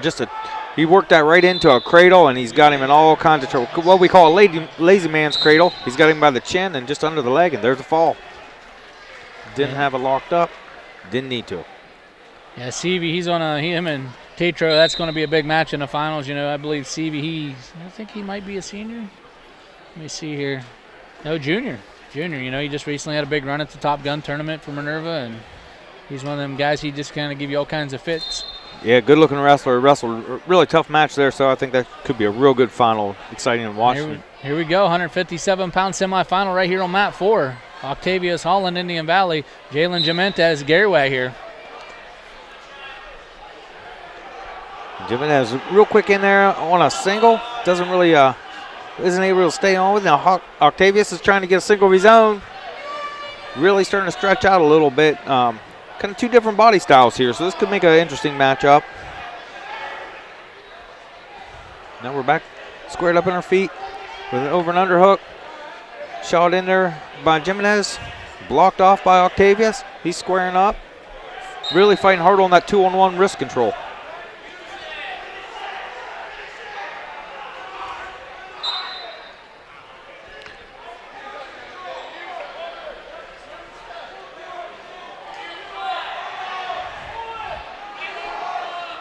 Yeah, it's kind of a strategy match here. Both guys feeling each other out here, just waiting for that one opening. Yeah, Jimenez is going to have, I thought he was setting him up there for maybe to take that right leg. Octavius likes to put all of his weight on that lead leg sometimes, and would be susceptible to a quick little pick or snatch. He's in on a single, but Jimenez is working real good, keeping a lot of pressure on, and he has him by the ankle trying to rotate.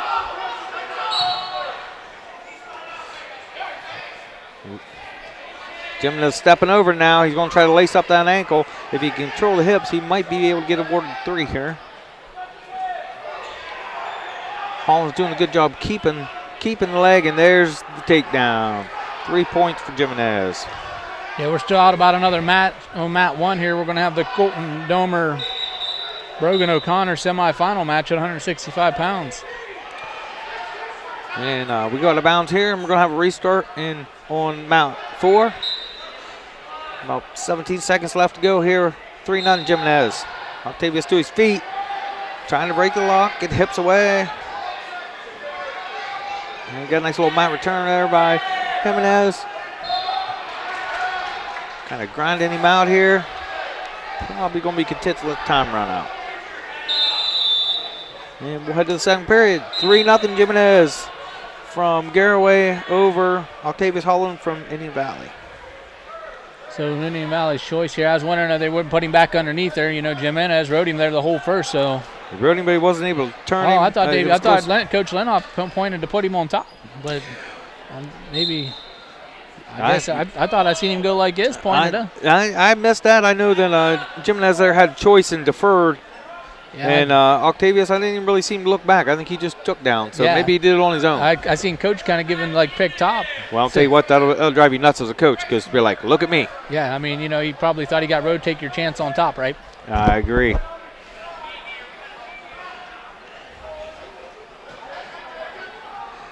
He's looking to try to get a Peterson here. Yeah, but he's there it is. And he's got it. He's got it. He's got the reversal. He should be getting back. We'll get that ref to get down there on the mat, start looking. Yeah, put a little pressure back here. Pressure. No, that's all right. He's still got control. Yeah, he's just got to keep rolling with it. Keep rolling with it. Control the hips. He's got the Turk there. Yeah, off the camera view here. Hard to see. He's got a Turk on his hip, and now he's back behind him. And, he's got him kind of flying down. We're probably not going to have anything happen here. Maybe an out of bounds.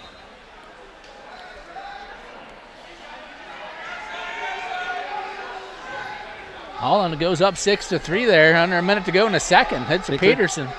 Yeah, Peterson come in big. That's a big 5-point move right there, 6-point move. And now he drives him out of bounds, and we'll go back to center for a restart with Holland up 6-3. Yeah, big change of events right there. Yeah, it is. Let's see off the restart here. Who can be the first on the whistle? That's right.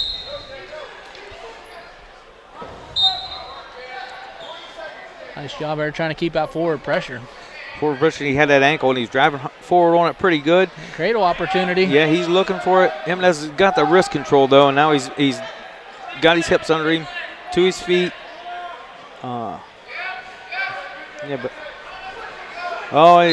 Octavius fell kind of to his butt right there, and it's letting Jimenez just did a good job. Kind of like a switch without reaching back. That's one of them ones there where Octavius probably would have been better off kicking him away with a little bit of short time, you know. I believe so, yep. Under 10 seconds here. Yep, give up the 1, not 2, but he didn't. And now we got stalling on Jimenez, and Octavius gets around and picks up a reversal with no time left. So big change of events right there on the edge. Yeah, that was a big that was under 5 seconds ago on that reversal. He got the reversal and the stall on him, so that puts him in a good position heading here into the third period, up 5-3 now. That's why you keep wrestling. Yep, you wrestle till that whistle. Here we if go. you ain't sure if it was your whistle, keep wrestling. And Jimenez picked neutral here to start the third, 8-5 Holland. Jimenez has had most of the success on the feet here. Holland's been in position a couple of times, just really hasn't been able to finish, and Jimenez has done a good job of turning that into his own offense. Right here, that's a big finish here. Oh, it looks like he's got it. Oh, Octavius got him in a bad way here now. He caught him on his back, and there's a lot of time on that clock. If he's able to settle his hips here, he might be able to put him away. A lot of time on the clock, minute 28 here to go. He's not teed off very good, though, so if you're Jimenez, look for that weight to shift, and you might be able to take him through. Yeah, Holland's got to be smart here. He's going to be up 15-5, so at this point you want to make sure you don't get yourself caught in any situation because Jimenez proved he can turn the reversal around real quick. That's right, and it's a tournament, so it's win in advance, so you don't get style points. That's right. It's all about you getting forward. He's got him flattened out here. Yeah, got him flattened out real nice. Got a lot of hip pressure, got a lot of head pressure. He's using his head to create pressure on the back of Jimenez's.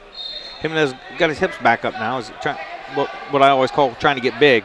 He's getting hips under him, and that's the place to score from. Yeah, about 40 seconds ago here in the third, 15-5 Holland. Let's go to the championship match at 157 Jimenez is reaching back. I was just going to say he's going to look for something big here because he's got to try to stick him. And he's close to getting it. If I'm hauling, if he knows where he's at, he'll just roll through and take it out of bounds. Well, he kept it in, though. Or he'll keep it in and flatten him out. What do I know? I think the biggest thing is you were right, but he was able to get his head popped out, kept him in bounds here. You know, that benefited him. It sure did. And now he's pretty much. He just needs to settle in right there and then keep himself in here. He's don't want to push himself out. Here we go. Turn here would be nice, but you don't need it. Yeah. Great match right there. It was. It didn't look good for him early in the match. Well, I mean, you take both wrestlers, if you look at the bracket where they were seated today, they're both to be in the semifinal. They get that berth to 157. That's a big win for Holland, and Jimenez is going to go down and wrestle for third place. So. Yep, and it's where you got to just have that mental ability just to bounce back and go get the next one because you ain't got no choice. Yeah, so we're still waiting down on deck on mat 1 for a big one. It's going to be Brogan O'Connor and Valley. Colton Domer for the Garaway Pirates, who picked up his 100th win today. That's going to be a semifinal at 165 pounds. That's going to be a good one. It is. I tell you, that Domer has really impressed me well. Brogan does a lot of good things. He's very strong, very physical. Domer's got a lot of technique and a heck of a wrestler. I've been very impressed. Yeah, so we're going to take a quick timeout, reset here, and we're going to be right back. Stepping Stone Crafts and More, located on Macaulay Drive in Uricksville, has everything you need to decorate your home or office for any season throughout the year. Stepping Stone is filled wall to wall with handmade crafts, candles, and more. Plus, when the weather gets better, Stepping Stone expands their selection with a variety of outdoor decor. To see all they offer, stop by 1745 Water Street in Uricksville or find Stepping Stone Crafts and More on Facebook. Spring and summer bring big events, graduations, yard sales, and tournaments. The Educational Service Center Print Center is your go-to for sponsor banners, yard signs, and custom graduation packages with invitations, envelopes, and thank you cards. And when it's time for sports, the ECO Center in St. Clairsville is the perfect venue for AAU and JO tournaments. With spacious seating, plenty of parking, and easy access to hotels and restaurants, it's your one-stop arena for wrestling, cheer, and more. Plan your next event with us on the court or in print. Find out more today online at ecoesc.org.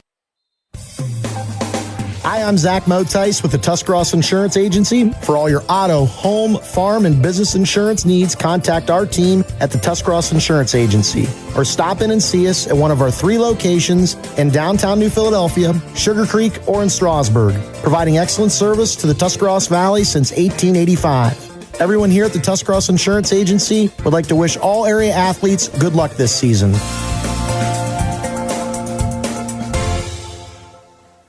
At Harts's Quality Housing, we believe a home is where families grow, memories are made, and futures are built. For 47 years, we've stood by the values that matter most: honesty, trust, and a commitment to our community.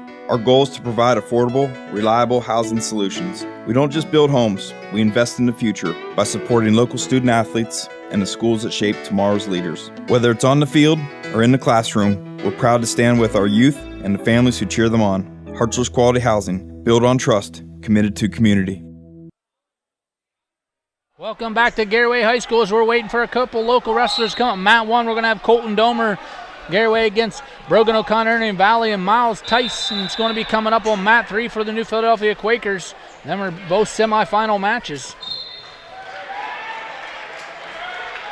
So yeah, Tyson, he's going to need to get a win here. Maybe could put him back in. I don't know if he's got one loss here. It depends on what Caden Riggs would do in the next round. That's right. And then it's probably tie head-to-head. So really, he's got to pretty much win that match, probably to drop down to Russell for third and fourth, huh? That's exactly how it'll work. So if he wins this match and Riggs comes through, wins the match is probably one that he should win. I would imagine we'll see Miles wrestling for third and Caden wrestling for first. Yeah, so that's how it's going to play out. So Miles Tyson, he's going to have to get him a win here probably to wrestle. Here we go down on Mat 1. We're going to have Brogan O'Connor and Valley, Colton Domer, Garaway Pirates. Both trying to fill each other out right here. Shot in there by Domer. Brogan tries to take it through. Domer's got him on his hip, and he's got a quick takedown right here to go up 3-0. Start this first period. Tried to run arm bar there. Kind of slipped out of it.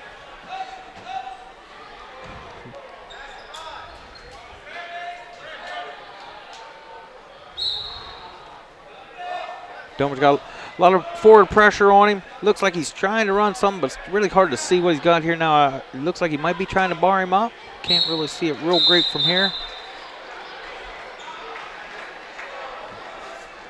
A lot of top pressure. I've noticed that with him wrestling earlier. He's a very good control wrestler.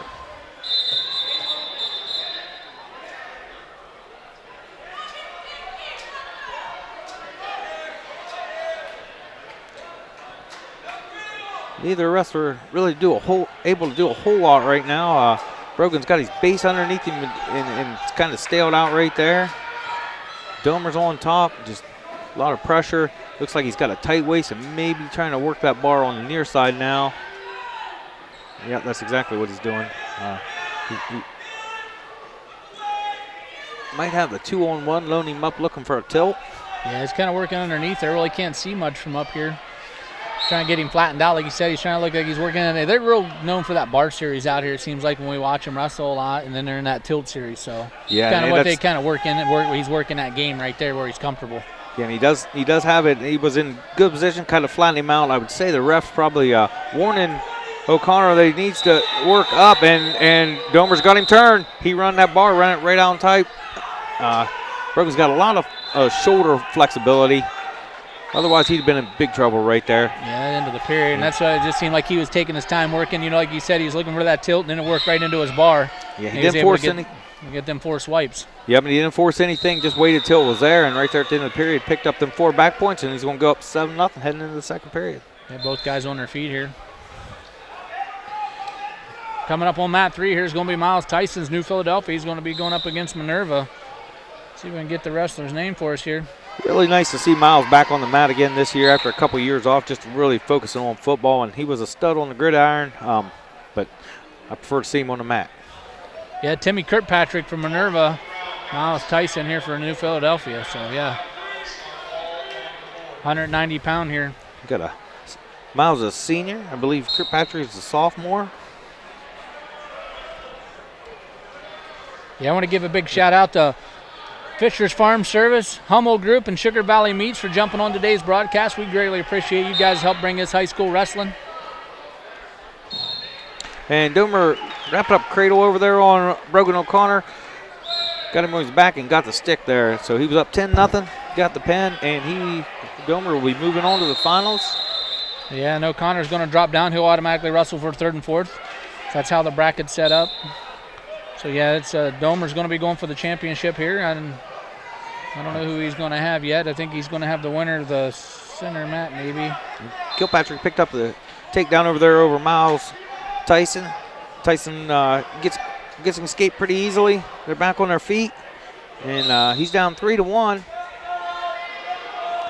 Halfway through the first period here. Both brothers just kind of filling each other out right here, working on a loose tie. Miles is backing up.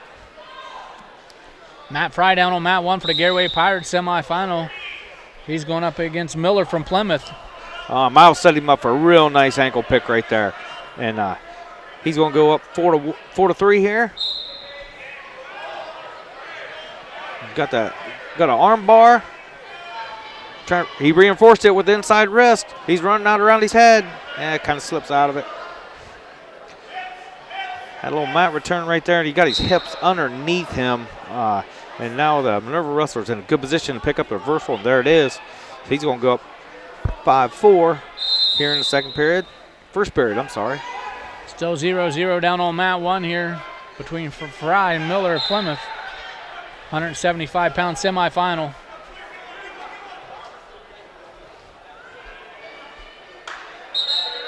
And we're going to head to the second period here on mat 3.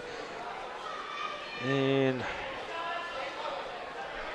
Minerva wrestler wins the coin toss. He defers to Miles Tyson, New Philly, and Miles takes down.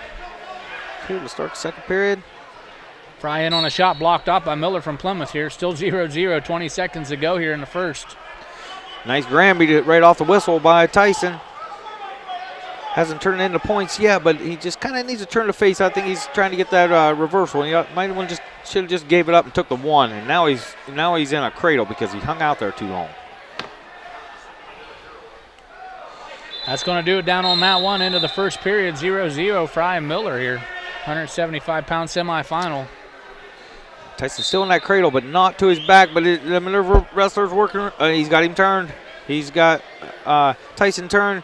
Tyson's trying to collect his ankle and fight it off here. He's got a long time to fight. It looks like his shoulder might be up on the Minerva wrestler's chest. Might be saving him a little bit here. And now the Minerva wrestler's looking to resettle. He's going to reset on it here. He's still got the cradle locked. Ref's holding the 4. Fry in on a big takedown down on mat 1. Goes up 3-0 over Miller from Plymouth here. Minute 41 left here. It's 4-0 actually. He got an escape there. And there Tyson's able to break the lock. There goes the 4 points gets awarded for the Minerva wrestler. He's going to go up 9-4. And Tyson's got a lot of work to do here. Fry up still 4-0 here. Minute 20 to go. He's looking to get a tilt in down on mat 1. Right into that bar. There it is. He's getting back points. That's here into that tilt series bar out here. There it is. Big fall. Matt Fry. He's going to advance to the championship match here later today. 175 pounds. And Miles Tyson, New Philly, found himself in that cradle again. Looks like the referee's holding 3.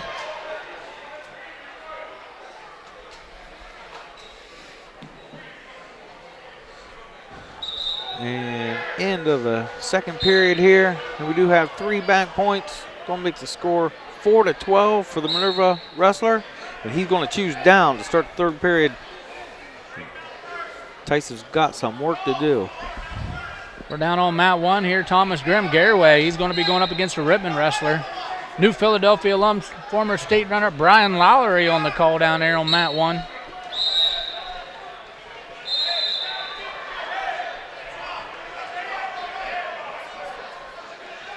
Grimm in on the front headlock here. He's going to snap it down a little bit. He's going to chase that backside ankle. He's trying to get around for his 3.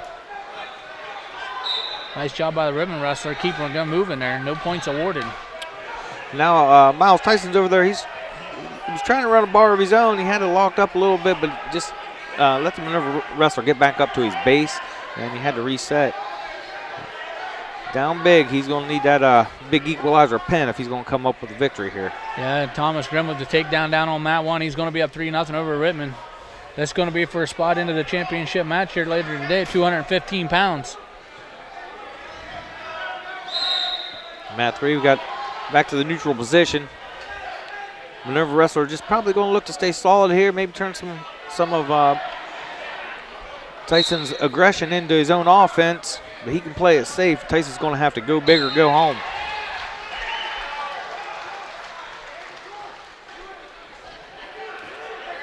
That's going to do it down on mat 1. Thomas Grimm, he's from Garaway Pirates, going to advance to the championship match later today, 215 pounds.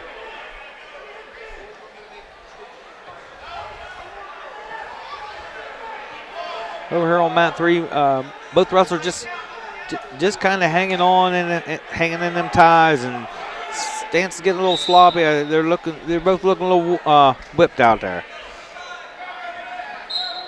Gas tanks are starting to run a little low. Yeah, we're going to stay right at mat 3 as we're going to have, looks like Caden Riggs is probably coming up on mat 3 here. We're going to stay right there after this match with Miles Tyson. Riggs is going to be battling for a chance in the championship match later today. Let's get the Tusslaw wrestler, I believe. It will be the Tusslaw wrestler. And there's a takedown for the Minerva wrestler, and he's going to win it. 16-4.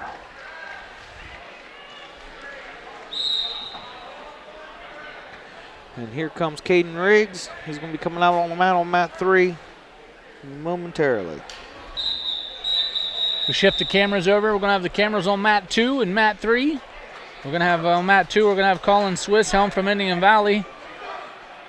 He's coming up here. He's going to be taking on Corey Winkler from Rittman.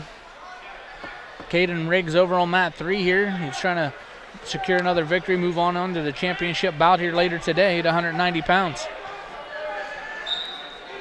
He's going up against And he's got a really quick, easy, low single takedown right there. It took him about 3 seconds, and he already kicked him out. 3-1. Indian Valley wrestler here on mat 4 picked up a win. And Riggs gets another takedown off of a knee snatch. Looks like this time he's looking to get the turn. He's fighting for a cradle there. I know he's got the cross face on, looking for it, having trouble locking it up. And now he's just going to go ahead and kick him. Then him up to his feet, 6-2, and another really quick, nice double leg takedown to go up 9-2. And we go out of bounds here, 40 seconds into the match. Grayson Truex picked up the fall for the Braves over on mat 4 off the screen. He's going to advance to wrestle for 5th and 6th place later today.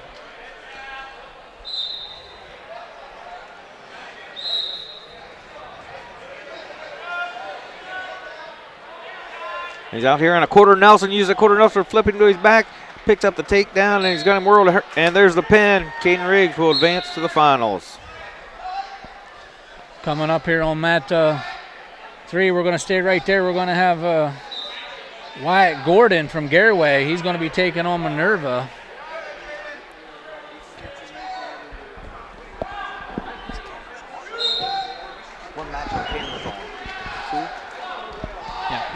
Yeah, we got cameras on mat 2 and 3. Indian Valley, Colin Swisshelm on mat 2 here. He's wrestling the wrestler from Rittman. Trying to circle around there.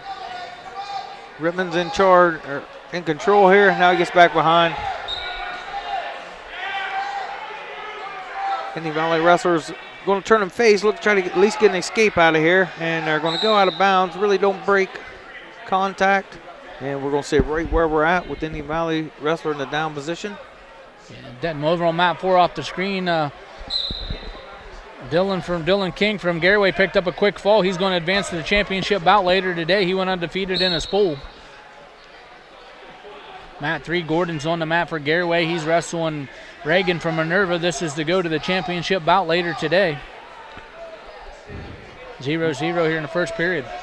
Rittman wrestler had the Indian Valley wrestler flattened out for a little bit there, and now he's kind of in a crab ride position. Neither wrestler, he's a little high now, and we're going to go have the end of the period right there.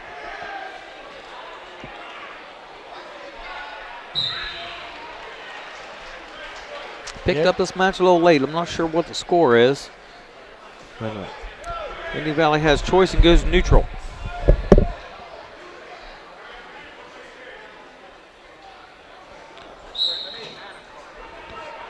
(3-0) Rittman on mat 1, and 3-0 over on the center mat. It's Rittman wrestler leading Colin Swisshelm. Third period. Maybe I didn't catch that. Let me see if we can see it here. All right, I believe we're in the third period. And the Indian Valley wrestler tries to throw, and it really wasn't there. He tried to force that and put himself in a bad situation. He's give up the takedown. He's giving up backs, and it could be the Rittman wrestler's really looking for the fall here. And he's doing a good job fighting it off, and he gets back to his belly. Lives to fight for another day. Now he's in a hole here, 10-0. Yeah, we're going to move down to mat 1 here. That's the championship bout here. That's Bobby Bowers from Garaway. He's going up against a tussle. I think, let me see here if I got the right guy. I don't know if that's Bobby. No, that is Dominique McCullough, who's battling for a berth into the championship freshman. He's going up against Kyle Allen Tussalo down on mat 1. On mat 2, the Rittman wrestler had a cradle there for a minute, got a turn. He's looks like Logan awards 3 back points here for Logan Dewsbury, the referee awards, and that match should be 13-0 now. So Rittman's looking for one more turn to get the tack. Yeah, Reagan from Minerva, he's got Gordon in trouble here. He's got some back points. He got the reversal to his back here. He's looking for a fall. That's 215 pounds, semifinal. Gordon, nice job of getting through that. He's going to be trailing here 6-2 here after he gets the reversal. And Indian Valley wrestler over here on mat 2 gets a reversal, makes score 13-2. Well, they only awarded 3 back, so it's 5-2 here. Gordon's got some work to do here. 1:10 to go in the second period.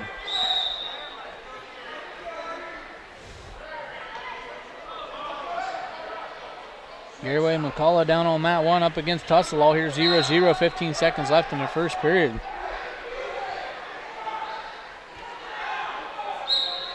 And we're in the third period now on mat 2 with the Rittman wrestler up over the Indian Valley wrestler 13-2. Yeah, we're getting down to our closing bouts here. And then we're going to be heading into the championship round already. We only got about 6 bouts on the board. A lot of good movement down on Mount 1 for the big boys. They're really getting after it. No scores. Both wrestlers wrestling really hard, moving really well for big boys.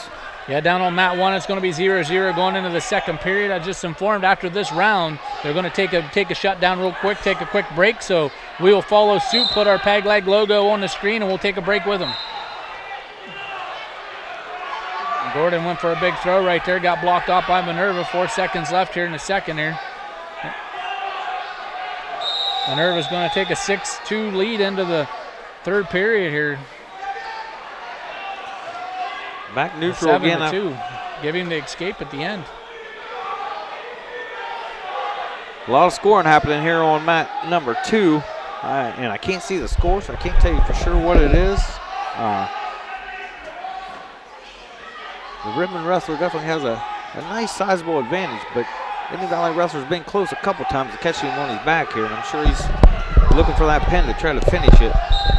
Look for a throw here. 17-4 on mat 2 here. Rittman's up, and there's about 40 seconds left in the period. So I'm thinking that if I'm the Indian Valley wrestler here, I'm going to be looking for a throw. McCullough from Garaway here getting some points. He's going to be up 5-0 here. And there he tries it, slips off, and it's a takedown for the Rittman wrestler. Make it 20-4. There's a tech. Gordon's getting after it over on mat 3. Cameras are on mats 1 and 3 here. Gordon here, Jerry. He's trailing. He was trailing big here. Now it's 8-5. He cut him loose. He needs a big takedown with 1:20 to go here in the third. Yeah, that'd be nice. There it is. He's close. He's got to get over. He's got to keep stepping. Oh, and he's going to catch him on his back. Oh yeah, I wouldn't be surprised to see him pick up the pin here. That's a big move by Gordon, trailing the whole match here. So there it is. Big win for Gordon to come from behind there to advance to the championship match. Yeah, he had that wizard type throw in there and just kind of hip heisted over top. Yeah, and I think he's on a collision course with his teammate again. They wrestled earlier in the day, and that's his only loss. He lost 1-0 to Thomas Grimm, so them two are in the finals. That's going to be another good one. Well, that's a real problem to have if you're a coach, ain't it? Yeah, we were talking about earlier, 215, and the same way with their heavyweight division. They got 3 real good heavyweights. We were talking earlier. They said all the wrestle-offs every week, they beat each other by like 1 point. Yeah, it's nice to have that kind of depth. I'll tell you what, it makes you so much better. Whoever comes out as the starter come tournament is going to be tuned up and ready. Yeah, so we got McCullough for Garaway heavyweight going against Tussalall down on mat 1. He's up 5-2 in the center mat. We got 2 Garaway heavyweights going at. It's Bobby Bowers, the freshman. He's going to have on the red anklet. And then the other heavyweight is going to be Dwayne Yoder, Jr. He's going to have the green anklet. Down there on mat 1, Garaway wrestler's got him flying out real nice. He's working for an inside wrist, trying to roll both wrists in.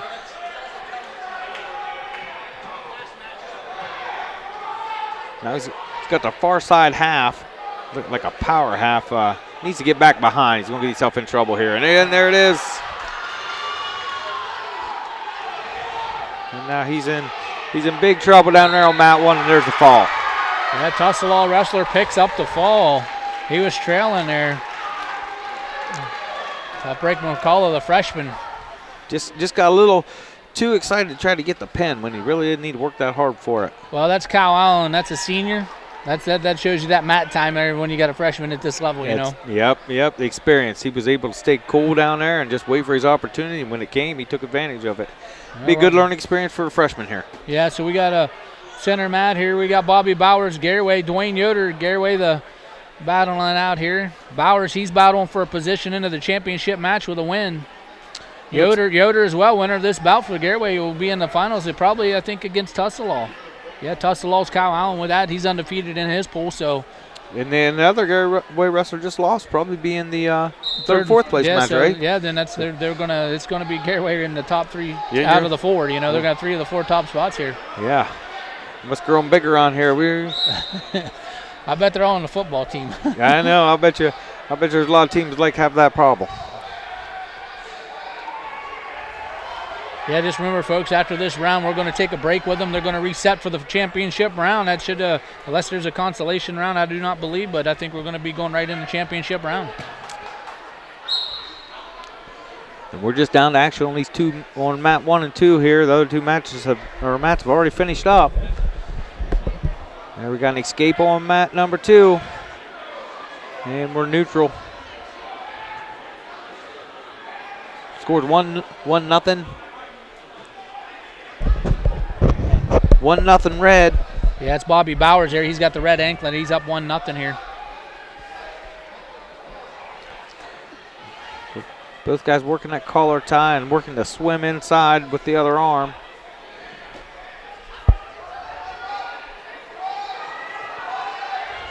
Look for a little Russian tie right there for a second. Didn't stick with it too much.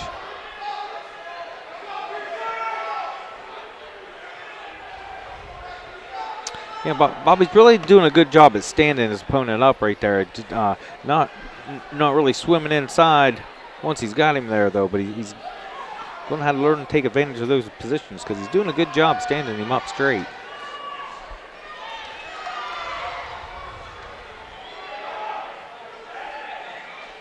Yeah, they wrestle each other so much every day. You know, this is more of a going to be a low-scoring match, calculated match. You know, wait for that opening.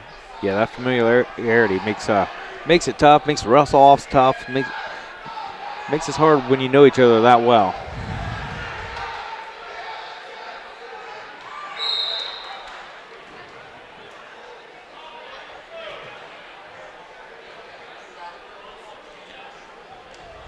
Give a big shout out to Newtown Mall, T-County Boxing Academy, Stalker Concrete, Ron Cheating and Coley. We greatly appreciate you guys coming on board today to bring you this live high school wrestling from Garaway High School. Getting down here, short time here into the second period. It's going to be a big third period, and I'm sure Yoder's going to take down here. I mean, he's trailing 1-0, so. 1-0. Get an escape here, tie it up, and then we'll be back on our feet and see who can get that first takedown. Yeah, unless Bowers is, he's got a top game. We're going to find out right here. Biggest thing is Yoder, you're going to want to be quick on the whistle right here. You don't want to give him the opportunity, heavyweight. You don't want to be carrying all that weight for a long time. Absolutely. Yeah, and he did get to his feet really quick. A little snatch single to turn into a return. Bottom wrestler had his arm there. Could have went into a switch position, but he went over top instead, and that gives top guy the advantage just to go ahead and kind of reset and get his weight back on top of him. I remember right earlier in the year, Blaze said that the Bowers kid was I believe a junior high state placer, so he comes in as a freshman. He does have it sounds like he does a lot of wrestling. Yeah, and that's a lot of experience. These kids come in now, like it's crazy to see a freshman wrestler be able to compete at the varsity level like this at heavyweight, but they just get so many matches before they get up to high school now. Yep. If you're good, you're good. Yeah, we're 1-1 here, so it's probably going to come down to who can get a takedown.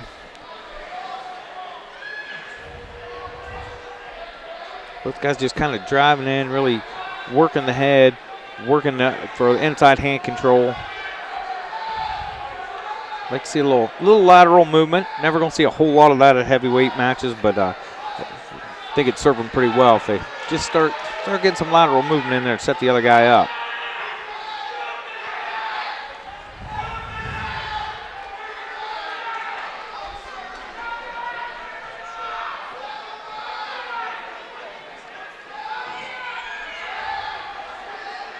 Just kind of pushing straight on. He's got a front, Red's got a front head tie. He's got his hands clasped. Yeah, not a whole lot of pressure out of it. Now we're back to where we were.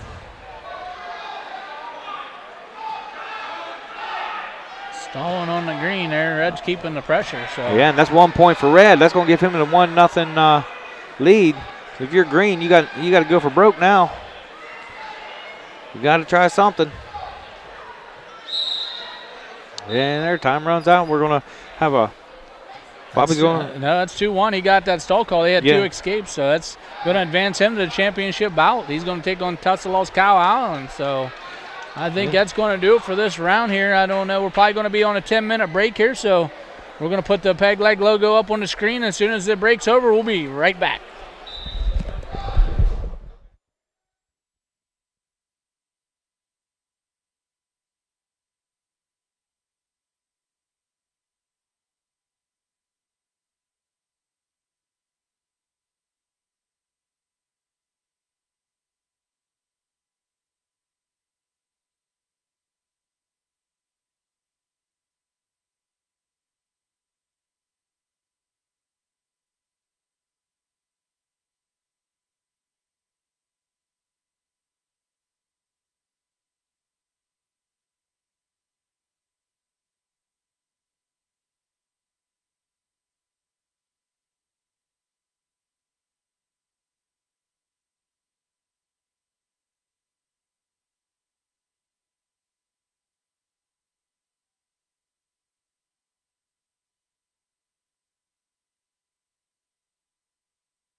We invite you to discover Keim Home Center in Charm, Ohio. Keim is your destination for all things home, building, and woodworking. From renovation and building projects to custom millwork needs, our team of experts work with both homeowners and professionals to bring your vision to life. Visit Keim Home Center in Charm or online at keimhome.com. Keim, built on trust since 1911. Looking for a team you can count on? Mustang Trucking in Yurexville is proud to keep America moving mile after mile. Family owned and community driven, Mustang Trucking stands behind the values of hard work, dedication, and teamwork, just like the Claymont Mustangs. Proud supporters of Claymont Athletics and the incredible student athletes who give it their all on and off the field. From the road to the scoreboard, go Mustangs. Mustang Trucking, driven by pride, fueled by community. The Fraternal Order of Eagles is an international nonprofit organization uniting fraternally in the spirit of liberty, truth, justice, and equality to make human life more desirable by lessening its ills and promoting peace, prosperity, gladness, and hope. Locally, the Yurexville Eagles is a proud supporter of not only local school districts, but also local police and fire departments. To learn more about the Yurexville Eagles, they invite you to stop by and see how they are truly people helping people. PAC Drilling, a family-owned and operated company since 2005 in Bolivar, takes pride in being an economic oil and gas drilling company. PAC's objective is to contribute to American energy independence through profitable development, operation, and marketing of oil and natural gas wells. PAC also employs operating technicians to oversee each and every well drilled to maximize its productivity and longevity. Contact PAC Drilling at pacdrilling.com. In a world where quality is often sacrificed for speed, there's a team that still believes in doing things right. At Warrior Barriers, they're more than just builders. They're veterans, men and women who know what it means to serve. Every fence and every deck is crafted with precision, pride, and integrity that only comes from those who have been through the trenches together. Because your home deserves nothing less than the best. This isn't just their job, it's their mission. Warrior Barriers custom fencing and decks, built with quality by those who understand it best. Unrivaled integrity every time. Welcome back to Garaway High School as we get set for the championship round. The first two weight class, 106, 113 is a pool. They got to finish out the pool, but it worked out perfect. On the center mat 2, Bryce Books, Garaway. He's going to be taking on Alex Wright from Minerva. That's for first and second place. Both undefeated here today, 4-0, and Books has the first takedown to go up 3-0. And he kicks him out.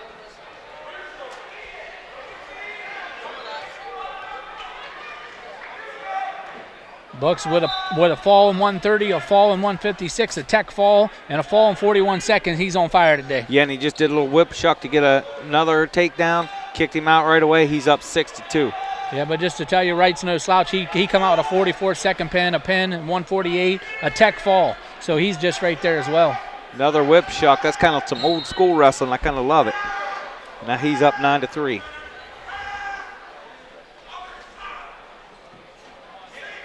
Now he's in a Merkle position. No control here yet, and there's the 3. He's going to go up 12-3. He is scoring fast and often. Kicks him out. Make the score 12-4. Really doing a good job controlling the wrist. Another whip chuck. Searching for that ankle. He's got the ankle, and he gets behind him. He's got another takedown. He's on fire here with his takedowns. Now he's getting underneath him, looking for a turn. Back and forth. No backs there. He's got the head in the hole, trying to circle him back.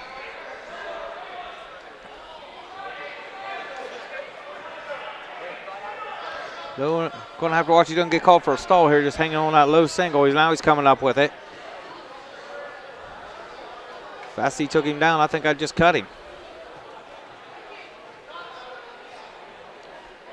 Time's about out here in the first period, and now he cuts him with just a couple seconds left. Don't really love that. And there's the end of the first period. I believe the score is 12-4. Yeah, that's going to be the tough part for the championship bouts. We can't see the scoreboard.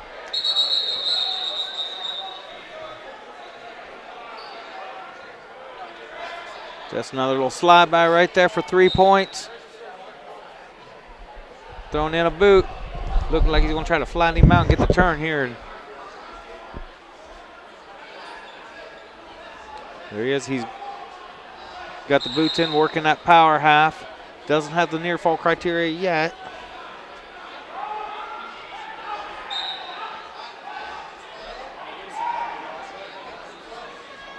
Seems very comfortable here in his crab ride position.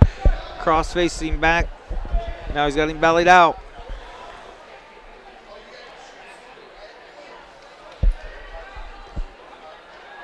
Looking for the near side cradle.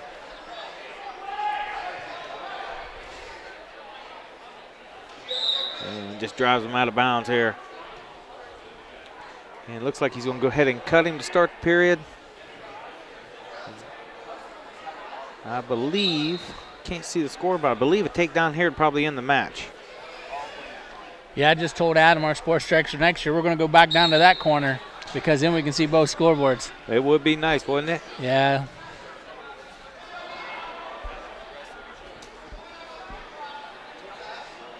Brooks is real close to picking up another, and there he's got the takedown, and that's the match. Looks like he picks up the tech fall here to take the championship.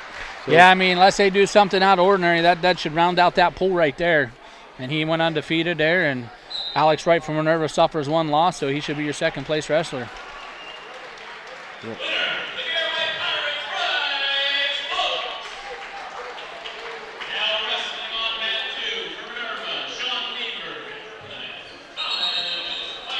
Don't have any other local wrestlers on the mat currently. Looks like we're just going to be running the 3 mats.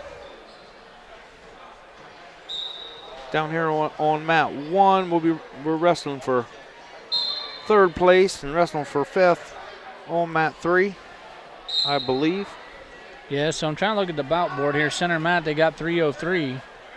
303 is a championship match for 126 pounds, but that ain't right. So they're jumping around here. The bout board, I don't know what they're doing here, so we're going to have to wait until they update it here. I got 304, 303, and 295 listed, and that's not the bouts on the mat. Yeah, it's a Plymouth wrestler and Minerva. Minerva, and yeah, I would guess them around 126, 132 weight classes, somewhere right in there.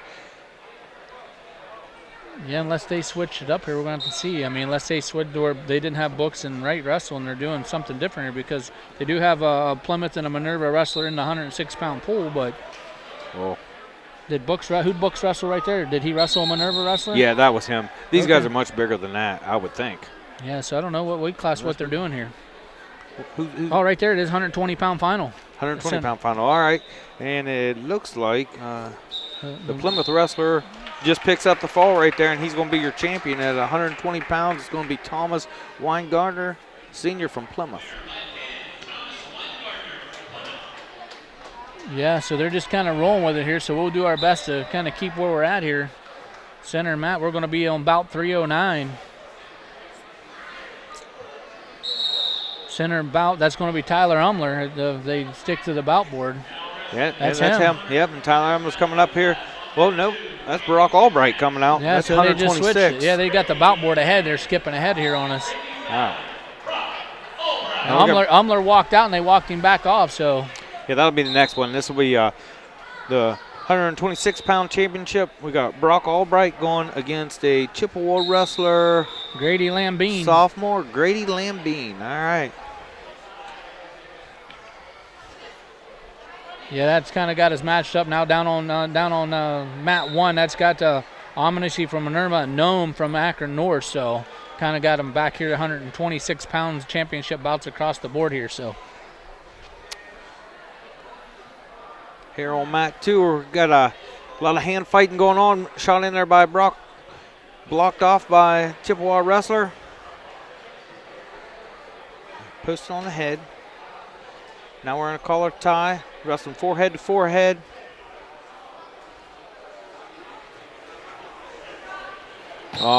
Nice cut across single for the Chippewa wrestler right there, and he goes up 3-0. Just to give you a little insight on the guy Hunter Albright's wrestling. It's you got Brock. You got the first time. I got the brother mixed up. Hunter's in the corner. The Chippewa wrestler ranked 7th in Division III at 126 pounds. So he's wrestling a great wrestler there. Yeah, and he's got Brock flattened out a little bit right here. Kind of got him balled up in the hip a little bit right there, and then now Brock's able to belly out. Got his hips underneath, squared up a little bit. Now he's got him up underneath him. He's trying to build his base. Chippewa wrestler's got to work in that spiral ride, crotch ride, and was rolling an inside wrist. Really doing a good job with the ride from the top. And it looks like we had an attempted Granby by Brock there. And we go out of bounds, and we're ready for a restart. Yeah, bobber guys coming out here, so we're obviously getting into short time. Back to that Granby. About got caught doing it. Kind of telegraphed it a little bit. Gotta be careful with that. And here we go. Into the first period. 3-0. Chippewa wrestler over Brock Albright of Indian Valley. Choice Chippewa, and they defer. And Albright will choose down to start the second period. And he's down 3-0 in the match. Sitting back on his haunches here. Back to that spiral ride by the Chippewa wrestler. Oh, and he used it for a lift. And almost caught him on his back there. Give a big shout out to our Claxon communication guys today. Jacob Heading, the director, Owen Garabrandt on the cameras, man. We appreciate those guys hanging out with us. Long day ahead of us here. This Chippewa wrestler really seems like a spiral ride. You don't see a lot of that these days. It used to be real popular. Yeah, wrestling's kind of evolved a little different, so, do a lot of that old school stuff. Yeah, there's some things you just don't see. You see a lot of claw rides from that position. Just don't see the spiral ride much anymore. He seems to like it. Doing a real good job controlling there from the top. Albright has been in a position where you really can't take a whole lot of risk because of Chippewa wrestler is staying in great position, and he's kind of looking to capitalize if Albright makes a mistake.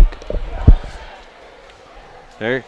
Albright tries to go back to that Granby roll when it's really not there. He's forcing it pretty hard. He needs to be careful before he gets caught on his back. Chippewa wrestler's got an arm bar on the far side, trying to load him up on his hip. Gets out of it, gets his base back underneath him. Brock Albright does, and he's back in that spiral ride position where really giving Albright fits, and he's looking to cradle. Looked like he was going to try to cradle out of it, and we go out of bounds. Going to have the restart here. Second period, score still 3-0, Chippewa.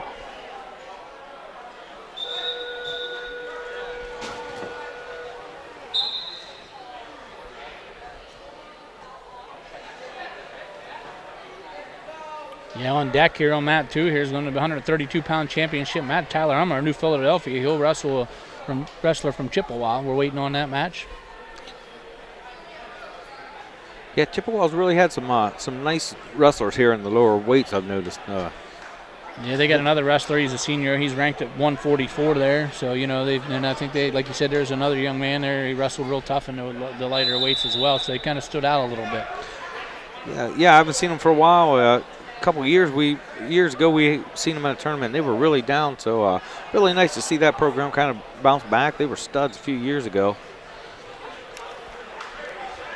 Chippewa wrestler's going to start down there, Albright on top. I know Brock, he's looking for his cradle up here. So it's his go-to bread and butter from the top right there. And we haven't seen him on the top yet. He hasn't had much success from the bottom, and the one takedown was by Chippewa wrestler there in the first, so see if we can make it happen on top.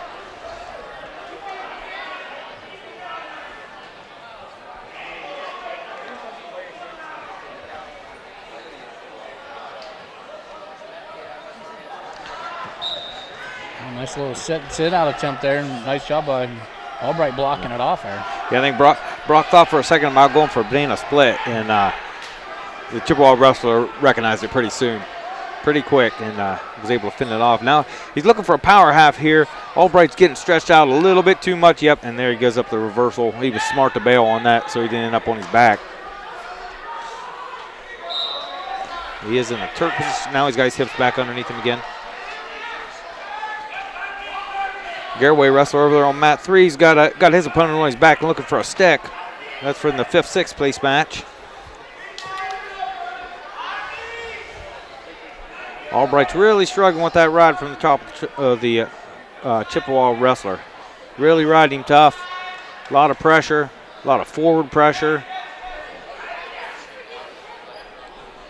And I believe he's a highly ranked wrestler in Division III, and he's showing it here today. Yeah, he's ranked 7th in Division III, 126 pounds, so.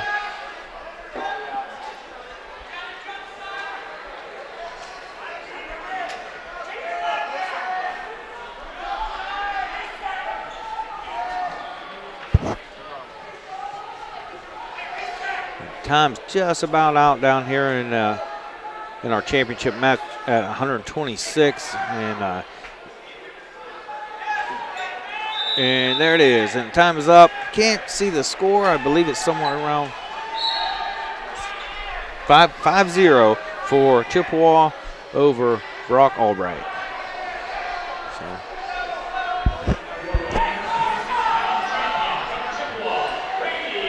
Yeah, big help out there. Little Adam, our sports director, went down and got us a little bit of help with the scoreboard here. So yeah, we have that extra scoreboard now because mat 4 is just a warm-up mat, so they were able to turn it toward us. So now we'll actually know what the score is. It'll be pretty nice.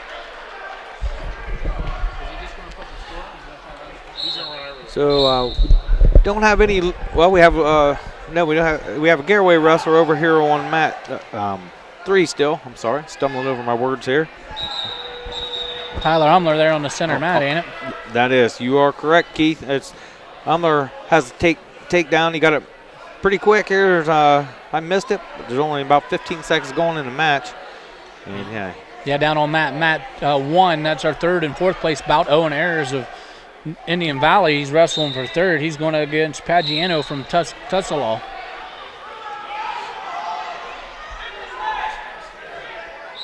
And Owen looking.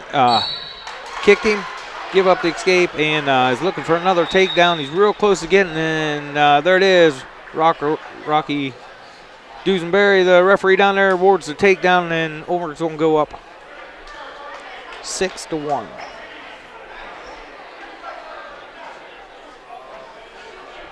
He's got the claw ride on, staying over top of the hips. And just kind of indifferently there, just lets him up. I think he feels like he probably take him down anytime he wants. He has so far, so I think I like that strategy. Slide by, easy takedown. I think if I'm Omer, I might just keep going back to it. Yeah, he's kind of good. He can just keep kicking him out and keep working until it's blocked off. Yeah, he's definitely got the better skills on their feet here. So, and that's what he does. He kicks him again. He's got about 30 seconds to look to pick up another takedown.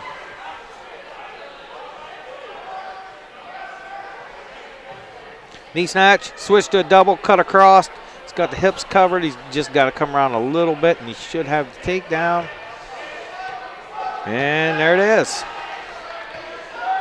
Puts him up 12-3. Time is almost out here in the first period.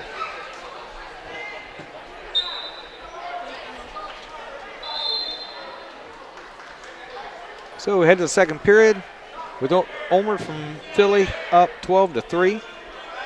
Yeah, quick update down on mat 1 there. Ayers and the wrestler from Tussalaw 0-0 here, 3rd place bout. Minute to go roughly in the second period. Got another Philly wrestler wrestling for 5th place over here on mat 3. I'm not sure what weight that is. I guess that's 132 pounds. That's Brody Stanley for New Philly. And he's about to get a stick and pick up the pin for the Quakers, and there it is. And he'll take home 5th place. Omer started on top here on the. I was incorrect. That was 126. Okay. That was Torchik from New Philadelphia, Cheney from Tussalaw, New Philadelphia wrestler. Al Stanley's coming out for 5th and 6th place. And we got a takedown by Omer, and he is up 15-3. He's probably could have hit a Merkle out of there if he really wanted to, but I think he's going to be content to go ahead and kick him and look for another takedown. Lots of time to go here in the second period, and he's up 15-4.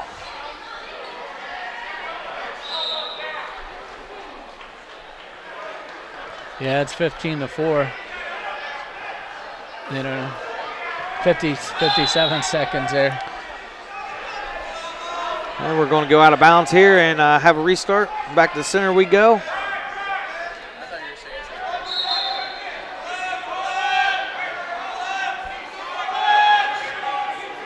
Ayers up 3-1 into the second period, wrestling for the third and fourth place down on mat 1. Shot in there by the Chippewa wrestler in championship match. Sprawl by Omer, and he's got a shin whizzer here. See if he can turn that into his own offense. And no, good job by the Chippewa wrestler. He's behind him. Needs to get him to the mat to secure the 3, and they're out of bounds. No score.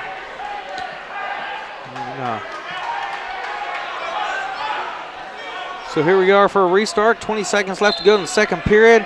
Omer on a quick low ankle pick right there, and he is going to, well, there he goes. Nice step across off of the switch attempt, and he's going to pick up the takedown. He's going to go up 18-4 here with 10 seconds to go in the second period. Down on mat 1, Ayers give up a takedown. Lost the lead 4-3, comes back, gets a reversal, makes it 5-4. And a little bit of, looks like we're going to have blood time. All right, here in our championship match, on mat 2, Omer's going to start on his feet. Well, actually, Chippewa wrestler chose neutral. A takedown by Omer will end it.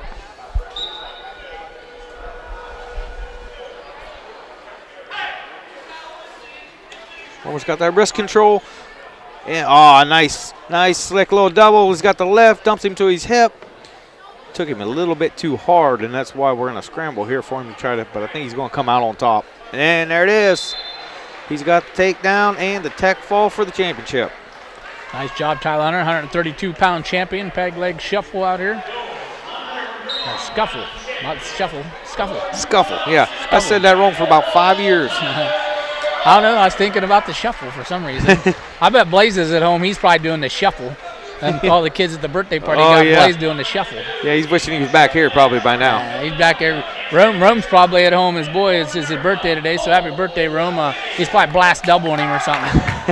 Hey, we had a nice high crotch out of a collar tie for the Philly wrestler over here. That's Brody Stanley there. He's trailing. He had to kick him out there, and it's 8-3. Yeah, he was down 8-0, so he got his first takedown there. Now he's across the crossface right there looking for a cradle. So, yeah, we got a 138-pound championship coming up here. Richardson from New Philadelphia. Seavey from Minerva. All right, so we got... So that is Cool Seavey, brother to Jason Seavey. So Cool Seavey Minerva here at 138 pounds. He's going up against Camden Richardson from New Philadelphia. So senior against freshman here. Yeah, and Camden was the 2 seed, and Savvy was the 5 seed, a freshman. So he come up and out of nowhere to get here into the finals, and we'll see what he's got. I say when you got a brother that's a junior, it's pretty good. I'm sure he's roughing you up a little bit to get you better, right? For sure, yeah. You see it a lot of times. When you got a equal talented right there, that younger brother usually ends up the better wrestler because he's used to getting beat on the whole time he's little. Yeah. So Richardson CV championship bout, 138 pounds, mat 2. All tied up down on mat 1.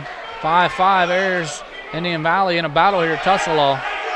Minute to go in the third.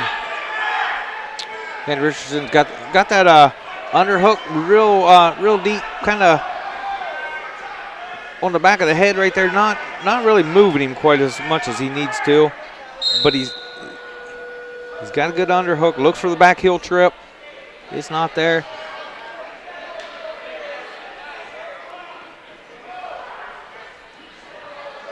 Ayers with a takedown down on mat 1 there. He's up 8-5, 30 seconds to go here. He's got to stay solid here, close this out, and he'll third place here. Still scoreless here on mat 1 in our championship match at 138. Minerva Wrestlers kind of got a bundle underneath right there. He should look for that shuck. Oop, there he attempted it. About half.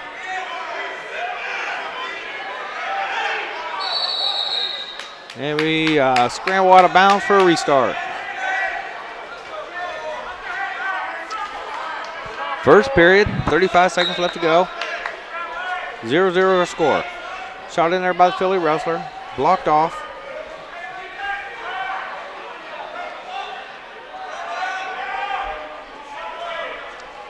Got a stoppage down there with 30 seconds to go in our third place match with Ayers from Indian Valley.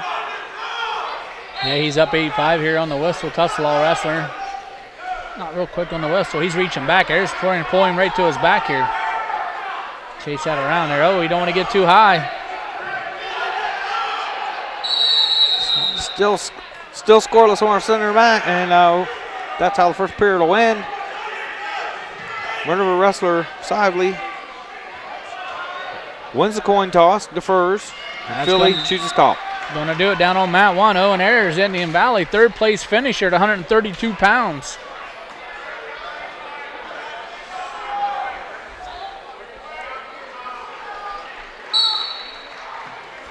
Richardson with a quick arm chop and flattens him out real nice. Let's see if he can work this into some kind of a turn.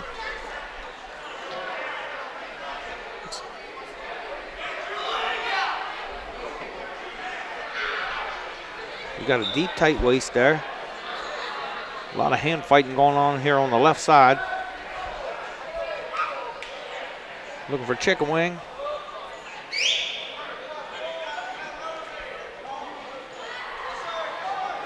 And Minerva wrestler up to his feet, and he's out. And back on the attack in a hurry. And it looks like, oh, nice little go behind, see if he can get it. Oh, good scramble. Good scramble here for no score yet.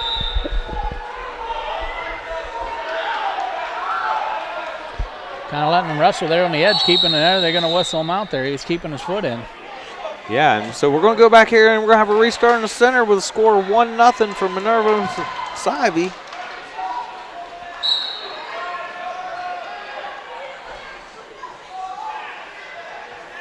Both wrestlers really like to get aggressive on that head. The Minerva wrestlers kind of looking to bundle him up on the one side and create an angle. And there he goes. Now he gets that head in the hole and circling. Oh, good job fending that off there by the Philly wrestler.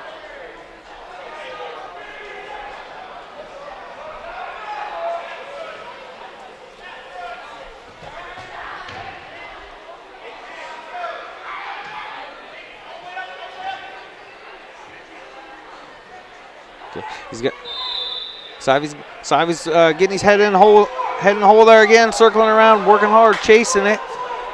And there's his takedown. Nice job with 15 seconds to go there to go up 4-0 in the second period. Just kind of relentless on going after it. Yeah, and that's what you want to see. Up on his toes, head in the hole, just circling until he come up with it.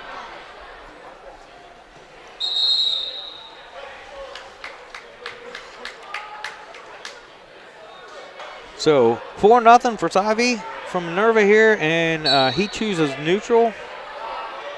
Coming up at 144 pounds, we'll have one local wrestler, Brett O'Connor. He's going to be going for third and fourth here, so we'll have him here at 144 pounds here coming up. I feel like Richardson really like to hit a throw if he could. He really loads his hips up when he gets in on that underhook, but Sivey's pretty wise to it. He gets his hips away and stays pretty solid the whole time. Yeah, he's in a position now. He knows he's got a 4-0 lead. That mat awareness, like you were saying earlier, these freshmen that come in now, a lot of them don't wrestle like freshmen. Yeah, that's right. And he just did a good job right there, just waiting, kind of waited until Richardson got out of position, and as soon as he did, arm dragged down towards the mat and just a simple go behind. Yeah, he's in good control now on top. 7-0, minute 5 to go in the third. Just got to be smart here on top. Don't give up a big move. Yeah. You can be willing to bail on anything right here. pretty much if you're the Philly wrestler, you need that pin or nothing. It doesn't do you any good. So it's a good place to be in if you're the Minerva wrestler. It's kind of like the Philly guy's got to be looking for getting back to his base, like you said, getting high, looking for that that reversal maybe right to the other guy's back, right? Yeah. But right now, CB's not going to show like he's going to open that door. No, it doesn't. It looks like he's very very experienced for a freshman wrestler. So I think we're going to see a lot of this kid here over the next few years. Yeah, we're winding down here. 25 seconds left here in the third period. 7-0. CB's got a commanding lead here. Championship bout, 138 pounds.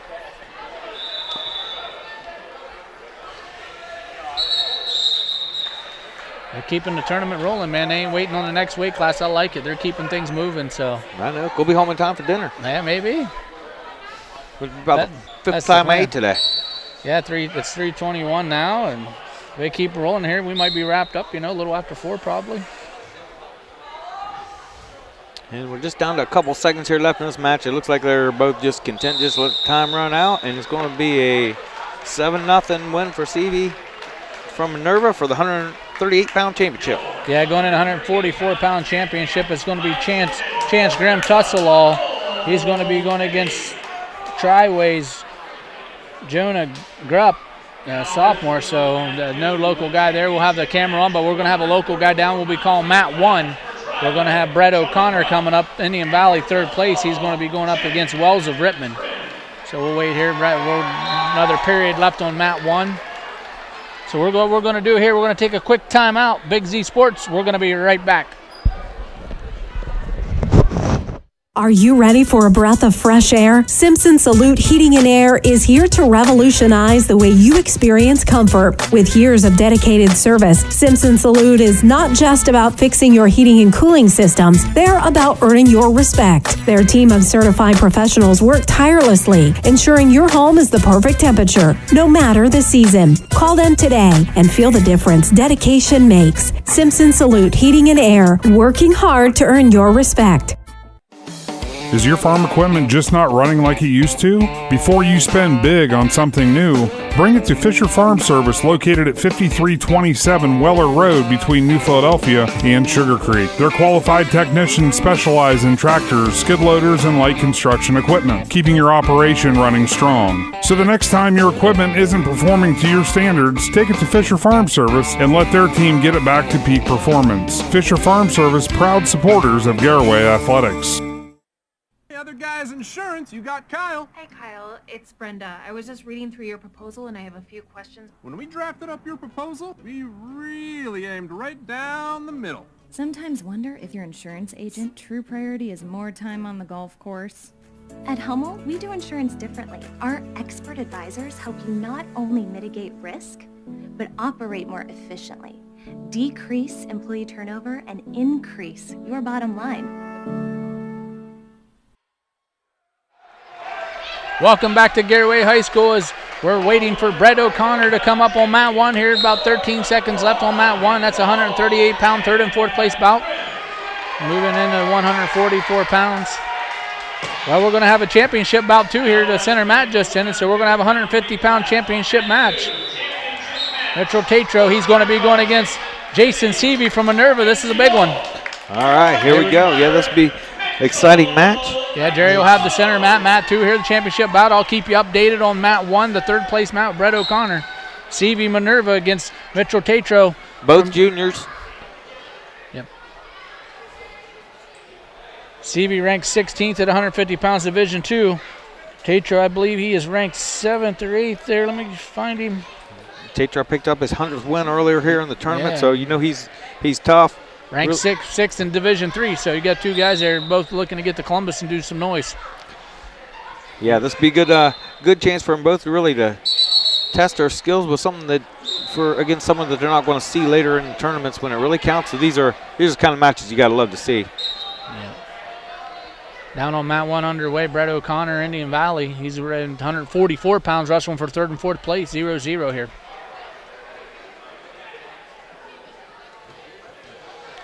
No score here in our championship match, 150 pounds. CV's controlling that head, pressuring in.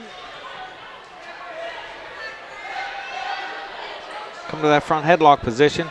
The tripod up by T-Alt.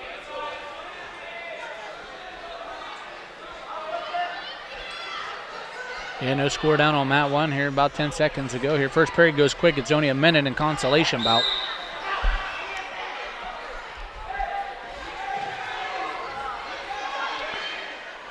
Just staying in bounds down here in our championship match, and nobody's really in a great position to score. Both guys are doing a great job.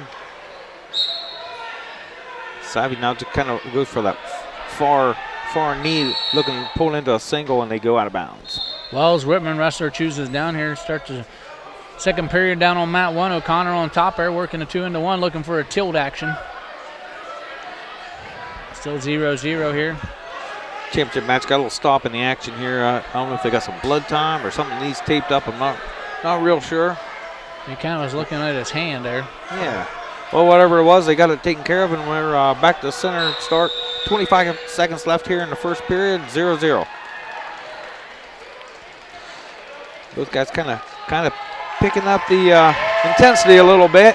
Reshot back in there by T-Alt. Oh, and he dumps him to his butt. There, he's got the 3. Yeah, good job. Oh, ain't it? Seavey, nice little set out away from yeah. it. Yeah, Tatro with a big takedown and makes it 3-1 here. You got a match. Yeah, that was a great job by Seavey. You know, a lot of guys might have been content just to sit there. They gave up the takedown, kind of get down on themselves. Nope, he's looking to score right away. And so here we are, 3-1. He got that escape with 4 seconds. Yep. That just tells you that's a big escape. It is. It could come back to be the difference, and that's where, you know what I'm saying, there's a lot of guys just be content just to lay there, but he wasn't. So kudos to him. Yeah, O'Connor in on a shot here. Rittman wrestler up here 1-0.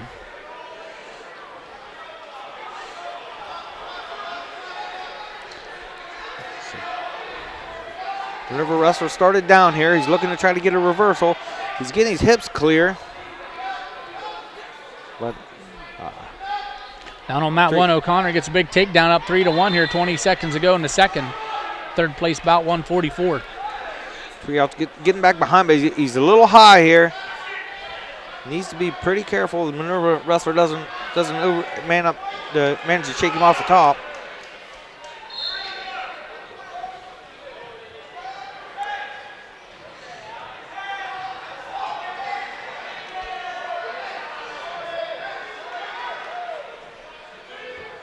Trying to roll his wrist out from underneath him there to try to flatten him out so he can try to work something here.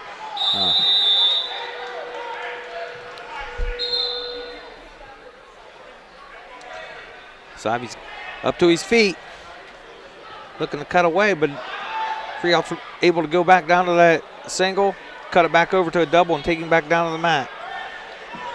No change. Heading into the third period down on mat 1. Brad O'Connor up Indian Valley 3-1 over Wells of Rittman. Going to start on their feet here neutral.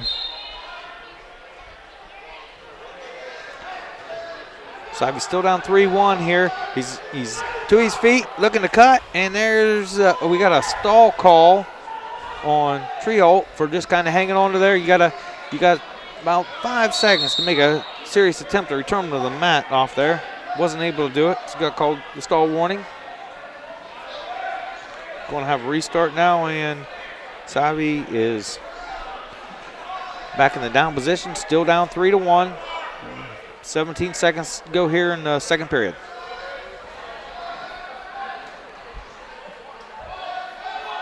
O'Connor, he's in on a takedown here, trying to see if he can finish it here. There it is, A-Word. He's going to be 6-1 here with about 1:10 to go in the third. Yeah, in a position to get some near fall. He's getting them. Yeah. Good match here for Juice. Big pin right there. Did a nice job readjusting. O'Connor going to come away with a third place finish at 144 pounds for the Indian Valley Braves. Had him a good tournament. Yeah, real good tournament for Juice. Yeah, I mean, he had a little setback here in the semifinals, and everything. What happened there, he got caught, got pinned, but it's all correctable. So he's in good position to be peaking where he needs to be here late in the season. Yeah, I agree. Yep. Probably let one slip away from him that he definitely could have won. Well, the best part is he can go back and watch it on Big Z, and he can correct it, right? That's right. He can correct it, and you know what? He was able to show that he can battle back and win the next match. And that's something you got to learn, especially he's a young wrestler, sophomore. Here we go down on mat 1. Rowan Pacine's coming out on the mat. He's going to wrestle for 3rd place here. Luke Zarda from New Philadelphia. 2 local guys going to go at it.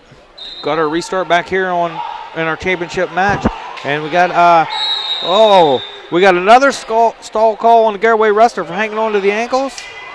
So that'll be 1 point for the I don't know if they awarded the escape there. Did they call locking hands, or the Minerva coach was doing locking hands, but you said it was stall? I think they called a stall, but they could have given an escape. I'm not sure what the actual call was. He went like this first, which showed the closed fist, which is indicating a stall. Wow, that's a big one, because ain't the next one too?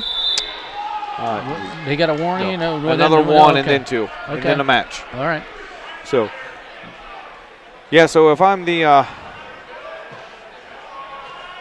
Minerva or the Garaway coach, I'd rather they would have just gave up the escape over there than giving up the second. Or maybe stall the call. locking hands, you know what I mean? Yeah, either one, yeah. So, but I'm not really sure what they end up calling.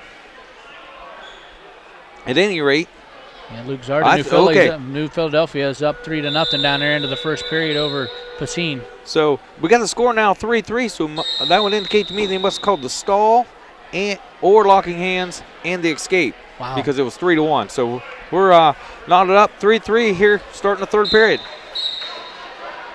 Wow, big late in the round there, under 16 seconds to get 2 points on penalties. Exactly.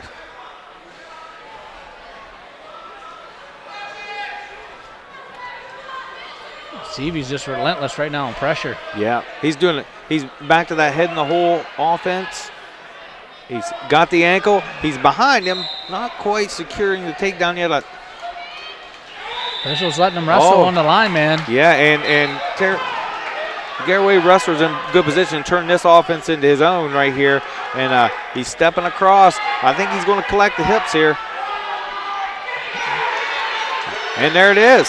He's got the takedown. He's going to take the lead 6-3. Nice job by Tatro there, right there, wrestling the line and make sure he kind of forced his way back in. Yeah, and you know, a good job by the referees just to let him wrestle, because by roll they were still in, and a lot of guys want to blow that whistle too soon. I like to see it.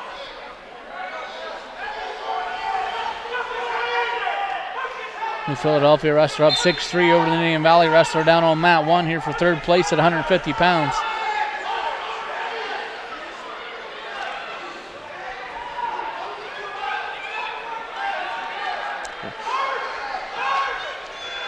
Luke Zarda, he's looking for the fall down there. He's going to get him up 4 back here. It's going to be 10-0 here with 50 seconds to go. And T.L.'s doing a good job running. He was running some boots there on him. He's kind of out of the boots now, but he's still keeping a lot of hip pressure on him. Kind of got the reach. He's underneath him. Has a 2-on-1. Just really grinding on him here, controlling the match.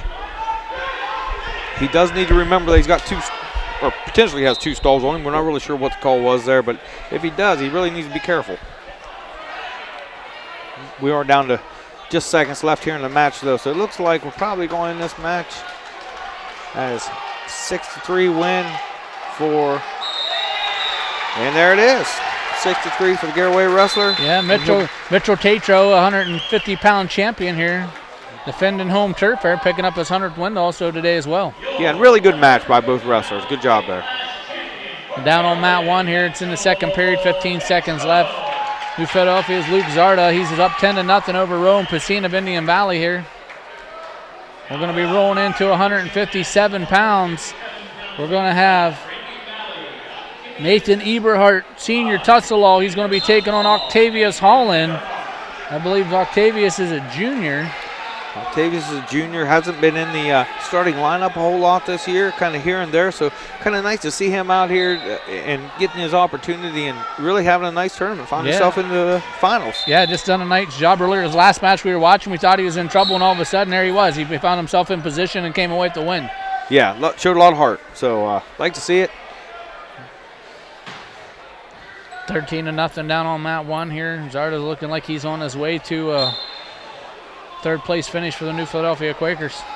And Tusselaw wrestler Eberhardt, he used a Russian tie right there, kind of used it, circle in, drop into that, drop into a knee snatch, picked up takedown. Back on our feet here with the escape. It's 3-1 now for the wrestler from Tuslaw. Yeah, Luke Zarda up here, 13-0 here, minute 10 to go in the third here. He's looking for a turn here. Oh, Everharton deep on a double leg here, and he takes him down to his back. He's got the takedown, and he's got him in all kinds of trouble. See if Holland's able to fight it off. He's a scrapper. That's going to do it down on mat 1. Zarda with the tech fall for New Philadelphia. Luke Zarda is going to get a third-place finish at 150 pounds, and Rowan Pacino finished 4th place for the Indian Valley Braves. Holland gets caught in kind of like a cow catcher off of his feet, tosses his back real deep, and there's the pin for the Tuslaw wrestler, and he will be your champion here at 157 pounds.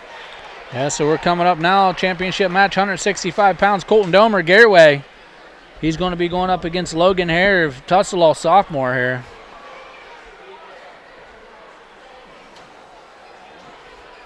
Hare, sophomore, ranked 5th in the state at 157 pounds, but he's up at 165 today.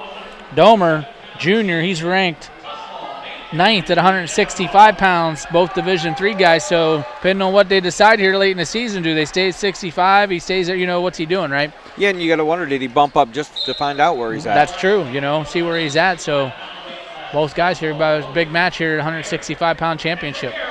Yeah, sometimes you're looking at these brackets and who's in the area. You're looking at place high at state. There's a little more to it than just wrestling the lightest weight class you can. Domer in with a takedown. Nice work on Domer attacking. So we're going to go out of here for a restart.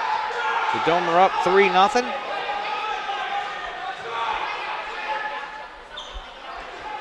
Down on mat 1, 157-pound third-place bout.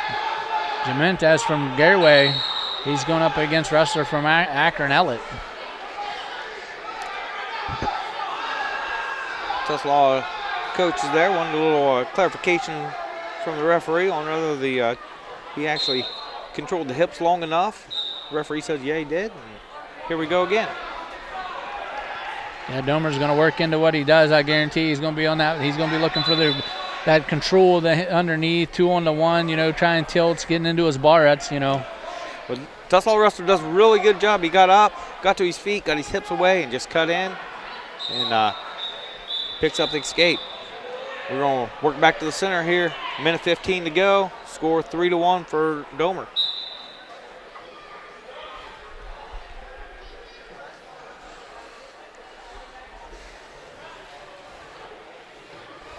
We're going to have a collar tie.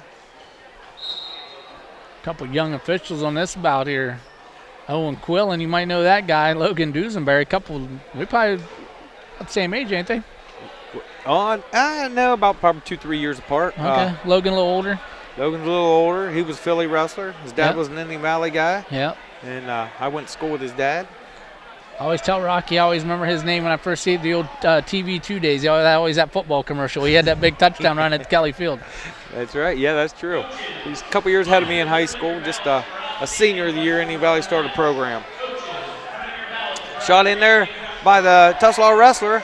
He's looking to get a takedown of his own here. He's got about 20 seconds to try to get him to the mat and collect his 3. Good job scooting out by Domer. We got a fleeing call on Domer. And there's 1 point for Tuslaw. Make the score 3-2 for Domer. Haven't updated the scoreboard yet here, so hopefully they caught that.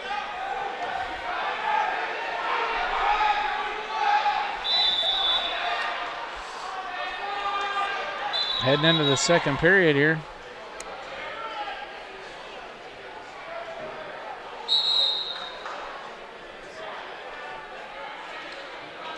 Now the Garaway coaches just asked for a little bit of clarity for what the call was, and there they got the score right now. So it's 3-2 for Domer. And it looks like he has choice. He defers the Tuslaw wrestler. Hare. Yeah. Yep. I'll try to remember the name now. So Hare chooses down to start the second period. And he is down a point. Jimenez down on mat 1 for the Garaway Pirates. Wrestling for 3rd and 4th place, 157 pounds, up 3-1 over the Akron Ellet wrestler. Hare got to his feet pretty quick. We got a nice mat return there for Domer. Domer's driving forward, trying to flatten him out. Another lift, mat return.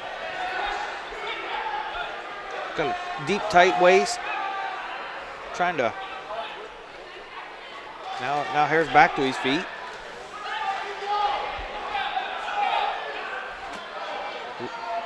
We got a stall call on Domer. Hung on there too long. Gotta get that return. Now he gets him returned to the mat.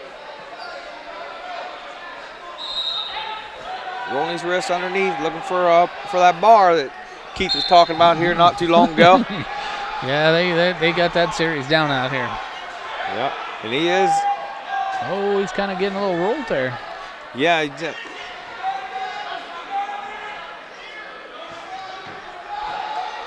seems like both wrestlers kind of know what the other one's wanting to do here. And they're both doing a good job fending it off. Yeah, under a minute to go here.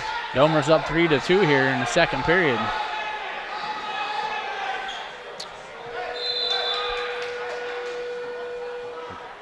Domer will have choice going into the third period, but he's also got that stall call on him, so got to be mindful of that. Driving forward.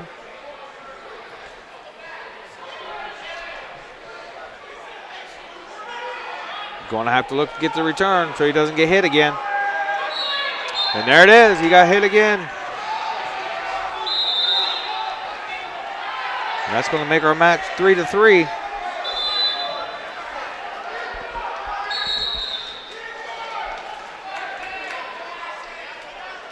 Yeah, down on mat 1 there. Jimenez up 4-2 for the third place bout, 157 pounds for Garaway. Minute 45 left in the second period. Dover's in a position to lift and return him again. If he can't get him lifted, he needs to just cut him. So if he doesn't want to get called for another. Okay. He was able to get him off the ground that time, but I'll keep you from getting another stall call. Yeah, he's in a territory there he needs to watch. He definitely does. It wouldn't be. It's tricky cutting them too when there's only 18 seconds left, because takedowns have been hard to come by as well. Yep.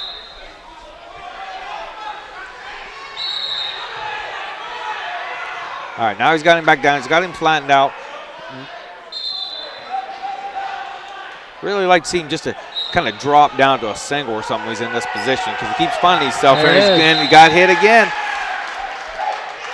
Boy, you hate to see it as a coach, but the rule book is you got about 5 seconds to get him to make an honest attempt to return him to the mat.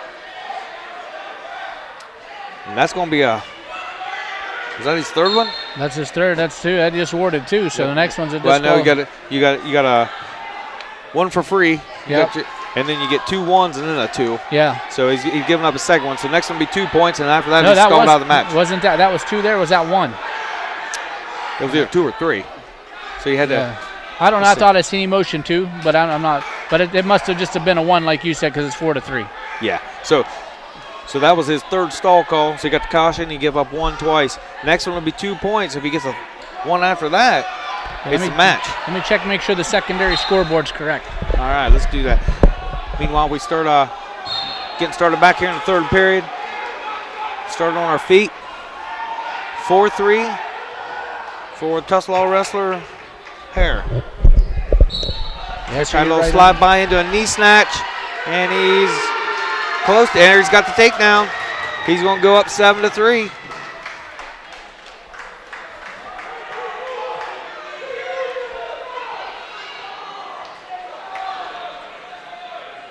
Down on mat 1, Jimenez. It looks like he's going to get third place at 157 pounds for the Garaway Pirates.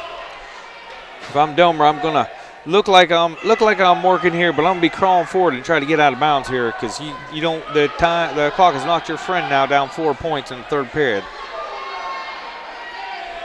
Needs to drive forward, get back to center for a restart.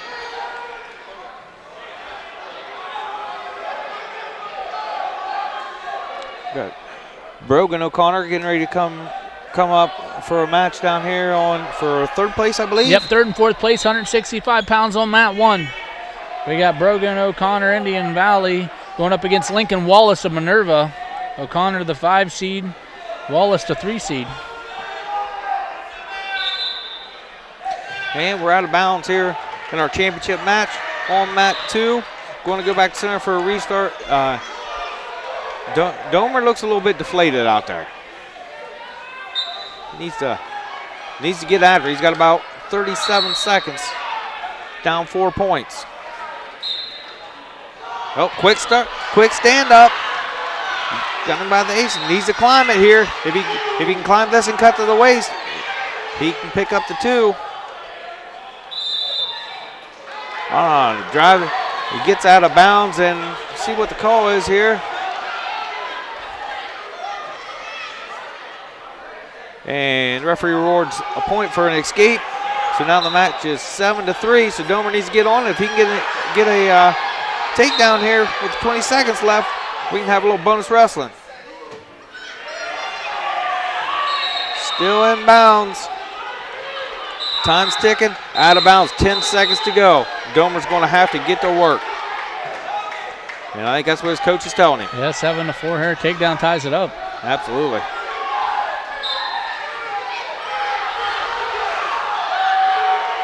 Tuslaw wrestler's being real smart.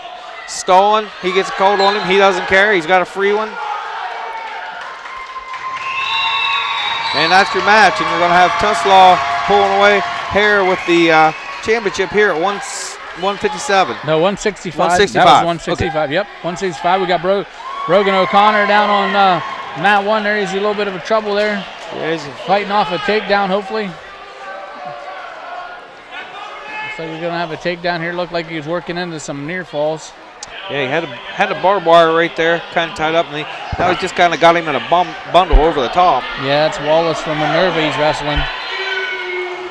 Gens from Garaway down on mat 3 looking for 5th place bout at 157 pounds. He's looking for a fall. Real close to having it too, Keith. Yeah, it's Nate Gens from Garaway. It's 3-3 here. He's going to have some near fall coming, but he's looking to pick up the pin. And Brogan O'Connor goes down by a pin in the 3rd, 4th place match. He'll walk away with 4th place today. There it is. Nate Gens from the Garaway Pirates, 157 pounds, 5th place bout. 175 pounds, championship bout. Matt Fry, Garaway. He's going up against Ethan Weaver from Minerva. And he wasted no time getting that pin. He took him down to the mat in about 10 seconds, turned him, and got a pin at about 22 seconds into our match here in the championship. I took longer to talk about it. He said, I'm just going to get this over with. Yeah, he doesn't know there ain't an outstanding wrestler today. He was going for it. Yeah, so Matt Fry from the Garaway Pirates, 175-pound champion. 190-pound championship match here. Dylan Kent, Garaway. Caden Riggs, Indian Valley. It's a big one. Yeah, haven't seen King wrestle much this year. Yeah, he's just coming back from a football injury, I think it was. Okay, I was wondering because I hadn't seen him, so I don't know. We'll see where his gas tank is, and Riggs hasn't been back very long either. I think just maybe 2 weeks. He was out all season, broke his foot the first week of practice, and there's a takedown for King.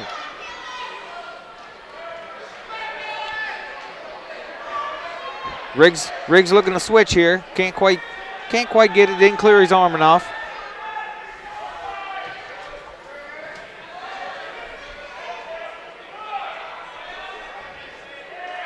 And King just kind of allowing him to get to his feet right there, and then did a reset here. So we got an escape for Riggs, and it's 3-1.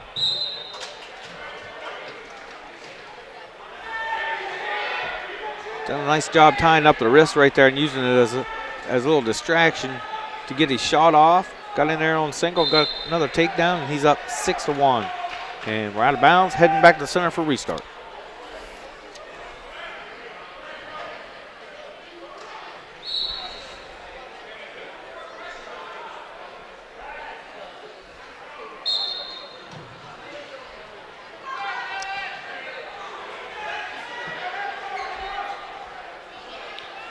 King's got that low hook on there, kind of setting back on it.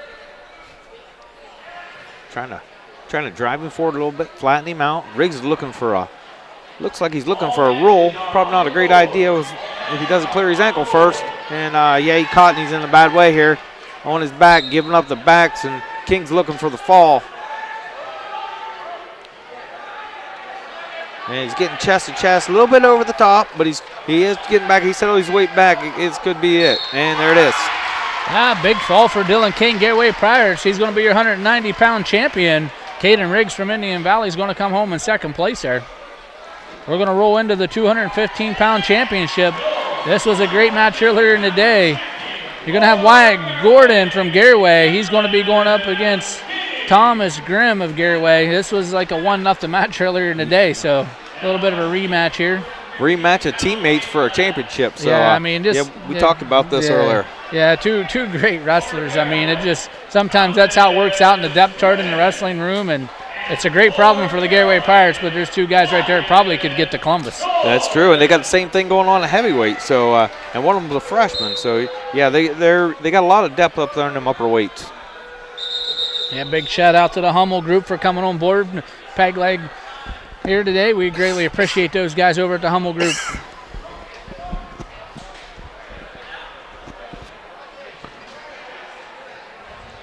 Gordon with the green anklet, Grimm with the red. Both guys just doing a lot of heavy hand fighting here. Trying to dig into those collar ties from here to there, but then back to the wrist, just trying to control the wrists. Both guys move real good for 115-pound wrestlers.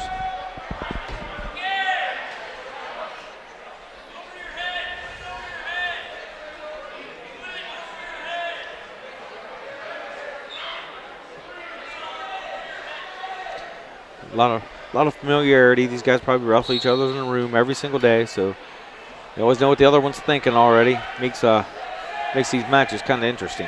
175 pounds down on mat 3, 5th place bout. We got Grayson Truex from Indian Valley. He's wrestling Moore from Tusselaw. We'll keep you updated as we can on that bout.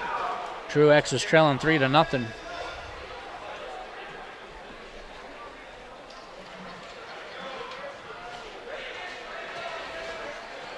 Gordon in on front headlock trying to pull him down. Grimm pops back out of it.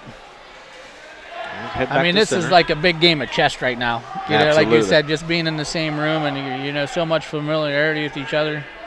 Yeah, it's always a little bit awkward whenever you run up in these situations. Yeah, Grimm in on the shot here, going to try to cross that over. Yeah, nice hips there. And Gordon tried to get a throw in there. No points, pull out of bounds. Well, that's some nice scrambling there. You don't see a lot of the big boys wrestling like this. No.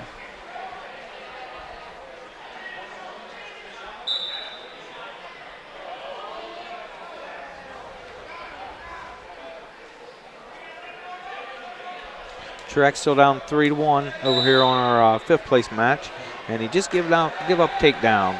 He's going to go down 6-1.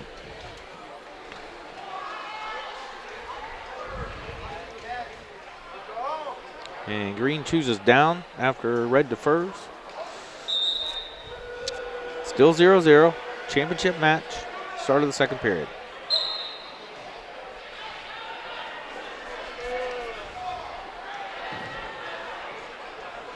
Grimm here with a mat return there.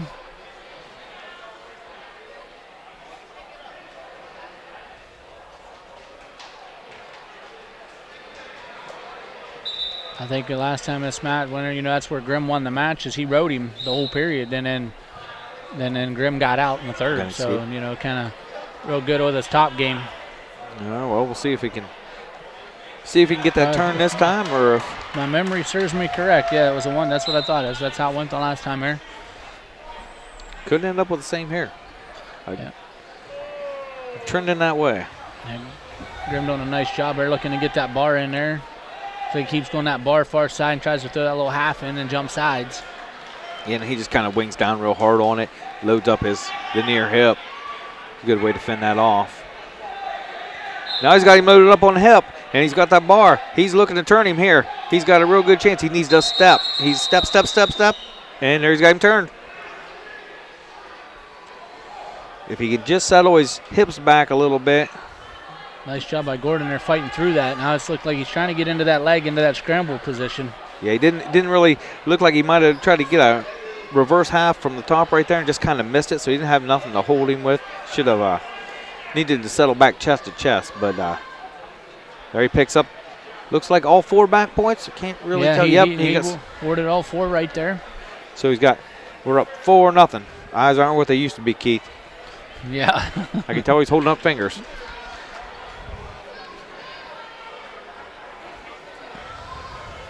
We got a warning stall on green on the bottom. Got a cradle locked up on top. Yeah, I think he might finish it here. Real close. Oh, he could find that. And Gordon did a nice job fighting through that. Yeah, he did. But he's still in trouble, but there's only 8 seconds left. See if he can fend him off the whole time here. And there it is. He gets the stick with 1.6 left on the clock.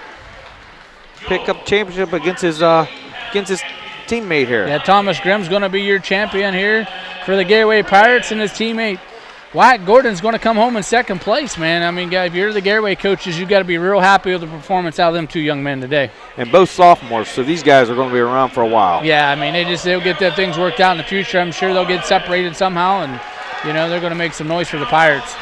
Yeah. Here we go at heavyweight. We got 285-pound championship bout. Bobby Bowers from the Garaway Pirates, freshman. Kyle Allen from Tussalaw, senior. Senior freshman. Garaway got the home crowd here, so see what the young man can do. Allen in on a shot right away. Yeah, he is. Bauer, look, he was trying to go for a little throw there, and they run out of territory. He was letting him drive him backwards, trying to set him up for that over-under toss. Oh, right. He was trying to time it on the line, it looked like. Yeah. It's one of them, it goes or no go, right? I ain't giving up no points if I don't get it. Yeah, that's right. That way, if you slip, you end up on your back out of bounds, and they don't count, and you still live to fight another minute.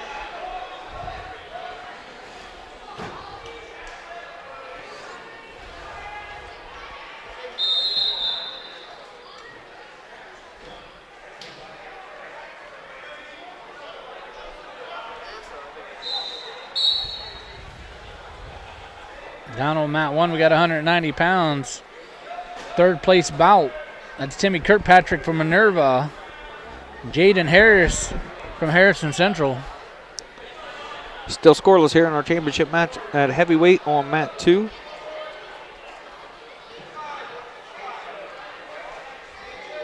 Truex is down 10-3 at 175 pounds, 5th place bout. 30 seconds ago. Still no score here in our championship match. A lot of hand fighting. The pace of the match slowed down a little bit. Working a collar tie. Trying to kind of pop that and get an angle.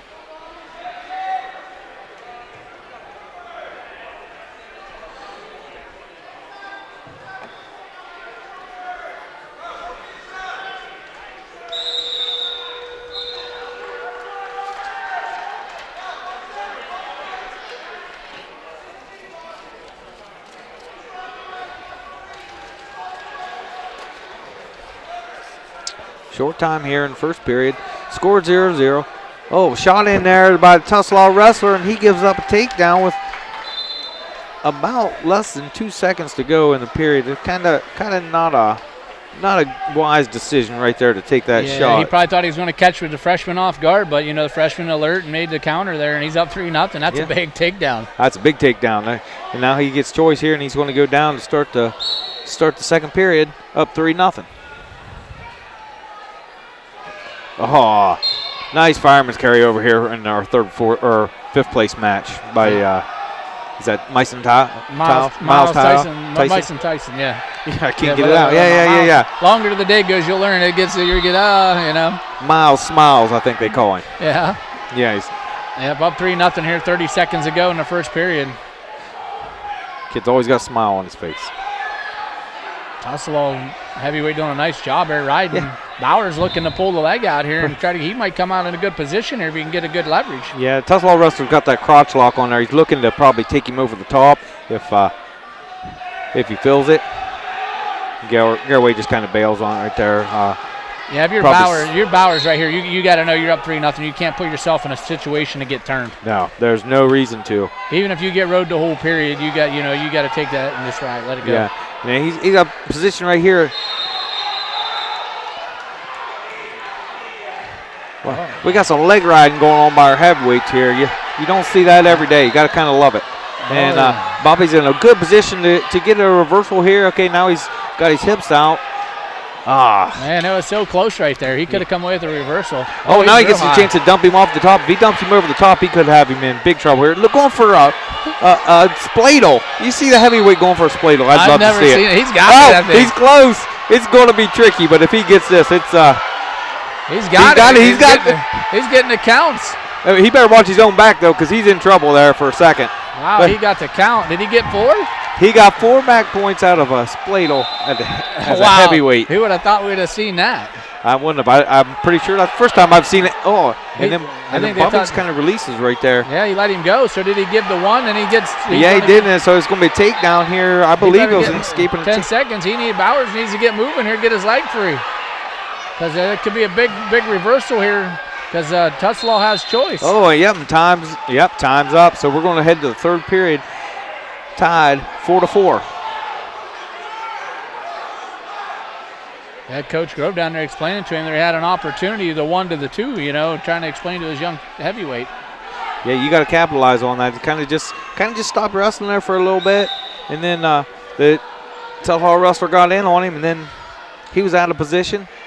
I mean, who would ever thought we would have seen a spladle out of the heavyweight? I'm still amazed by that. Wasn't on my bingo card. Yeah, he did a nice job there. Yeah. Bowers going to have to get work on top here, Yeah, now he's looking for a power half. Really needs to, if you're going to do that, you got to get that weight up there on your forearm and elbow and drive it into the back of his head. But he's going to the wrong side with it. Now he's going to switch sides on half. He's got him flying now good. Let's see if he can do something with it.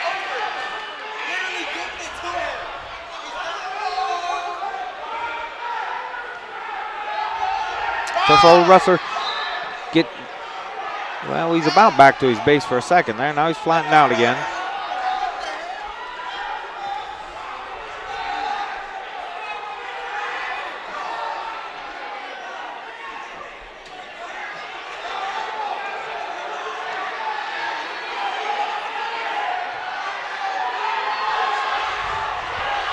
Now he's going to chin him back. He got him. He's got him. He's got him back. So he's probably going to get a fall here. And there it is. What a nice win for the freshman here at heavyweight. Yeah, home tournament, first time. He's like, I'm going to be a 4-timer. He's looking for it, yeah. Yeah, big win for Bobby Bowers, the freshman there. Wow, that was a good heavyweight match. That was a really good one. Yeah, and unfortunately we got an injury here by the Tuslaw wrestler. Not sure what happened. Yeah, Big Z Sports, we're going to take a timeout. We'll be right back to do our T-County Boxing Academy post-match show. Let Sugar Valley Meats help you get ready for the game with all your tailgate favorites. Their retail store features the freshest, locally raised beef, pork, and chicken. Enjoy freshly cured and smoked meats from the Sugar Valley Smokehouse, along with bologna, hot dogs, jerkies, and more. They can custom cut your order, and all meats are dressed on site, all with everyday low prices. Sugar Valley Meats, State Route 39 to Dutch Valley Drive, turn right and go a quarter of a mile. Celebrating 35 years of fresh, farm-raised, local meats. There's something special about Newtown Mall. It's more than just a place to shop, it's where the community comes together. Whether you're finding the perfect gift, meeting up with friends, or just enjoying a stroll through your favorite stores, it's a great time anytime. With local favorites, familiar faces, and new experiences waiting around every corner, there's always a reason to visit. Stay connected and see what's happening. Follow us on Facebook and Instagram or visit newtownmall.com today. Newtown Mall, a great time anytime. Newtown Mall, this town is your town. The T-County Boxing Academy is excited to announce the return of their youth boxing for 2026. Registration is now open for interested boys and girls ages 7 to 15. Classes will run Mondays, Wednesdays, and Fridays from 6:30 to 7:30 p.m. T-County Boxing gives you the option of paying for the classes monthly or per visit, whichever works best for you. To learn more about youth training and all that the T-County Boxing Academy offers, find them on Facebook.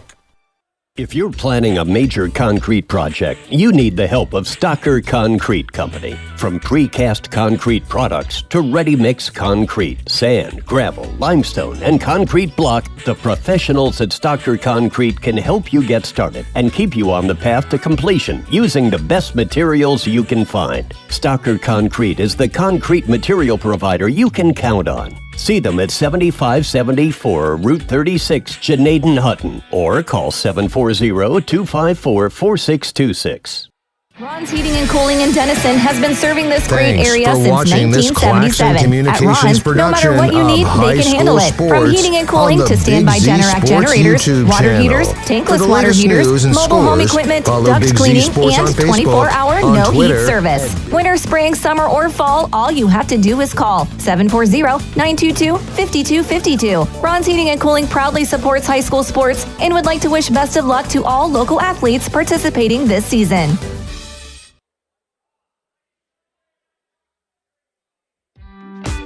Stepping Stone Crafts and More, located on Macaulay Drive in Uricksville, has everything you need to decorate your home or office for any season throughout the year. Stepping Stone is filled wall to wall with handmade crafts, candles, and more. Plus, when the weather gets better, Stepping Stone expands their selection with a variety of outdoor decor. To see all they offer, stop by 1745 Water Street in Uricksville or find Stepping Stone Crafts and More on Facebook.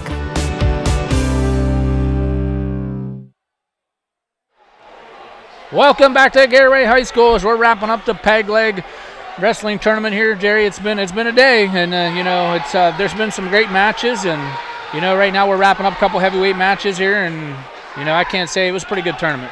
Yeah, I thought it was real good, real well ran. Everything ran extremely timely, and had some good matches here, especially in these finals. So yeah, really when you look at 150 pounds, we were talking off the air. Minerva, Garaway there, Tatro and CB. That was a match right there. That one in particular stood out. And Mitchell Tatro from Garaway come out with a win there. He ended up being the champion. It was pretty close. I think it ended up like 6-3. So that was a great win for him. And today got his 100th career win. So they're dragging the podium out now. They're getting ready to do it here. So let's run down and recap all the champions real quick. At 106 pounds, Bryce Books from Garaway, first place. He's your champion. 113 pounds, pull bracket, Bryce Chapman from Tusselaw. He's your peg leg champion. 120 pounds from Plymouth, Thomas Wingardner. He's going to be your champion at 120 pounds. 126 pounds, Grady Lamdean from Chippewa. He's going to be your champion. 132 pounds, New Philadelphia's Tyler Ummer. Had a great day. He finished with a tech fall right there, and a lot of his matches were all bonus points. And earlier today, he had a 9-second pin. Yeah, it looked really good. That's a good day right there. It is. 138 pounds, the younger Seavey. Coy Seavey, the freshman, that was one we were talking about. There's, brothers, probably that iron sharpened an iron right at home. Absolutely. Champion, 138 pounds. Go down to 144-pound Chance Grimm from Tusselaw. He's your champion. 150 pounds, Mitchell Tatro from Garaway. He's your champion. 157 pounds, Nathan Eberhardt from Tusselaw. He's your champion with a fall. 165 pounds, probably, one of the matches there tonight. There was one of the matches Domer got himself in a little bit of trouble there, some penalty points, but, still a good match around even without the points there. Yeah, without the penalty points, we're 4-4 going into overtime. Like you said, the rules are the rules there, and he's got to come off those hips and keep wrestling. So 165 pounds, Logan, here's your champion from Tusselaw. 175 pounds, Matt Fry comes out and makes an impressive 22-second pin to be your champion. 190 pounds, Dylan King from the Garaway Pirates, crowned your champion. 215 pounds, Thomas Grimm is your champion from Garaway. And they closed it out with freshman Bobby Bowers from Garaway. He's your champion. So, Garaway well represented today. Obviously, I would say just ain't seen no team scores, but I'd say they're probably got the title. Oh, I think they ran away with it. You know what I mean? And so, we greatly appreciate the hospitality and everything that Garaway did. We're going to be back at it here Tuesday. Tuesday we'll be down in Janaden-Hutton as West Holmes Knights traveling to take on the Indian Valley Braves. I look for that one to be a really good duel. Oh, yeah, it could be real great. I think last year it came down to the heavyweight bout, and the Indian Valley heavyweight pulled out the decision, and I think they won the duel by a point.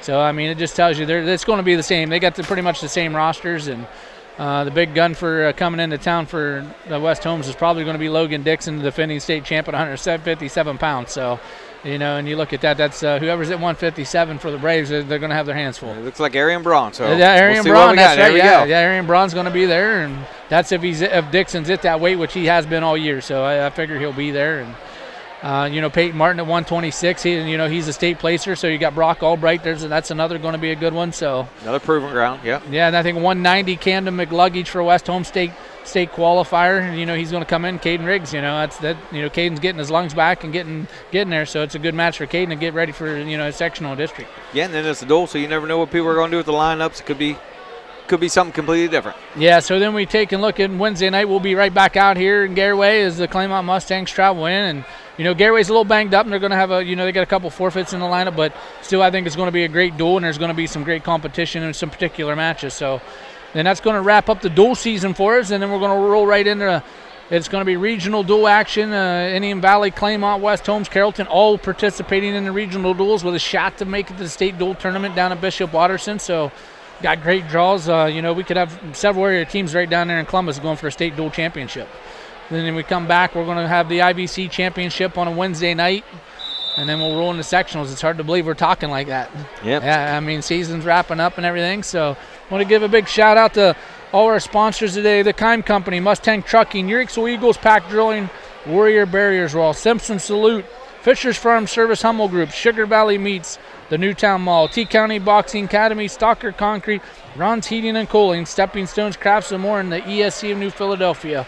We greatly appreciate everybody and all the support we get. I want to thank our counterpart, Blaze McMorrow. He jetted early, but he was here half the day. I really appreciate Jerry Quillen for jumping on board, and he's made it nice the last few weeks jumping on the team, helping out with these calls. I'm Keith Thomas. We look forward to seeing you guys Tuesday night in Jeanette and Hutton. Big Z Sports, we're out.